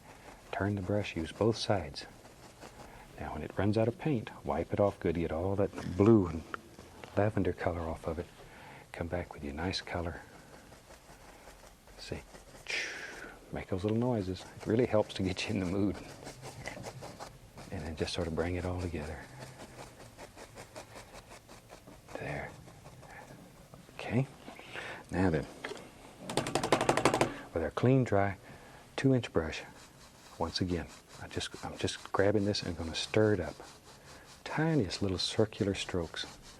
Blend that right into the shadow, except the very edge. You don't want to blend that edge, you want to save it. Just blend it, blend it, blend it. Now you could use the 1-inch brush for this, but the 2-inch brush I like to use because it seems to have more hair there and it really seems to work a lot nicer.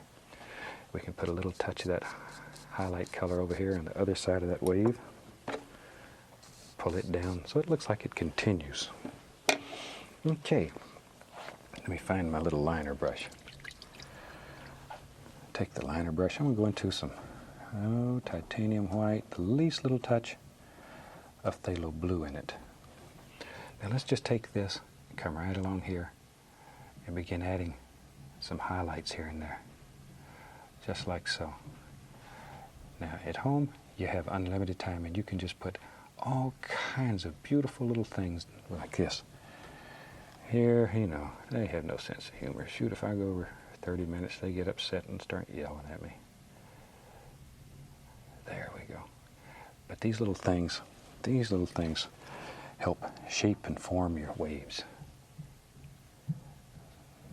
All kinds of little gooders here. Fan brush also works very nice. Take a fan brush, a little touch of phthalo blue and white, and begin putting in just all kinds of little foam patterns that are moving and playing. But this is where you, once again, where you create the shape of your wave. As it goes out, it's getting flatter and flatter. There. Maybe, tell you what, right out here. Oops, there we go. And we can begin. Let's just lay in a little bit of foam that's laying down here. This is just titanium white, but it's picking up all those little colors that are underneath. Leave some openings, leave some holes in it, so you can see the sand and the water all through it. And pull like that, still making those little rocking type strokes. It travels right on up the wave. Now right underneath this wave here, it's going to be a little darker because it's a shadow created by that wave. So brighter out here and lighter there. Okay. Now then, script liner brush, a little bit of the lavender, and we need to have a little dark line that lives right into this. It'll pop that right up. Right up. And you can come back in here and put just all kinds of little things wherever you want them. Tell you what, this is going to be a tropical scene. We need a happy little palm tree in there. Show you an easy way of making an indication of a palm tree. We'll just use Van Dyke Brown on the fan brush. Load it full of color. Let's go right up here. Decide where your palm tree lives. Maybe this palm tree maybe lives right here. Goes right off the canvas. We don't know exactly where it goes. Let's give him a friend. We don't want him to get lonely. Ooh, right through the crasher. There, now we got 2 palm trees. Pretty soon, you know how palm trees are. Pretty soon there'll be 3. Now then, take a little black, a little white. We'll make sort of a grayish color here. And with that, let's just put a little light on this. Just a little light. See? Like so. Right up the old tree. Zoop-de-doop-de-doop. There. Okay, you can take the liner brush with a little dark color on it and really work it, making little doers like it, going all the way up a tree. Okay. Fan brush. Let's make some big leaves out there. Dip the fan brush into paint thinner.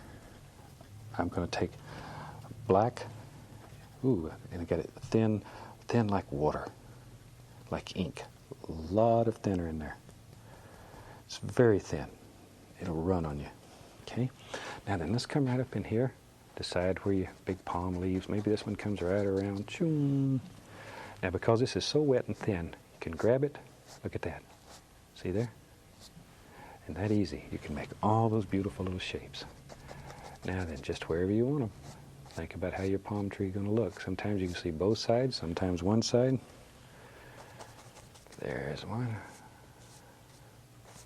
This is one of the easiest ways I've ever seen to make a striking little palm tree. And this black color against that bright background, oh, really, really stands out. You'll like that. Don't want this other one to get left out. We'll give him a nice limb. Grab it, pop it. Choom. Here comes another one. Goes right out through there. Grab it. Give it a pull. Okay, another one. And maybe one right here. Just however many. And a little one. See there? That's one of the nicest ways there is to. Hi, I'm glad to see you again today. Thought today we'd do something a little bit different. I have my old canvas up here as usual, but I've covered it today with a thin, even coat of liquid clear. And let me say it again, thin coat. You need very, very little of this. And this is nice when you want to use colors that are, say, transparent and you want to get sort of a different effect. So I tell you what, let's have them run all the colors across the screen that you need to paint along with me. And while they're doing that, let's go on up here and get started. I'm going to start today with a small amount of Indian yellow. Just the least little amount on the 2-inch brush. Just tap a little color in there. Let's make a nice little, oh, like a little sunset back here. Like so. And we'll just start and just drag a little color across like that. Like that. You know, since we introduced the clear, oh, I don't know, several series back, we've got so many letters. People are doing such fantastic paintings with it. And I've used it mainly for seascapes. And the letters are asking, can we do landscapes and stuff with it? Absolutely, absolutely. So today, I want to show you how you can do a fantastic little landscape using the clear. Right into crimson, alizarin crimson. Still using the same brush, have not washed it. Okay, I'm going to go right up above the yellow and just begin laying that in. Because there was still yellow on the brush, you're going to get a nice orangey color. Beautiful little color. And then we're going to blend it down into the yellow.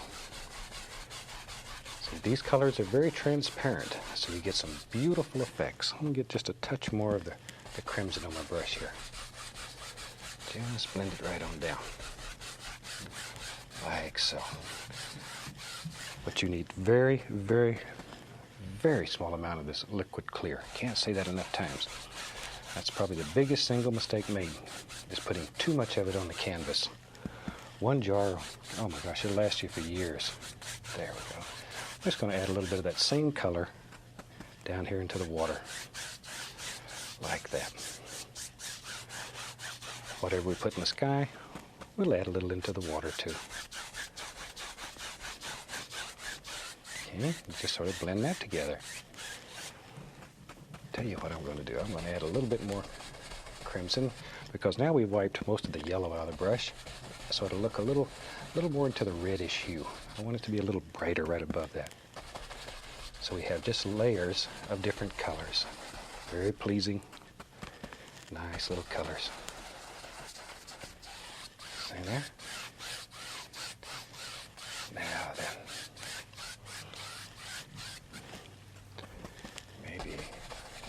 Right there, just a little touch more. And we'll just let it wander on up into the sky, wherever you want it. Now it takes very, very little color when you're using transparent colors on top of the clear. Very little color on your brush. Now then, add a little bit more down here too. It's a little brighter in the sky, should be a little brighter in the water. Now then, I'm going to go into phthalo blue. I have not washed the brush yet. Phthalo blue. I'll reach up here and grab a little of the crimson. Very little crimson, just enough to give it a slight lavender hue, but very blue yet, very blue. And just drop a little bit of that on. This phthalo blue is very transparent. There. Okay, we'll just bring it down to about like that. And let it stop. Same thing now. We'll put some into the water. Just got to have some in the water. And I'm not sure where we're going to have land down here yet, but it doesn't matter because you can put the land right over this color. And wherever you want it, that's where it'll be. Okay.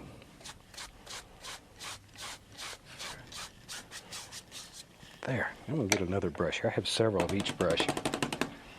Now then, with a good dry brush, I'm going to blend this together. This is very dry. Be sure it's good and dry because the clear and paint thinner will react quite violently. So be sure your brush is as dry as you can get it. Might even wipe it across a paper towel before you do this. There we go. Okay. Now then, what's really neat after you have all these transparent colors on top of the clear is to begin adding little layers of opaque color. And titanium white, for example, is very opaque.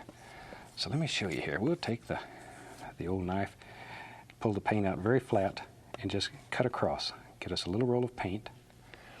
And let's put some little streaky clouds back here. All you have to do is just rub it across the canvas. Just rub. That's all there is to it. Wherever you want them. See there? That little roll of paint. That's all you need. And we got us some happy little clouds. Okay, very lightly. You can blend those. See how that opaque color though stands out against all the transparent colors, and you can take the large brush and maybe in here you want to put the indication of a little cloud that's just sort of floating around. Just take the brush and very quickly drop it in. It's unreal what you can do with this. You can make some of the most beautiful and striking effects. Okay, now then, today let's build us a mountain. I'm going to start with black and Van Dyke brown and a little bit of Prussian blue in it. Black, Prussian blue, and Van Dyke brown. Should be very dark, mostly black. Okay, once again, we cut off that little roll of paint. Let's go right up here. Now then, let's have a big mountain that lives, there he goes, right about here.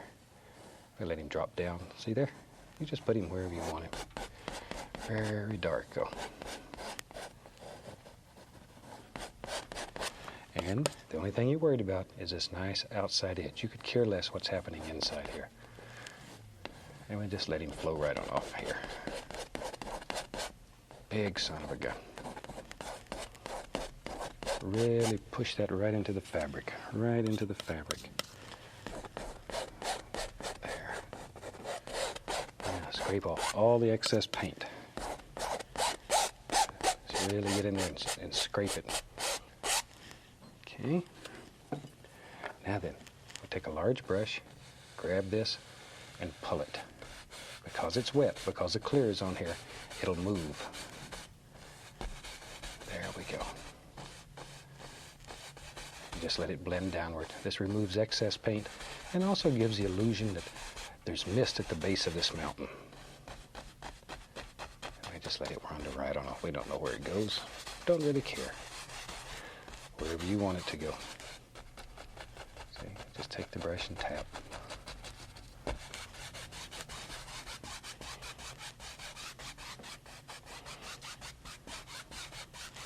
Okay, now then, let's put some highlights on there. I'm going to take some dark sienna. Clean off a little spot here. We'll take dark sienna, I'll take some bright red, and I'll reach up here and get some white and pull it through. Add a little yellow ochre. But add all these colors sort of in layers here. See? Don't overmix it. Let all kind of things happen. Okay? Now then, when you cut across there, all those different things will be right in that roll of paint. All these different colors. If you just cut straight across, they're still there. And you can come right up here. No pressure, and you can just lay them all on here like that. And all kinds of little different things are happening in there. All kinds of beautiful, beautiful colors. That easy. Okay. Put some up here on this big son of a gun. Let it come down wherever you want it. There. See, just let all these things happen. People will think you work for months to get all these different colors. And it's all in the loading of the knife. All in the loading. It happens automatically. You don't even have to worry about it. I'm going to get the small knife. I want to go over on the other side before I do too much here. We'll put in some shadows. I'll take some Prussian blue, a little touch of white into it, and let's go right up here. Got a little bit of dark sienna in there too, and just pull it down. Prussian blue, dark sienna, and I'm not mixing these very much. I don't want them hardly mixed at all. Just pull down. Okay, maybe we'll do it that way, right in here. Got a little bit more. See, that's simple. You can put in all kinds of beautiful, beautiful, striking little highlights. Maybe right here we'll have this one come right on down. We'll have a little projection here, and we'll just sort of let them meet right there. Just wherever you want them. Just sort of work your colors back and forth. Let them come together. Come together. Like so. But you can make some of the most fantastic little effects. And they just sort of happen. Just sort of happen. Now then, we'll bring this maybe right on around. Just make up your mountain the way you want it. There we go. Let's take a little bit of light color. Maybe the light's really zinging right through there.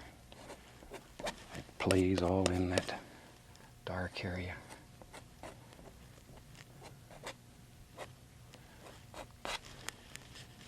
It's a super way, though, to make some of the most beautiful little mountain effects you've ever seen. There.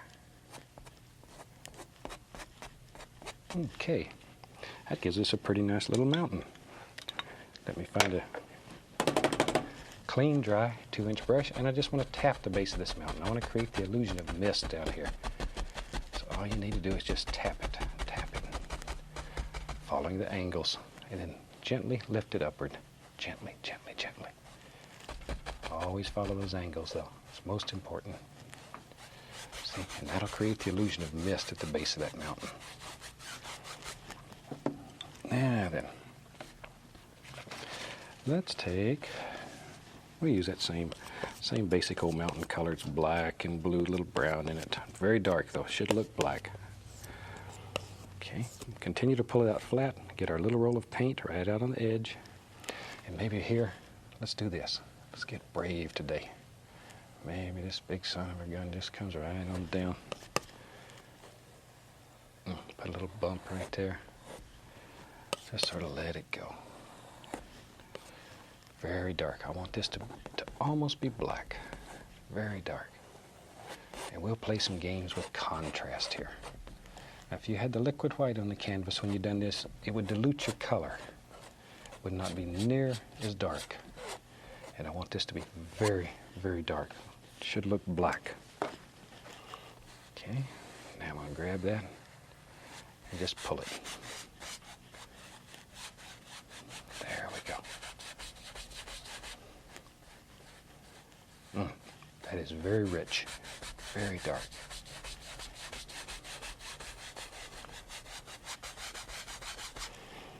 Now then, I'm going to take Prussian blue and white, but mixed very, very dark. I want it very dark. Add a little black to that there. Very dark. Cut off a little bit of paint, and I just want to put the indication here, just here and there, that maybe a little light is striking this whole dark, dark mountain. But there's virtually nothing there. It is very dark. Just a little shadow here and there on it. I don't even know if that'll show up hardly. There we go. Okay. Now then, while we have that dark color on the brush, let's make us a little reflection underneath that. We're going to need a reflection, so all we have to do is just grab a little of that and pull it downward, straight down, just like so. There we go. Down, straight down, straight down, straight down. And very lightly, just come across. You can push that paint and make those reflections wiggle and move. Okay. Now maybe, let me find a fan brush. Maybe back here we'll take some yellows, and I'll get into some greens. Dark green here. Dark green. Maybe there's some little land areas back in here. This is very dark green. Just push these in, like so. There. Just push them in. Now go back into the same yellow color and just add a little more to the brush, and it'll be lighter. A little yellow ochre, cad yellow, Indian yellow. Okay, let's go back. Now then, I want to come back in here and just put the indication of a few little highlights. These are distant little trees and bushes that are far away. Can't make out a lot of detail on these. There. Just enough to make them shine a little bit. Okay. Now we'll take a little brown and just put in the indication of a little bit of land. It's just Van Dyke brown. Right along in there. Take a little bit of the liquid white, pull it out very flat. And with that, we can come right in here and cut us in a water line. See how that stands out? Dark against light, contrast. All this wild contrast. There we go. Okay. Now then, take a fan brush. This is a number 3 fan brush. Don't even know if these will show. I just want to put the indication here and there of a distant evergreen tree. Just a few right in there. When you do them at home, though, you'll be able to see them much better. Just a little evergreens back in there. Okay. Tell you what, let's really have some fun now. Take the old 2-inch brush. I'm going to go right into Van Dyke brown. Pick up some alizarin crimson, a little bit of dark sienna, just whatever. Even a little sap green. Just throw it all in there together. Tap some color in there. All right. Let's have right in here.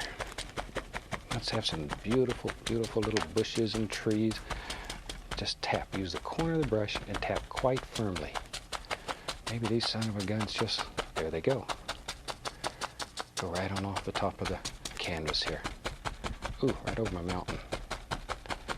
And begin making some nice branches and limbs. I'm going to go right into a little touch of yellow ochre. And just begin mixing that right on the canvas and in the brush. I want it to get a little lighter toward the top.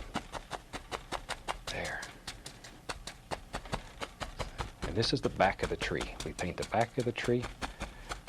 Then we'll come back and paint the middle of the tree, which is the trunk. And then we'll put the highlights on.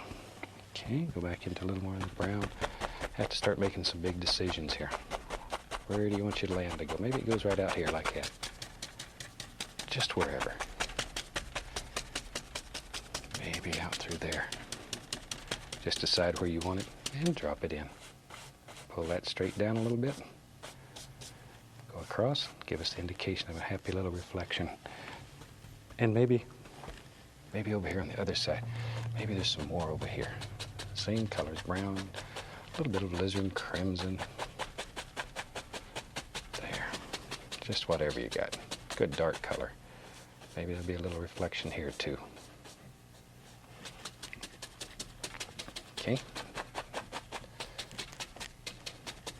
Now then, let's come back in here, and we need a tree trunk or two. So I'm gonna go right into Van Dyke brown with a fan brush. Right in there, and back in here, we'll make some few little trunks. We don't know how many trunks are back here, and you maybe can only see parts of them here and there. Just wherever. Maybe there's one right here. Comes down. And you know me. I like these old big trees. There's one. Choom. Just throw him in. And he's got a friend here. This friend is really a big tree. He lives a little further into the foreground. Big son of a gun. That'll sort of give you an idea of where your trees live. Maybe, tell you what, maybe there's one or two on the other side over here. We can just sort of block them in while we have the old brush going. There's one. There's one. There it comes. Zoop. That easy. And we'll give him a friend. There. Just like so. Now then, go back to a 2-inch brush, and I'm just going to tap it into some of the greens and the yellows and Indian yellow, yellow ochre. Just tap it. Just tap it. Okay. Now then, let's begin putting all kinds of just little grassy things that are growing out here. Wherever you want them. Wherever. There's one. Tell you what, let's have some nice rocks live out here too. We need a nice stone that lives. There he is. Nice big old stone. And in your world, you decide where all these little rocks and stones live and just drop them in. Just put them in wherever you want them. Give them a little touch of highlight up here. That's pretty. Pretty. Like so. There's some right there. See how easy it is to make all these little rocks.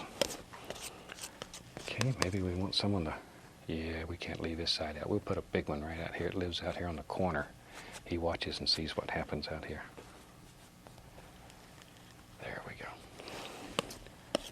Put some highlights on him. Some little brighty, shiny things. There they are. It's the same colors we used on the mountain. Just sort of mixed on the knife. Sort of let them happen. Okay. I think I'll take a 1-inch brush here. Let me get a 1-inch brush. Go into a little touch of the liquid white right into some of my yellows and greens. Pull that brush in one direction. Load a lot of paint on it. Okay. Let's use that and come up here and put some bright, sparkling little bushes. And use it sidewards. And just push these rascals in. Wherever you want them. Maybe there's some hid back in here. These are a little darker. Not as much light's going to hit them back in here. There they are. See them? Now just bring them down so they cover up the edges of your rock. Make them look finished. And all I'm doing is just pushing up with the side. And work in layers, completing the most distant layer and coming forward. Maybe there's another big stone that lives here. See? There he is. There he is. We put a little light on him. Shoop. Maybe there's even a little blue on the side here to make a shadow. That easy. Okay, then we can put some little grassy things down here at his foots. Let's go over on the other side and do that over here too. That's a nice one. Just wherever you think they should live. You get carried away and cover up all your little rocks and stones, so be careful. Now then we'll go back into our liquid white. Put us in a little water line in here. Just like so. See how it cleans up all the edges and brings it all together. Now, if you don't have the clear, you could certainly do this with liquid white. It'll look a little bit different because your color won't be as transparent. But it will certainly work. Just scratching a few little sticks and twigs here and there. Now then, tell you what. Let's take these big old trees here. Just put the indication of some bark out here. Touch it, sort of pull it round. Give it a little round pull. Just like so. That's those same old mountain colors. I'm still using them here. Here. There.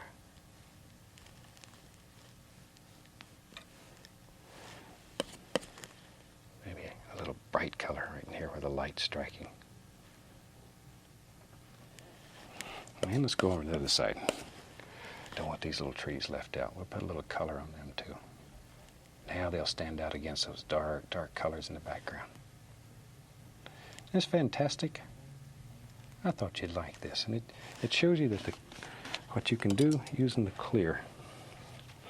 Okay, take a little thinner, or you could use the liquid clear. We can put some clear on the brush in, but you want to thin this paint down. And here and there, let's just put a little stick or a twig or whatever. There we go. Now then, let's put some limbs out here. For that, I'll use liquid black today. We'll take the black, I'll just put a little on the palette. And let's come right in here and begin drawing in a few little branches. Now this black is thin, it'll flow. It's liquid black. See there? And just however many you want on your tree. Hope you can see that. Hope my hand's not in the way. They don't show much over that dark, but we know they're there.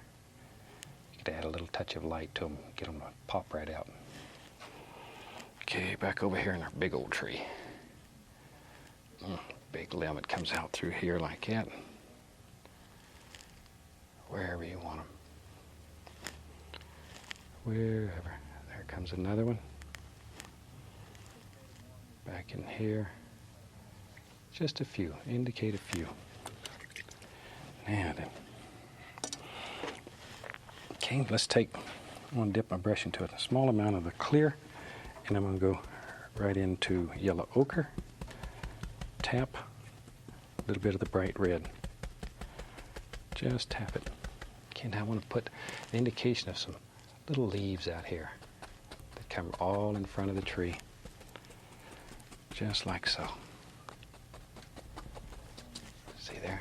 And you can just make thousands of little leaves just with a corner of the big 2-inch brush. And you put them wherever you want them.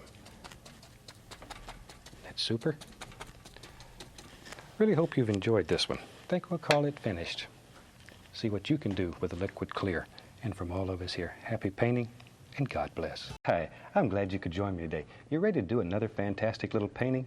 Hope you have your easel out and your paints all spread out and a big glass of iced tea and you're ready. Tell you what, let's start and have them run all the colors across the screen that you need to paint along with me. While they're doing that, let's go on up here. I've got my canvas up, have it all covered with liquid white and it's all ready to go. So let's go. I thought we'd do a happy little painting today. I'm going to start, let's take a little touch of yellow ochre. Just the least little touch on the 2-inch brush. Just tap the brush into a small amount of color. Okay? Maybe we'll have a nice bright little spot up here in the sky. And just using little crisscross strokes. Just lay in a little color here. Very, very little paint on the brush. Very little paint.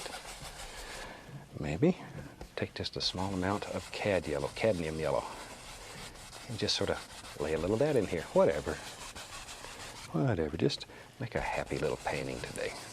Such a fantastic, nice, good day. Let's make a painting that reflects that.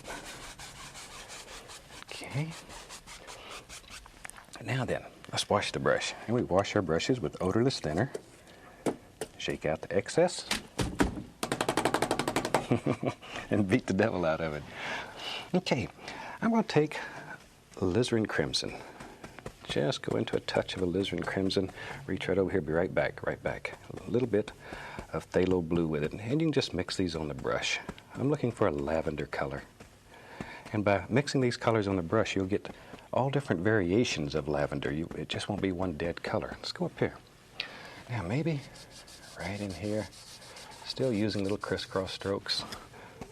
I'm going to add a touch more blue to that. I'll add a little bit blue. Oh, that's better. I like that better.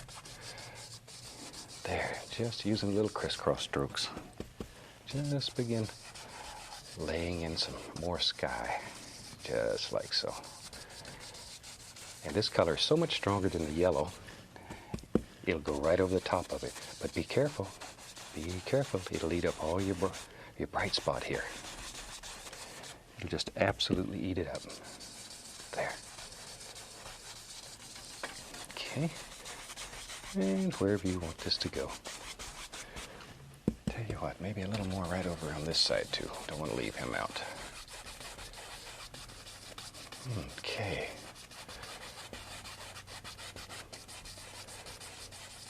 Okay, now I have this old brush dirty.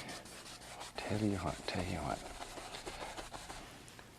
Gonna take a little bit of crimson, put it right here. Little warm spot. Now then, same old brush. I'm gonna go right back into some phthalo blue.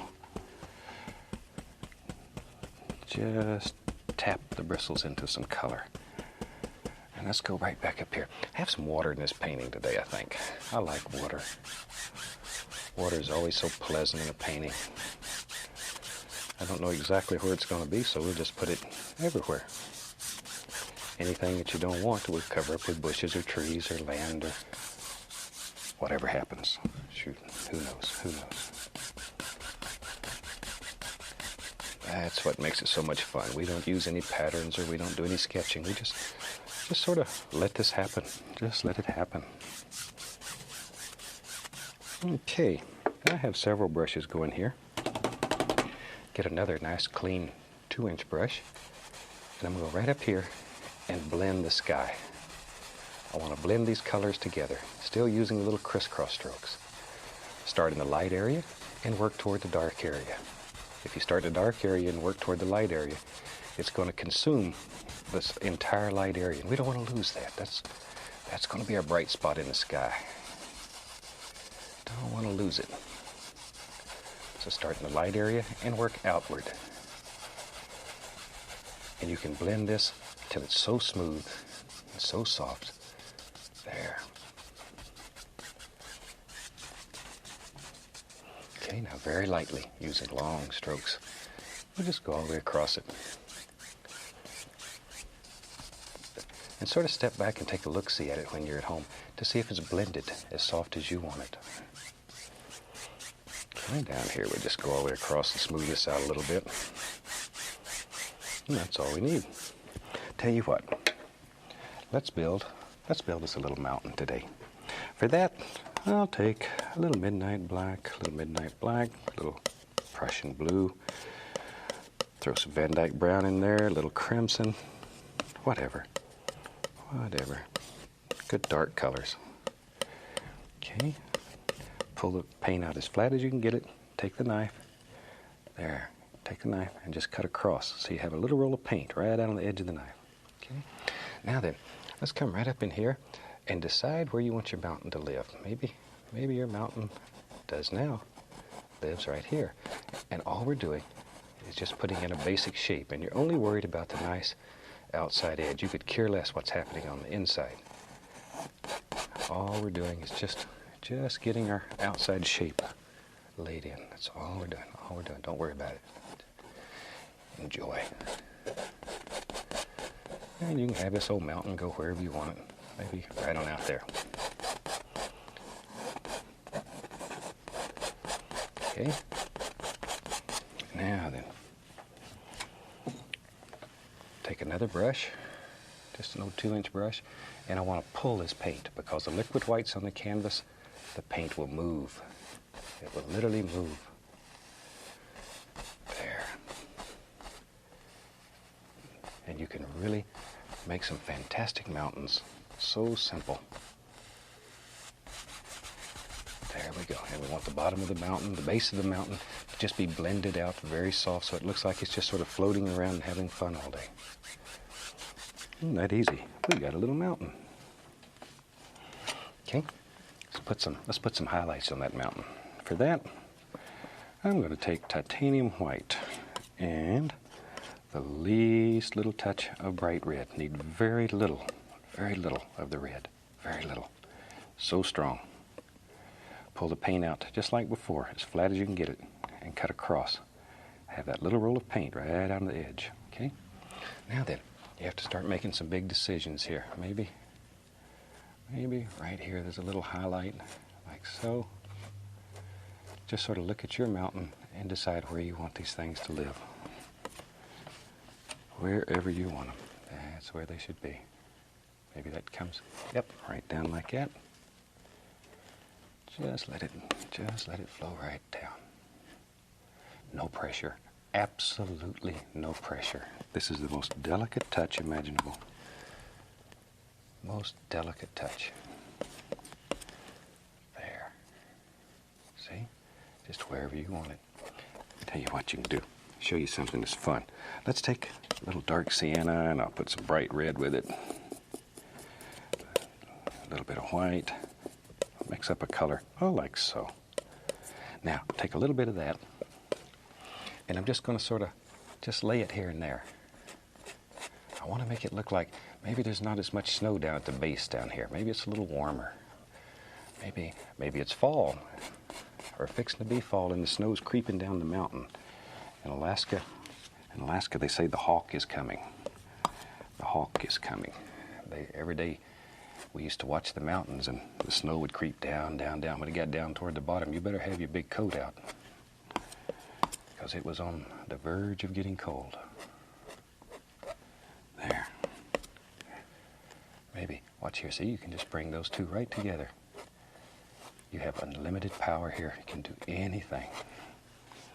Anything. I'm going to get the small knife, and let's do some shadows over here. I like to use a small knife. Let's take a little bit of Prussian blue and put some white with it, and I'm going to mix several different values here, each one getting lighter, lighter, darker. See? Dark, light, lightest. So now we can take the different values of blue here and begin dropping in all kinds of just little shadow areas,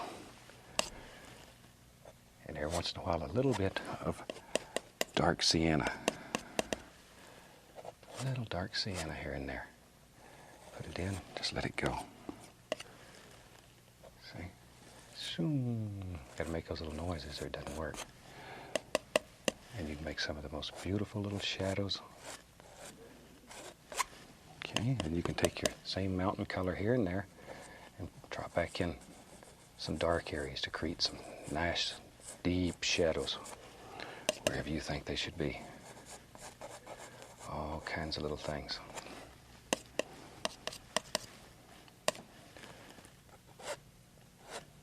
There may be little light strikes right there. No pressure though, absolutely no pressure.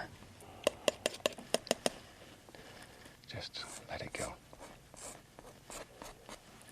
Okay, now then, back to our highlight color, and let's take this. And maybe there's all kind of projections in here. We don't want it just straight.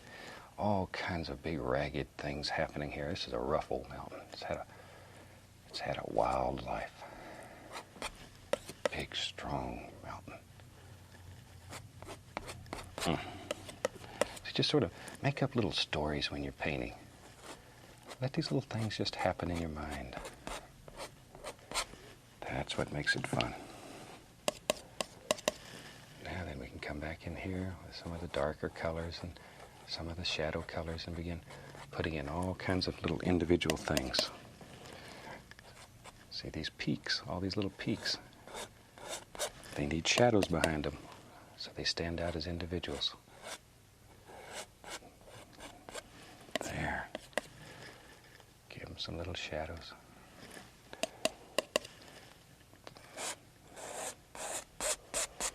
But you can create some of the most fantastic mountains that you've ever seen.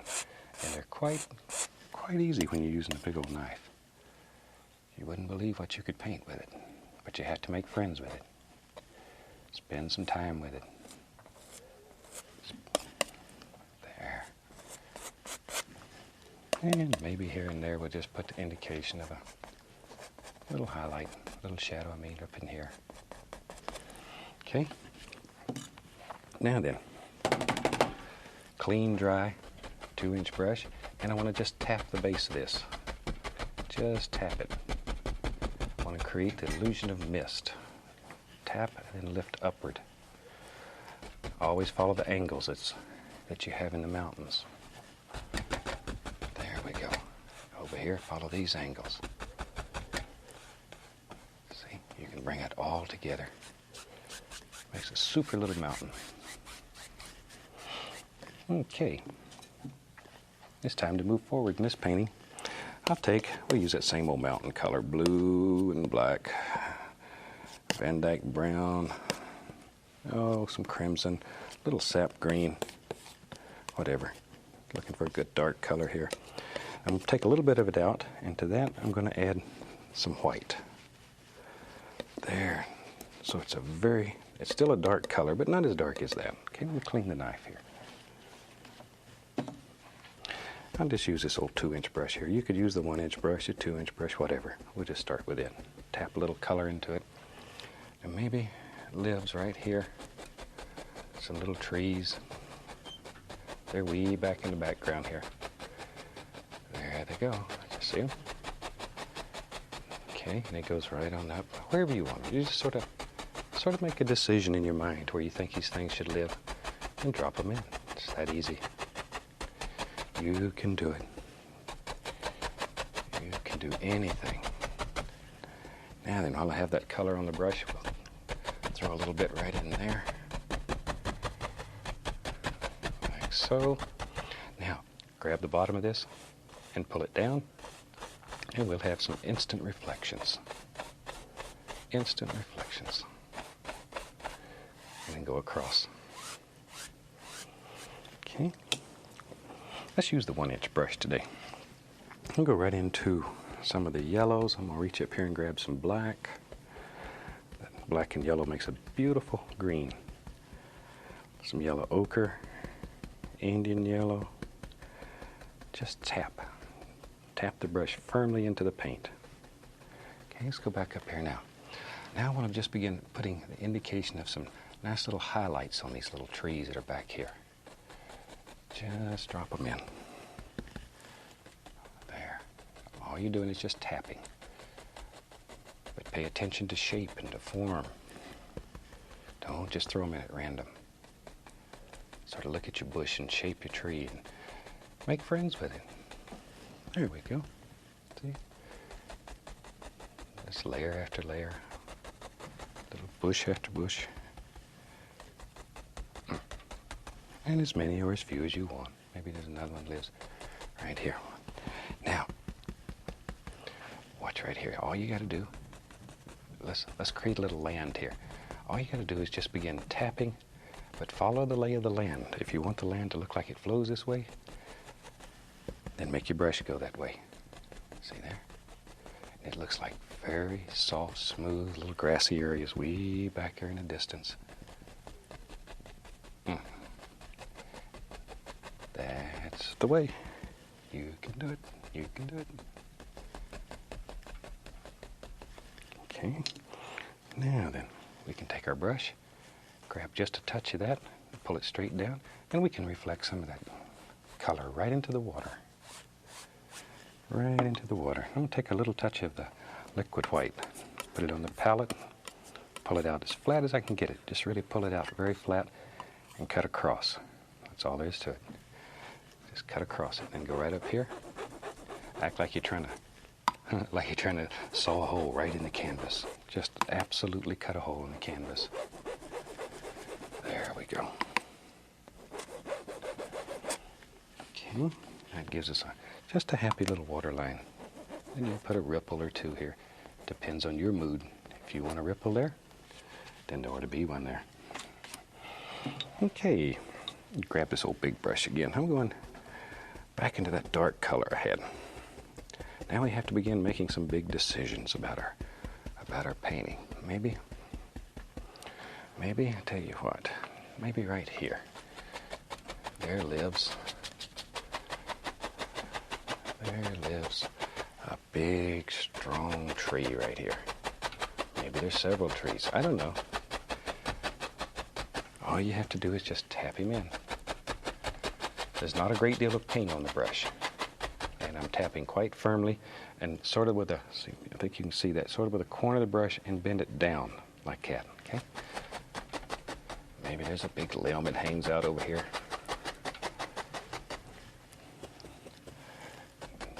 Now then, I've added a little bit of dark sienna.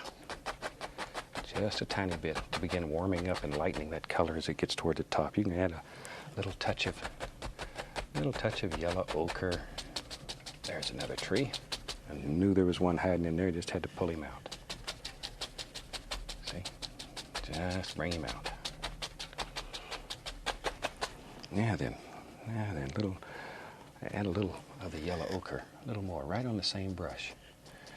And I just want to put the indication here of some little light areas, some light patterns. We're painting the back of the tree now. We'll come back and do the middle of the tree, which is the trunk, and the front of the tree, which is all the bright highlights. Just sort of do it step at a time, step at a time. Think like a tree. There you go.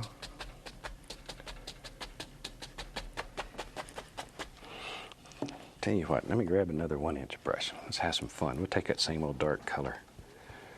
Same old dark color. Got to load this brush up with a lot of paint. Okay, let's go right up here. Maybe there's a nice tree that lives. It sure does now, right there. Now we just push this one right out of the brush. Push.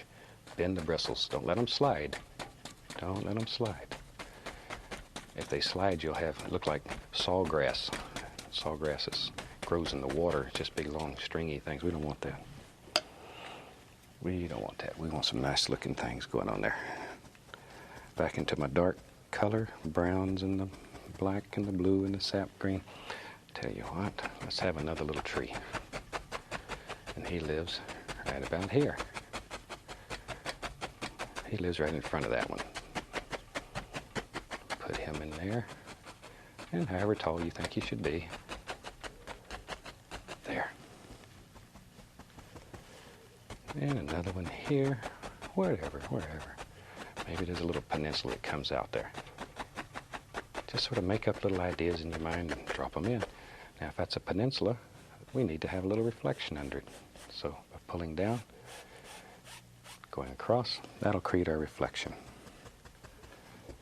Shoot, I tell you what, maybe this looks like a natural place here. We'll just bring this right on across. Still using the same colors. All we're doing is putting in a dark color for the base. We need the dark in order to show light. And we're just blocking in right now. Just blocking it all in. There. Wherever you want it. You know, it's hard for me to believe when we finish this series, there's going to be somewhere between, 150 or 160 Joy of Painting shows. That's unreal to me. It's fantastic. And there's a lot of super people that put a lot of work into making this happen. It's not done just by coming up here and painting a little picture. There's a lot of people here in the studio that work very hard to bring you a nice production. They really do a good job. And there's a lot of people that you never see that support me. I have fantastic partners by the name of Annette and Walt Kowalski, and they've been with me for a long time. And they, along with my wife Jane, they make this thing work for us. They're super people, and I thank everybody that helps. But most of all, I thank you for allowing us to come into your homes each week, and we enjoy that. Hope you do too. There. See? Just all kinds of little things here. Wherever you want them. Now then, I'll get a little fan brush. There we go. Go right into some Van Dyke brown. Load the brush full of paint. Load it full of paint. Now let's go up here and let's begin putting in some tree trunks back in here. And there's some trees back here in the background. We don't know how many, exactly where they're at. You might not see the entire trunk. Just here and there. Here and there. And we'll have some trunks up here in this one. Maybe over here there's some little tiny things happening. Wherever you want them. Wherever you want them. We can take our liner brush, put a little brown on it with paint thinner to make it thin, And just here and there, put the indication of a little tree limb or two. Just wherever you think. Most of these will be covered up, but a few of them will show through, and it makes it look like you really worked hard to get all these in there. There. Now then, I'll tell you what. You know me, I like old big trees. Maybe there's a big tree out here in the front. Shoo, comes down in there. Let's take a little brown and a little white on the knife here. And we'll just put a little touch of highlight on that tree. Make him shine. There we go. Shoot, while I got that color, add a little touch over here too. Don't want this one left out. There. Now we can begin putting in all the little pretty things here. Take my little 1-inch brush and just begin deciding where the highlights are. Now if you have trouble making your paint stick, add the least little touch of paint thinner to your brush. It takes a very, very small amount. Very small amount. Okay, back in here. Gotta have some on this little rascal. Don't want him left out. Like so. This was a little bush right there. Let him just shine up here. Let him shine. You know, one thing I would like to say.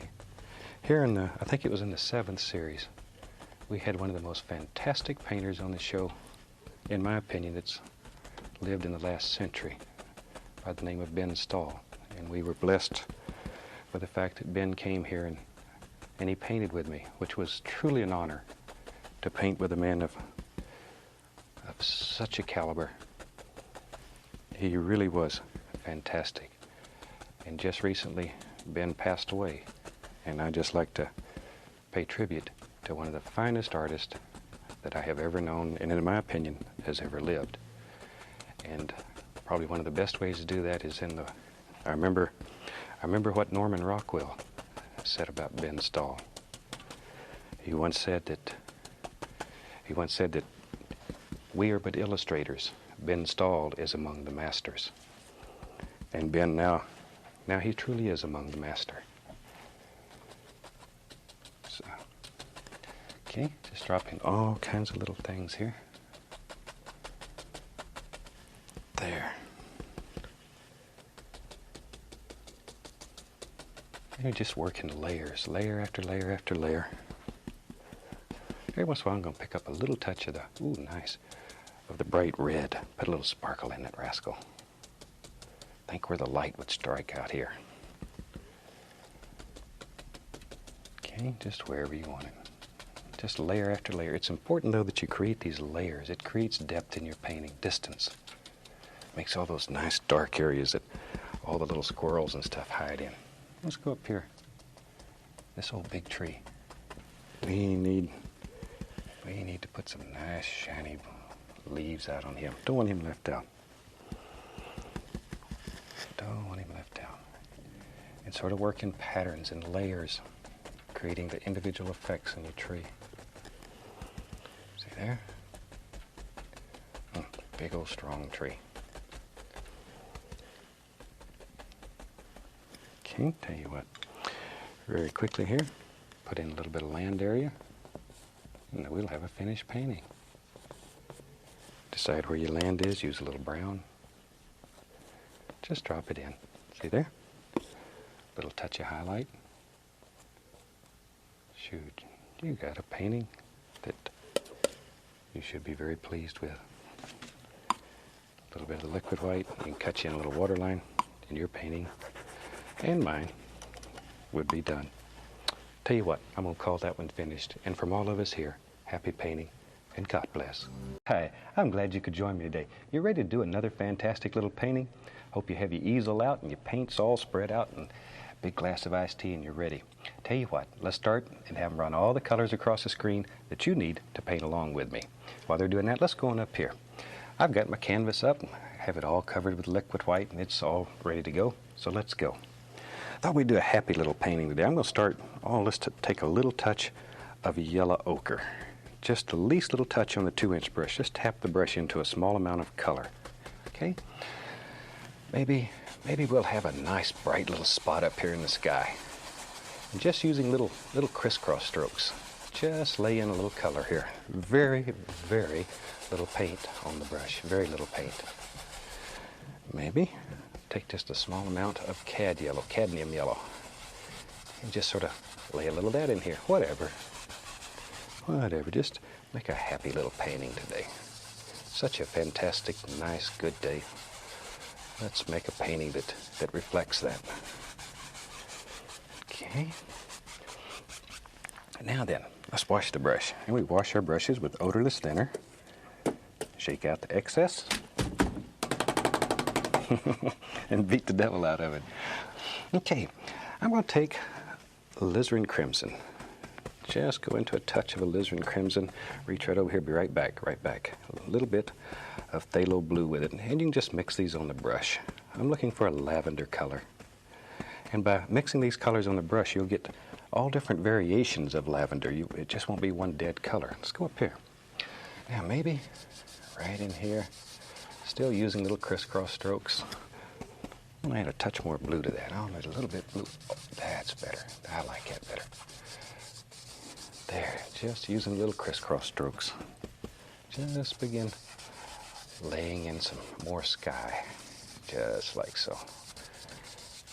And this color is so much stronger than the yellow, it'll go right over the top of it. But be careful, it'll eat up all your bright spot here.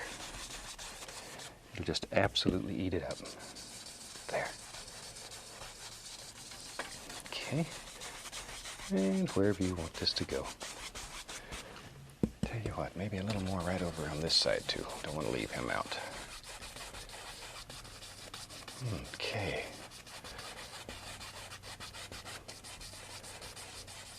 Okay, now I have this old brush dirty. Tell you what. Gonna take a little bit of crimson, put it right here. Little warm spot.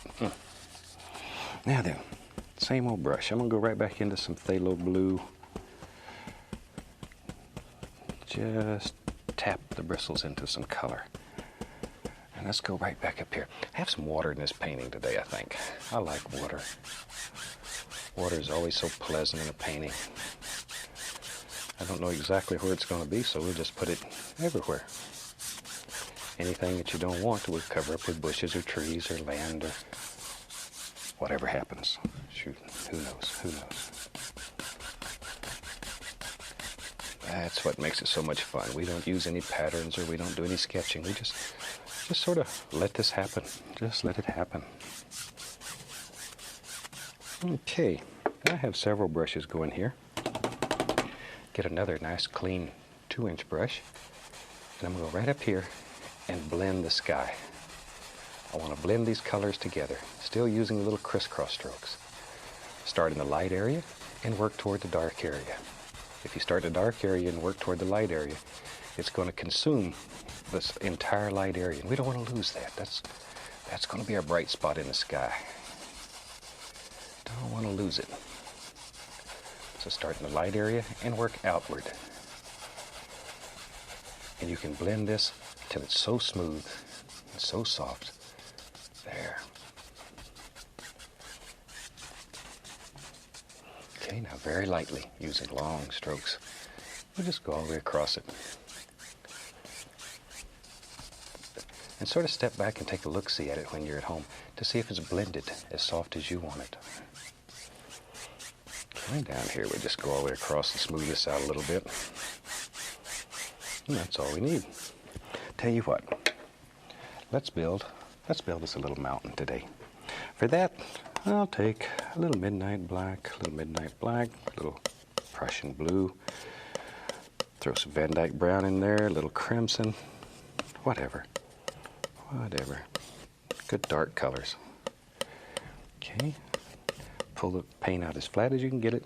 Take the knife, there, take the knife and just cut across so you have a little roll of paint right out on the edge of the knife.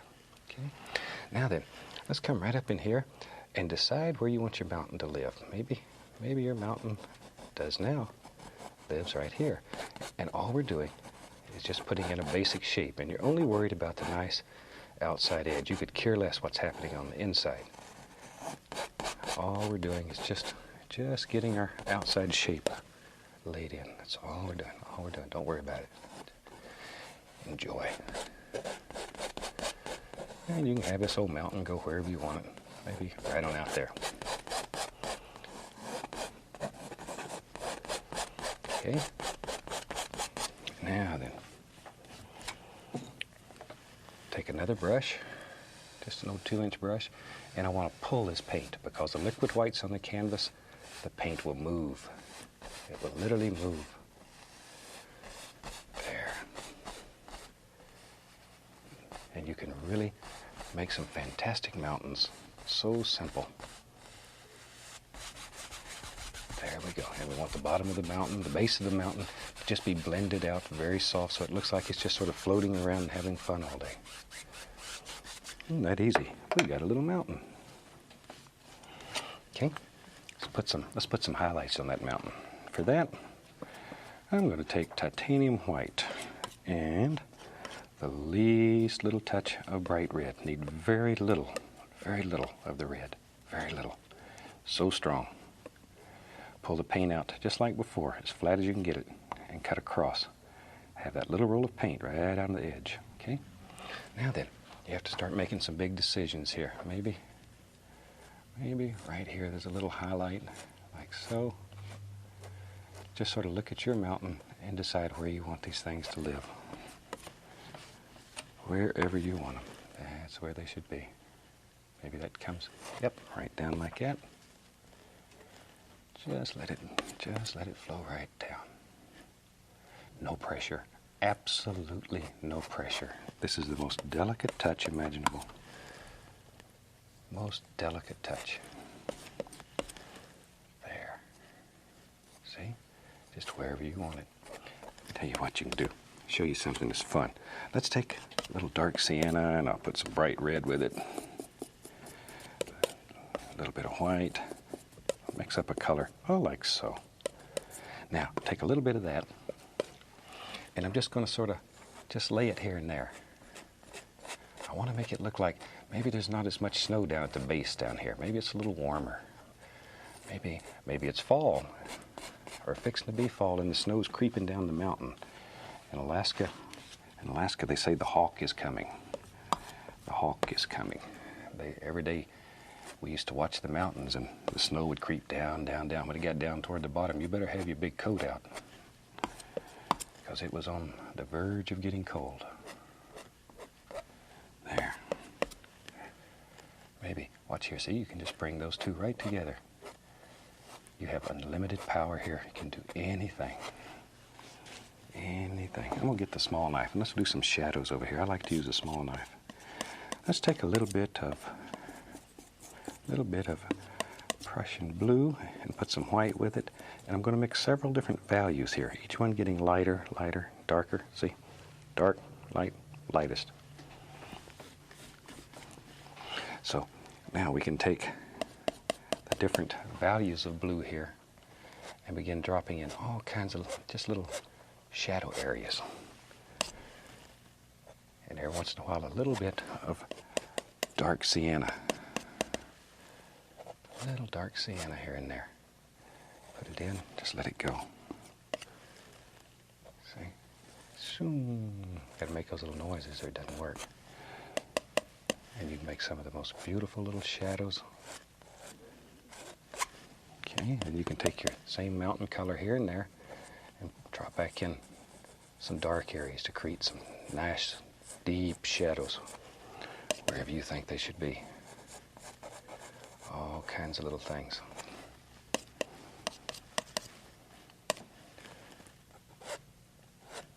There may be little light strikes right there. No pressure though, absolutely no pressure. Just let it go. Okay, now then, back to our highlight color, and let's take this And maybe there's all kind of projections in here. We don't want it just straight. All kinds of big ragged things happening here. This is a rough old mountain. It's had a wild life. Big, strong mountain. So just sort of make up little stories when you're painting. Let these little things just happen in your mind. That's what makes it fun. Now then we can come back in here with some of the darker colors and some of the shadow colors and begin putting in all kinds of little individual things. See these peaks, all these little peaks. They need shadows behind them, so they stand out as individuals. There. Give them some little shadows.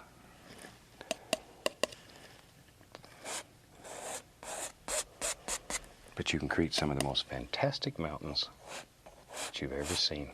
And they're quite easy when you're using a big old knife. You wouldn't believe what you could paint with it, but you have to make friends with it. Spend some time with it. There. And maybe here and there we'll just put the indication of a little highlight, little shadow, up in here. Okay? Now then, clean, dry, 2-inch brush, and I want to just tap the base of this. Just tap it. I want to create the illusion of mist. Tap and then lift upward.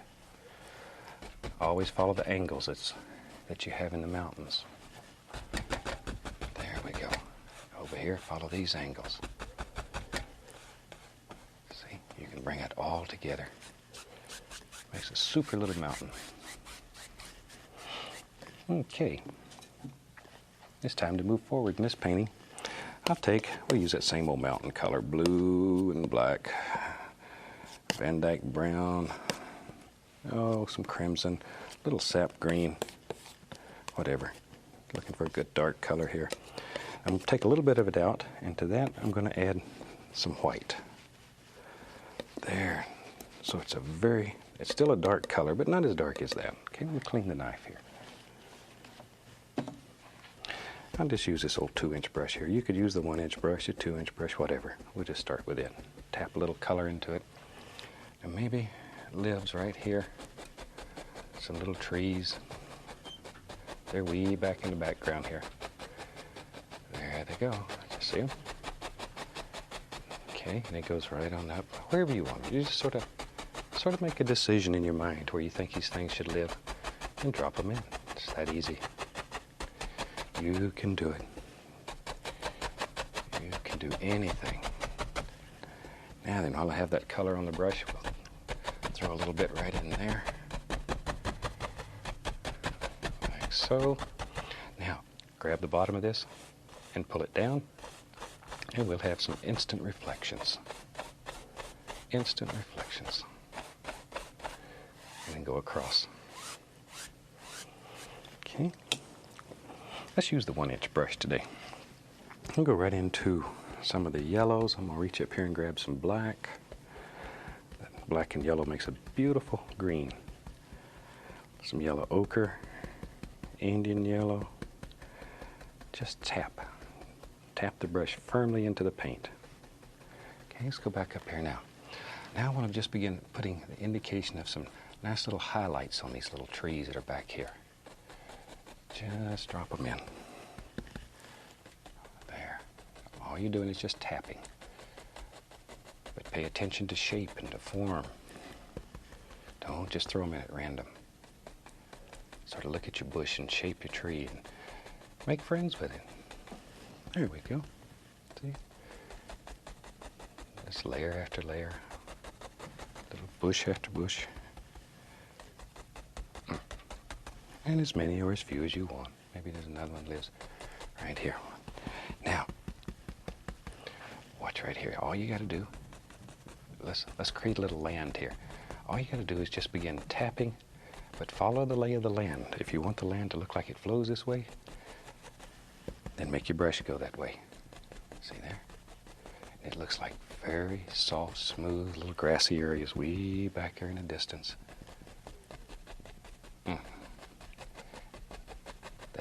That's the way. You can do it. You can do it. Okay. Now then, we can take our brush, grab just a touch of that, pull it straight down, and we can reflect some of that color right into the water. Right into the water. I'm going to take a little touch of the liquid white, put it on the palette, pull it out as flat as I can get it. Just really pull it out very flat and cut across. That's all there is to it. Just cut across it and go right up here. Act like you're trying to saw a hole right in the canvas. Just absolutely cut a hole in the canvas. There we go. Okay, that gives us just a happy little water line. And you'll put a ripple or two here. Depends on your mood. If you want a ripple there, then there ought to be one there. Okay, grab this old big brush again. I'm going back into that dark color I had. Now we have to begin making some big decisions about our painting. Maybe, I tell you what, maybe right here. There lives a big, strong tree right here. Maybe there's several trees. I don't know. All you have to do is just tap him in. There's not a great deal of paint on the brush. And I'm tapping quite firmly and sort of with a, I think you can see that, sort of with a corner of the brush and bend it down like that, okay? Maybe there's a big limb that hangs out over here.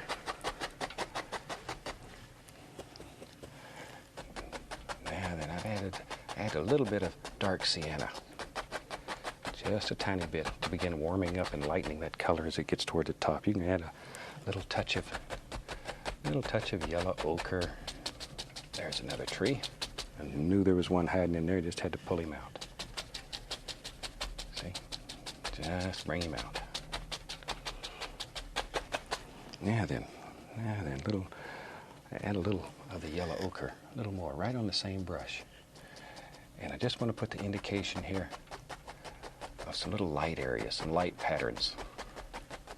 We're painting the back of the tree now. We'll come back and do the middle of the tree, which is the trunk, and the front of the tree, which is all the bright highlights. Just sort of do it step at a time, step at a time. Think like a tree. There you go.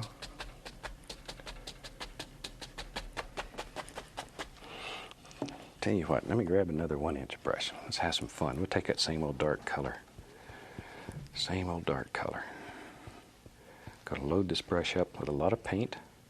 Okay, let's go right up here. Maybe there's a nice tree that lives. It sure does now, right there. Now we just push this one right out of the brush. Push.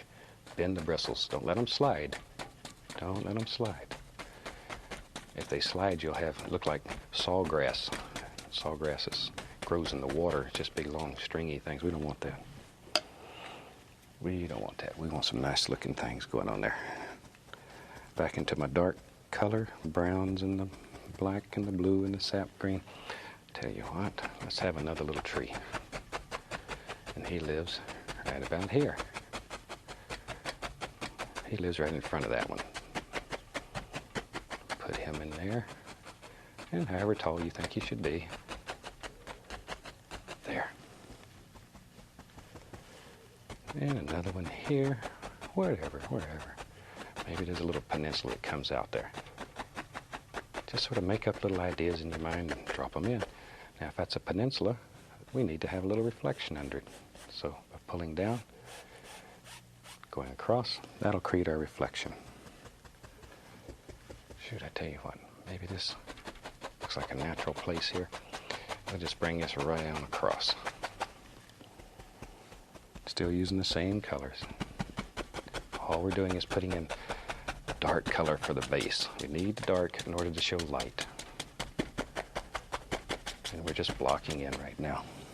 Just blocking it all in. There. Wherever you want it. You know, it's hard for me to believe when we finish this series, there's going to be somewhere between, 150 or 160 Joy of Painting shows. That's unreal to me. It's fantastic. And there's a lot of super people that put a lot of work into making this happen. It's not done just by coming up here and painting a little picture. There's a lot of people here in the studio that work very hard to bring you a nice production. They really do a good job. And there's a lot of people that you never see that support me. I have fantastic partners by the name of Annette and Walt Kowalski, and they've been with me for a long time. And they, along with my wife Jane, shoot, they make this thing work for us. They're super people, and I thank everybody that helps. But most of all, I thank you for allowing us to come into your homes each week, and we enjoy that. Hope you do too. There. See? Just all kinds of little things here, wherever you want them. Now then, I'll get a little fan brush. There we go. Go right into some Van Dyke Brown. Load the brush full of paint. Load it full of paint. Now let's go up here and let's begin putting in some tree trunks back in here. And there's some trees back here in the background. We don't know how many, exactly where they're at. You might not see the entire trunk. Just here and there. Here and there. And we'll have some trunks up here in this one. Maybe over here there's some little tiny things happening. Wherever you want them. Wherever you want them. We can take our liner brush, put a little brown on it with paint thinner to make it thin, and just here and there, put the indication of a little tree limb or two. Just wherever you think. Most of these will be covered up, but a few of them will show through, and it makes it look like you really worked hard to get all these in there. There. Now then, I'll tell you what. You know me, I like old big trees. Maybe there's a big tree out here in the front. Shoo, comes down in there. Let's take a little brown and a little white on the knife here. And we'll just put a little touch of highlight on that tree. Make him shine. There we go. Shoot, while I got that color, add a little touch over here too. Don't want this one left out. There. Now we can begin putting in all the little pretty things here. Take my little 1-inch brush and just begin deciding where the highlights are.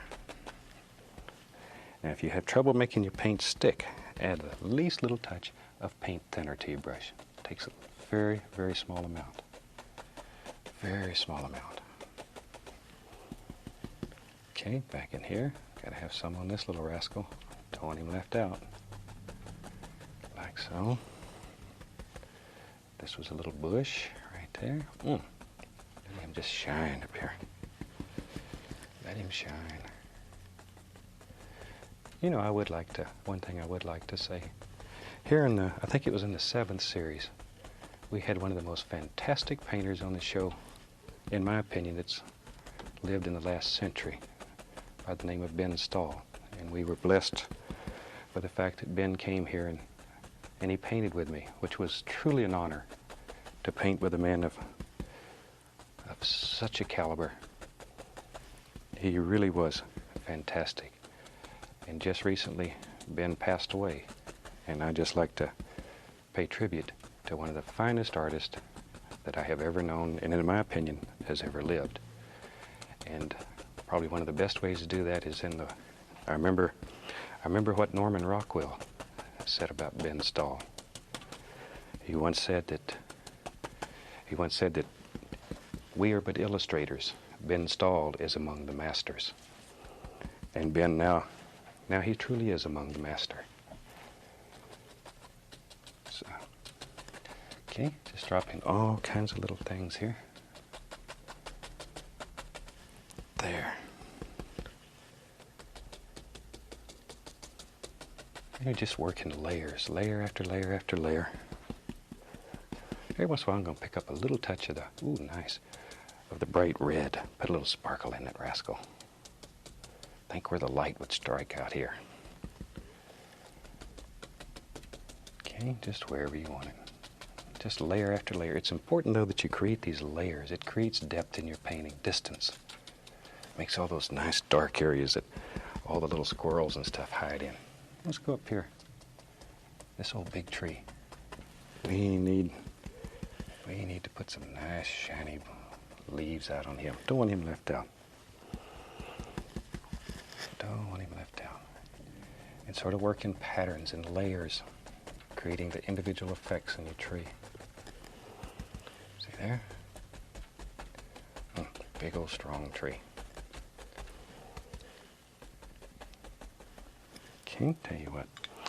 Very quickly here, put in a little bit of land area, and then we'll have a finished painting. Decide where your land is, use a little brown. Just drop it in. See there? Little touch of highlight. Shoot, you got a painting that you should be very pleased with. A little bit of liquid white, you can cut you in a little water line, and your painting and mine would be done. Tell you what, I'm going to call that one finished. And from all of us here, happy painting and God bless. Hi, I'm glad to see you again. Thought today we'd just do a fantastic little winter scene, and I'll show you how you can do a very, very nice little scene quite easily. So let's have them run all the colors across the screen that you need to paint along with me. While they're doing that, let's go on up here. We have our standard old canvas up. It's all prepared with a liquid white. It's all slick and wet and ready to go. So let's go too. I think today I'll start out with a small touch of alizarin crimson. Just pull a little bit out. Tap the bristles firmly right there. And that assures a nice even distribution of color all the way through the bristles. Good. Let's go on up here. Now sometimes when you do winter scenes, they can get so cold that they're almost unpleasant. So I like to put a little tiny warm spot in my winter scenes. And it's just a matter of personal preference. If you want it to look colder, just leave out this little touch of crimson, because this is your painting. You do it the way you want it. If you want it to be very cold, just leave out this one little bit right here, and that'll do it. Okay, a little touch more right in there. Now we don't want to set this sky on fire. All we want to do is just put a nice pinkish glow in the sky. Something like so. Tell you what, without even cleaning the brush, I'm going to go right into a small amount of the phthalo blue. Now the blue is so much stronger than the crimson, you don't even have to clean your brush. You just go right in there and just tap it, same way. Okay, now then, let's come right up in here. Just dance in a happy little sky, just using little crisscross strokes. Like so, like so. There we go.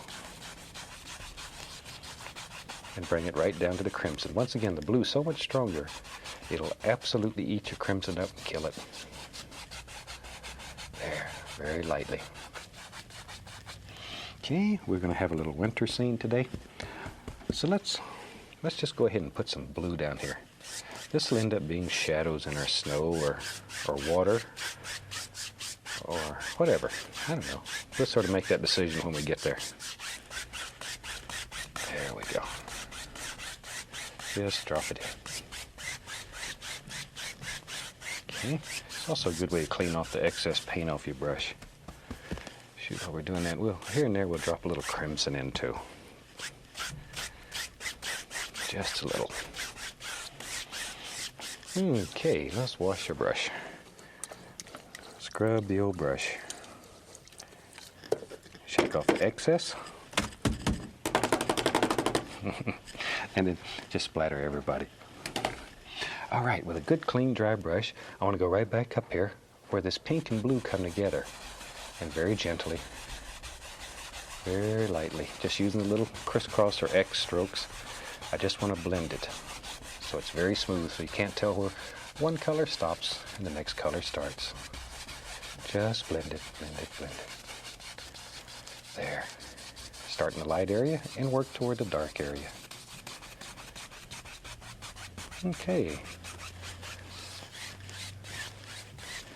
And that gives us a nice, quick little sky. Alrighty, let's do a fantastic mountain today. I'm going to start with some midnight black. We'll take some Prussian blue,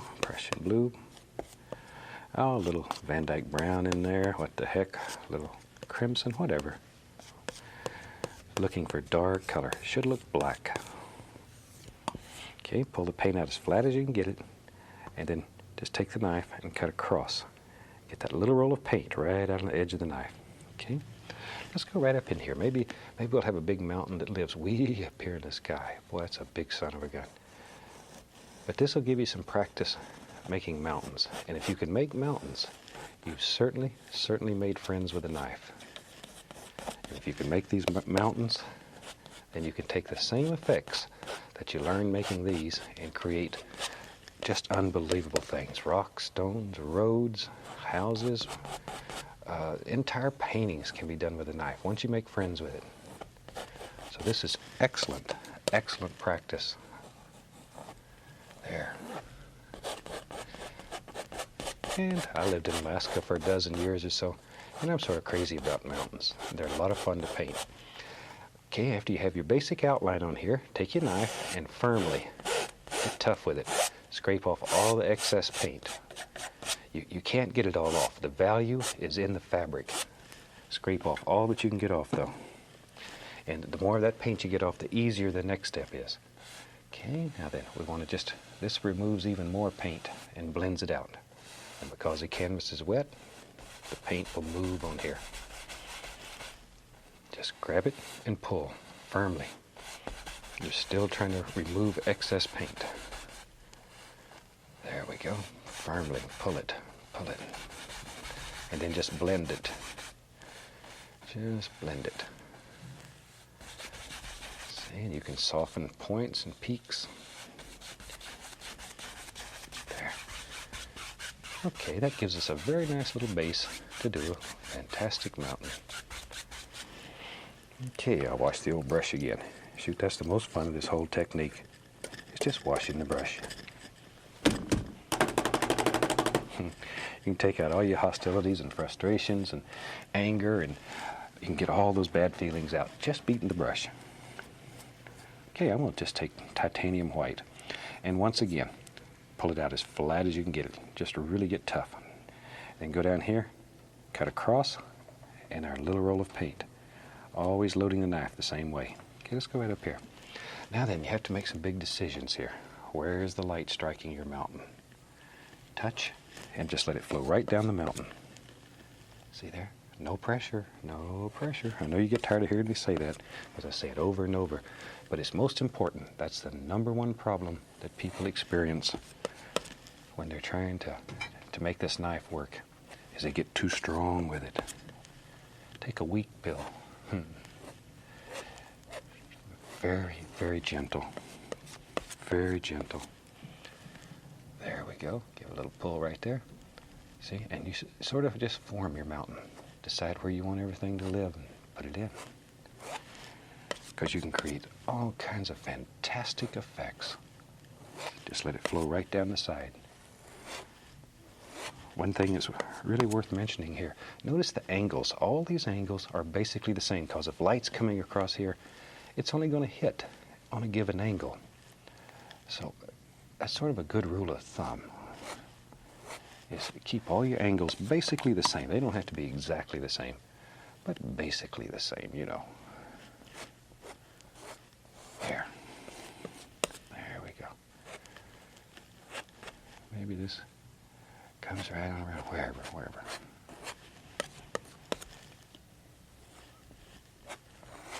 There we go. Very little pressure though. That little roll of paint is actually all that's touching the canvas. The knife blade probably is not even touching it, except when you run out of paint. Maybe this one here comes right down like that, wherever you want it. This is just straight titanium white. Now you could add a little color to it if you wanted to. It's up to you. Okay, now I'm going to take white. Let's use a little Prussian blue in it. White and little Prussian blue. Little Prussian blue. It's a very strong color.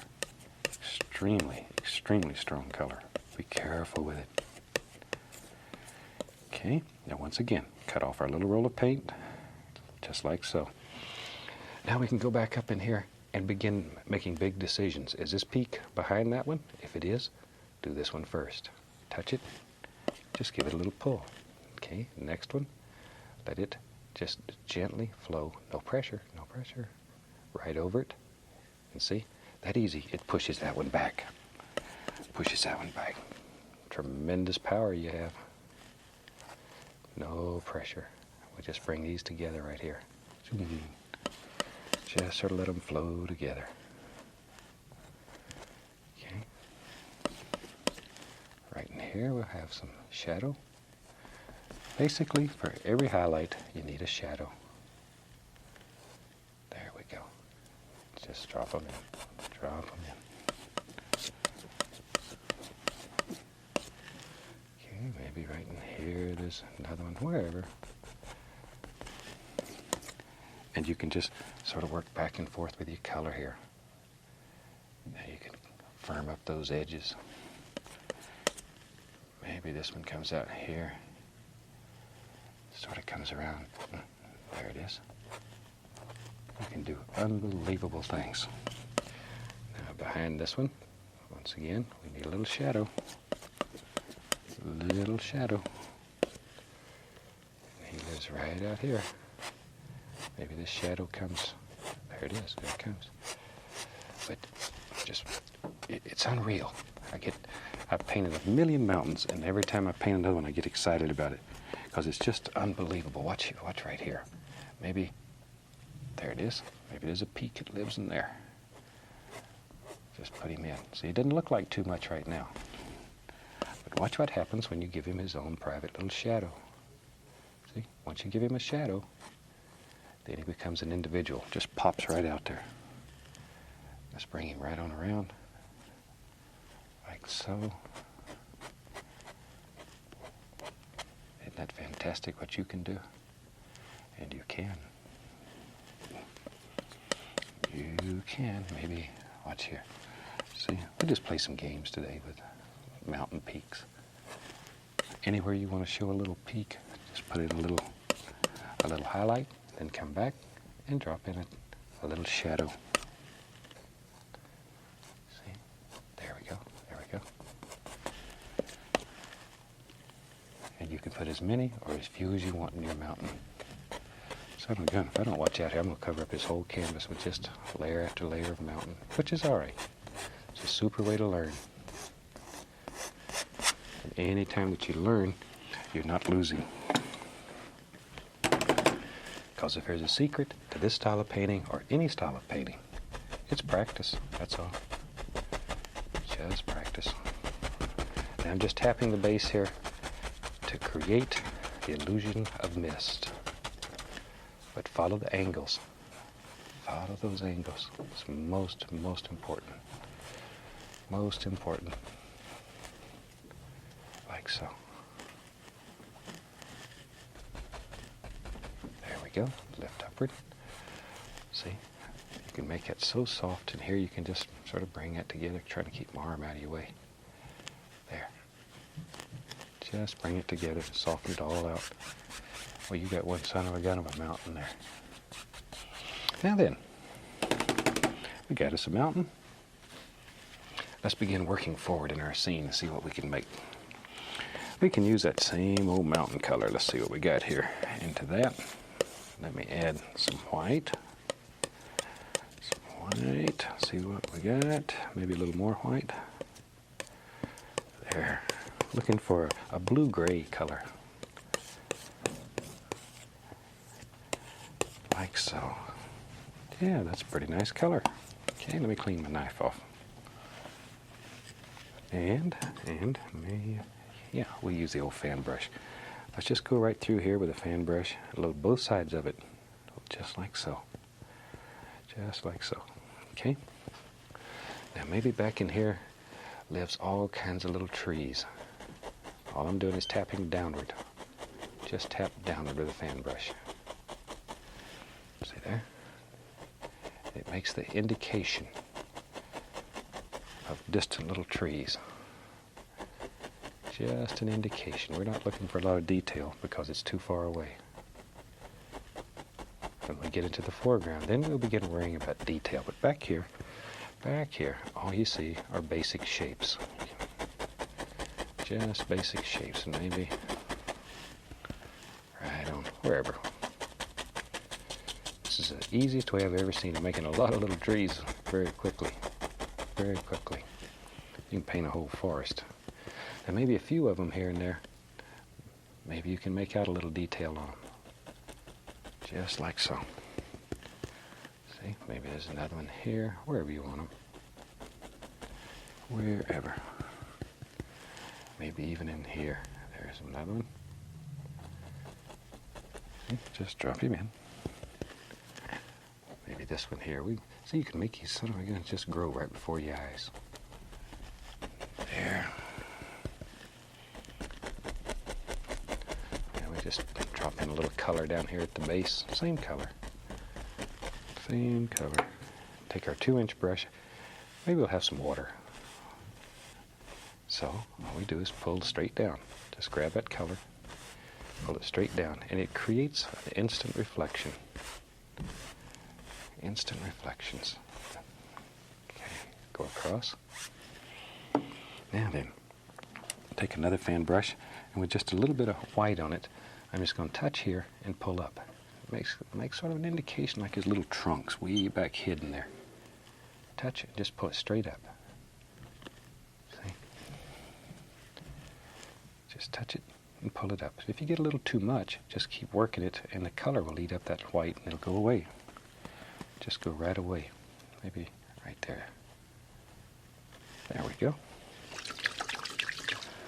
Wash off the old brush. And grab the knife, touch a little bit of the liquid white, pull it out very flat, just as flat as you can get it, and sort of cut across. Let's go up in here and just begin cutting in a little water line. There.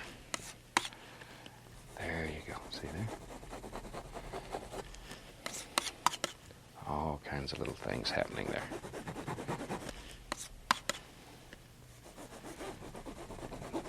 There. As many or as few as you want. It's up to you. Up to you. Okay. Tell you what, let's do. Grab the old fan brush again. I think it's time to have some fun. I think we'll have some fun. Let me clean off a spot here. Got too many things going on in this one palette. That's one thing I ought to mention. I have people write and say they went out and got a palette, and it's not like mine. It's real clear. My palette normally is crystal clear. But for television, they make me take sandpaper and sand it so it's not shiny. If it was shiny, all the lights would reflect off of it, and you would get big flares on your television. But it's just like your palette. Even the furrows on the brush are taped so they don't shine. I'm just mixing up all the dark colors here. Okay. Tell you what, let's use the old 1-inch brush today. Could do it with a fan brush or the 2-inch brush. Let's do the 1-inch. I'll make some happy little evergreen trees. Pull the brush through the paint and wiggle it as you pull it. Wiggle, wiggle, wiggle. And then sharpen it. And that'll bring that brush to a super sharp chisel edge. Look at there. Sharp. And it takes a lot of paint. If you don't have a lot of paint on the bristles, they're not going to stick together. That's the only thing that holds these bristles together is a lot of paint. And maybe right there. See how sharp it is, though? You can literally make a line with it. Let's take the corner of the brush, and let's just make us a happy little evergreen tree that lives right there. Tap downward using the corner of the brush. As you work down the tree, you use more and more pressure, so you're using a larger portion of the brush.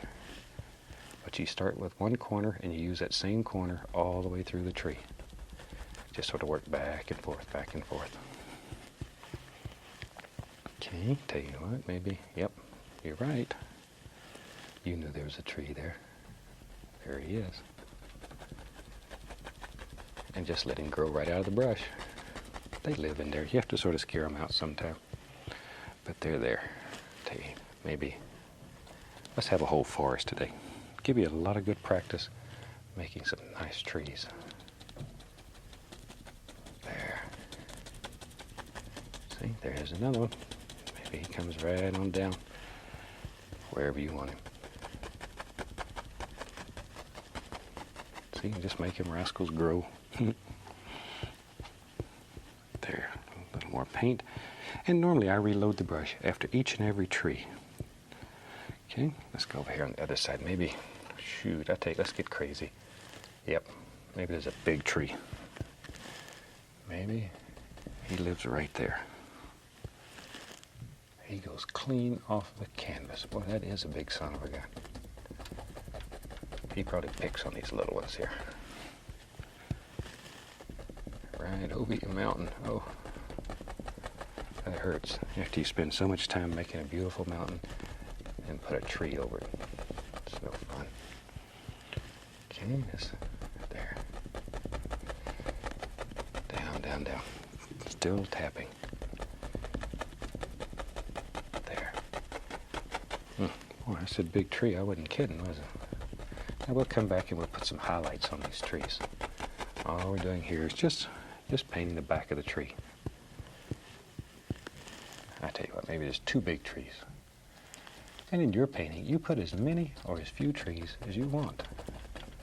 Because we each see nature through different eyes. So paint it the way you see it. Paint it the way that makes you happy. Because painting should make you happy. It should set you free. It has no boundaries. You can go anywhere you want to go in a painting. You can do anything that you want to do. You can make any kind of world that you want. You can create your vision. And that's the joy of painting, is the fact that you can create. It gives you freedom. It gives you freedom. And we're all looking for a touch of that. There. Okay. Well, I'm turning this whole painting into a forest. That's all right, though. At least we're getting some good practice making trees. There's another one. He lives right there. See, after you finish this painting, you won't ever again have problems making evergreen trees. There we go. Now, normally when I'm doing winter scenes, I don't use any green in my evergreen trees. Mainly because if you're having snow below those trees, if you ever pull a little bit of the green into your snow, it doesn't look right. Green snow is that's worse than yellow snow. So I normally just use these dark colors with a blue base, and then you can intentionally, I'll show you, we'll put some snow in this. Shoot, why not? Why not? Why not? Let me grab the old fan brush here. Let's do one with a fan brush so you can see how. Maybe there's one that lives right here. Right here. We'll show his whole trunk just by tapping all the way down. There's this little, or maybe this tree. Maybe he's not doing too good. Maybe he's a little sick. A little sick. See, he just has some little limbs living here and there. But you can see a lot of his trunk. Poor tree. There. Something like so.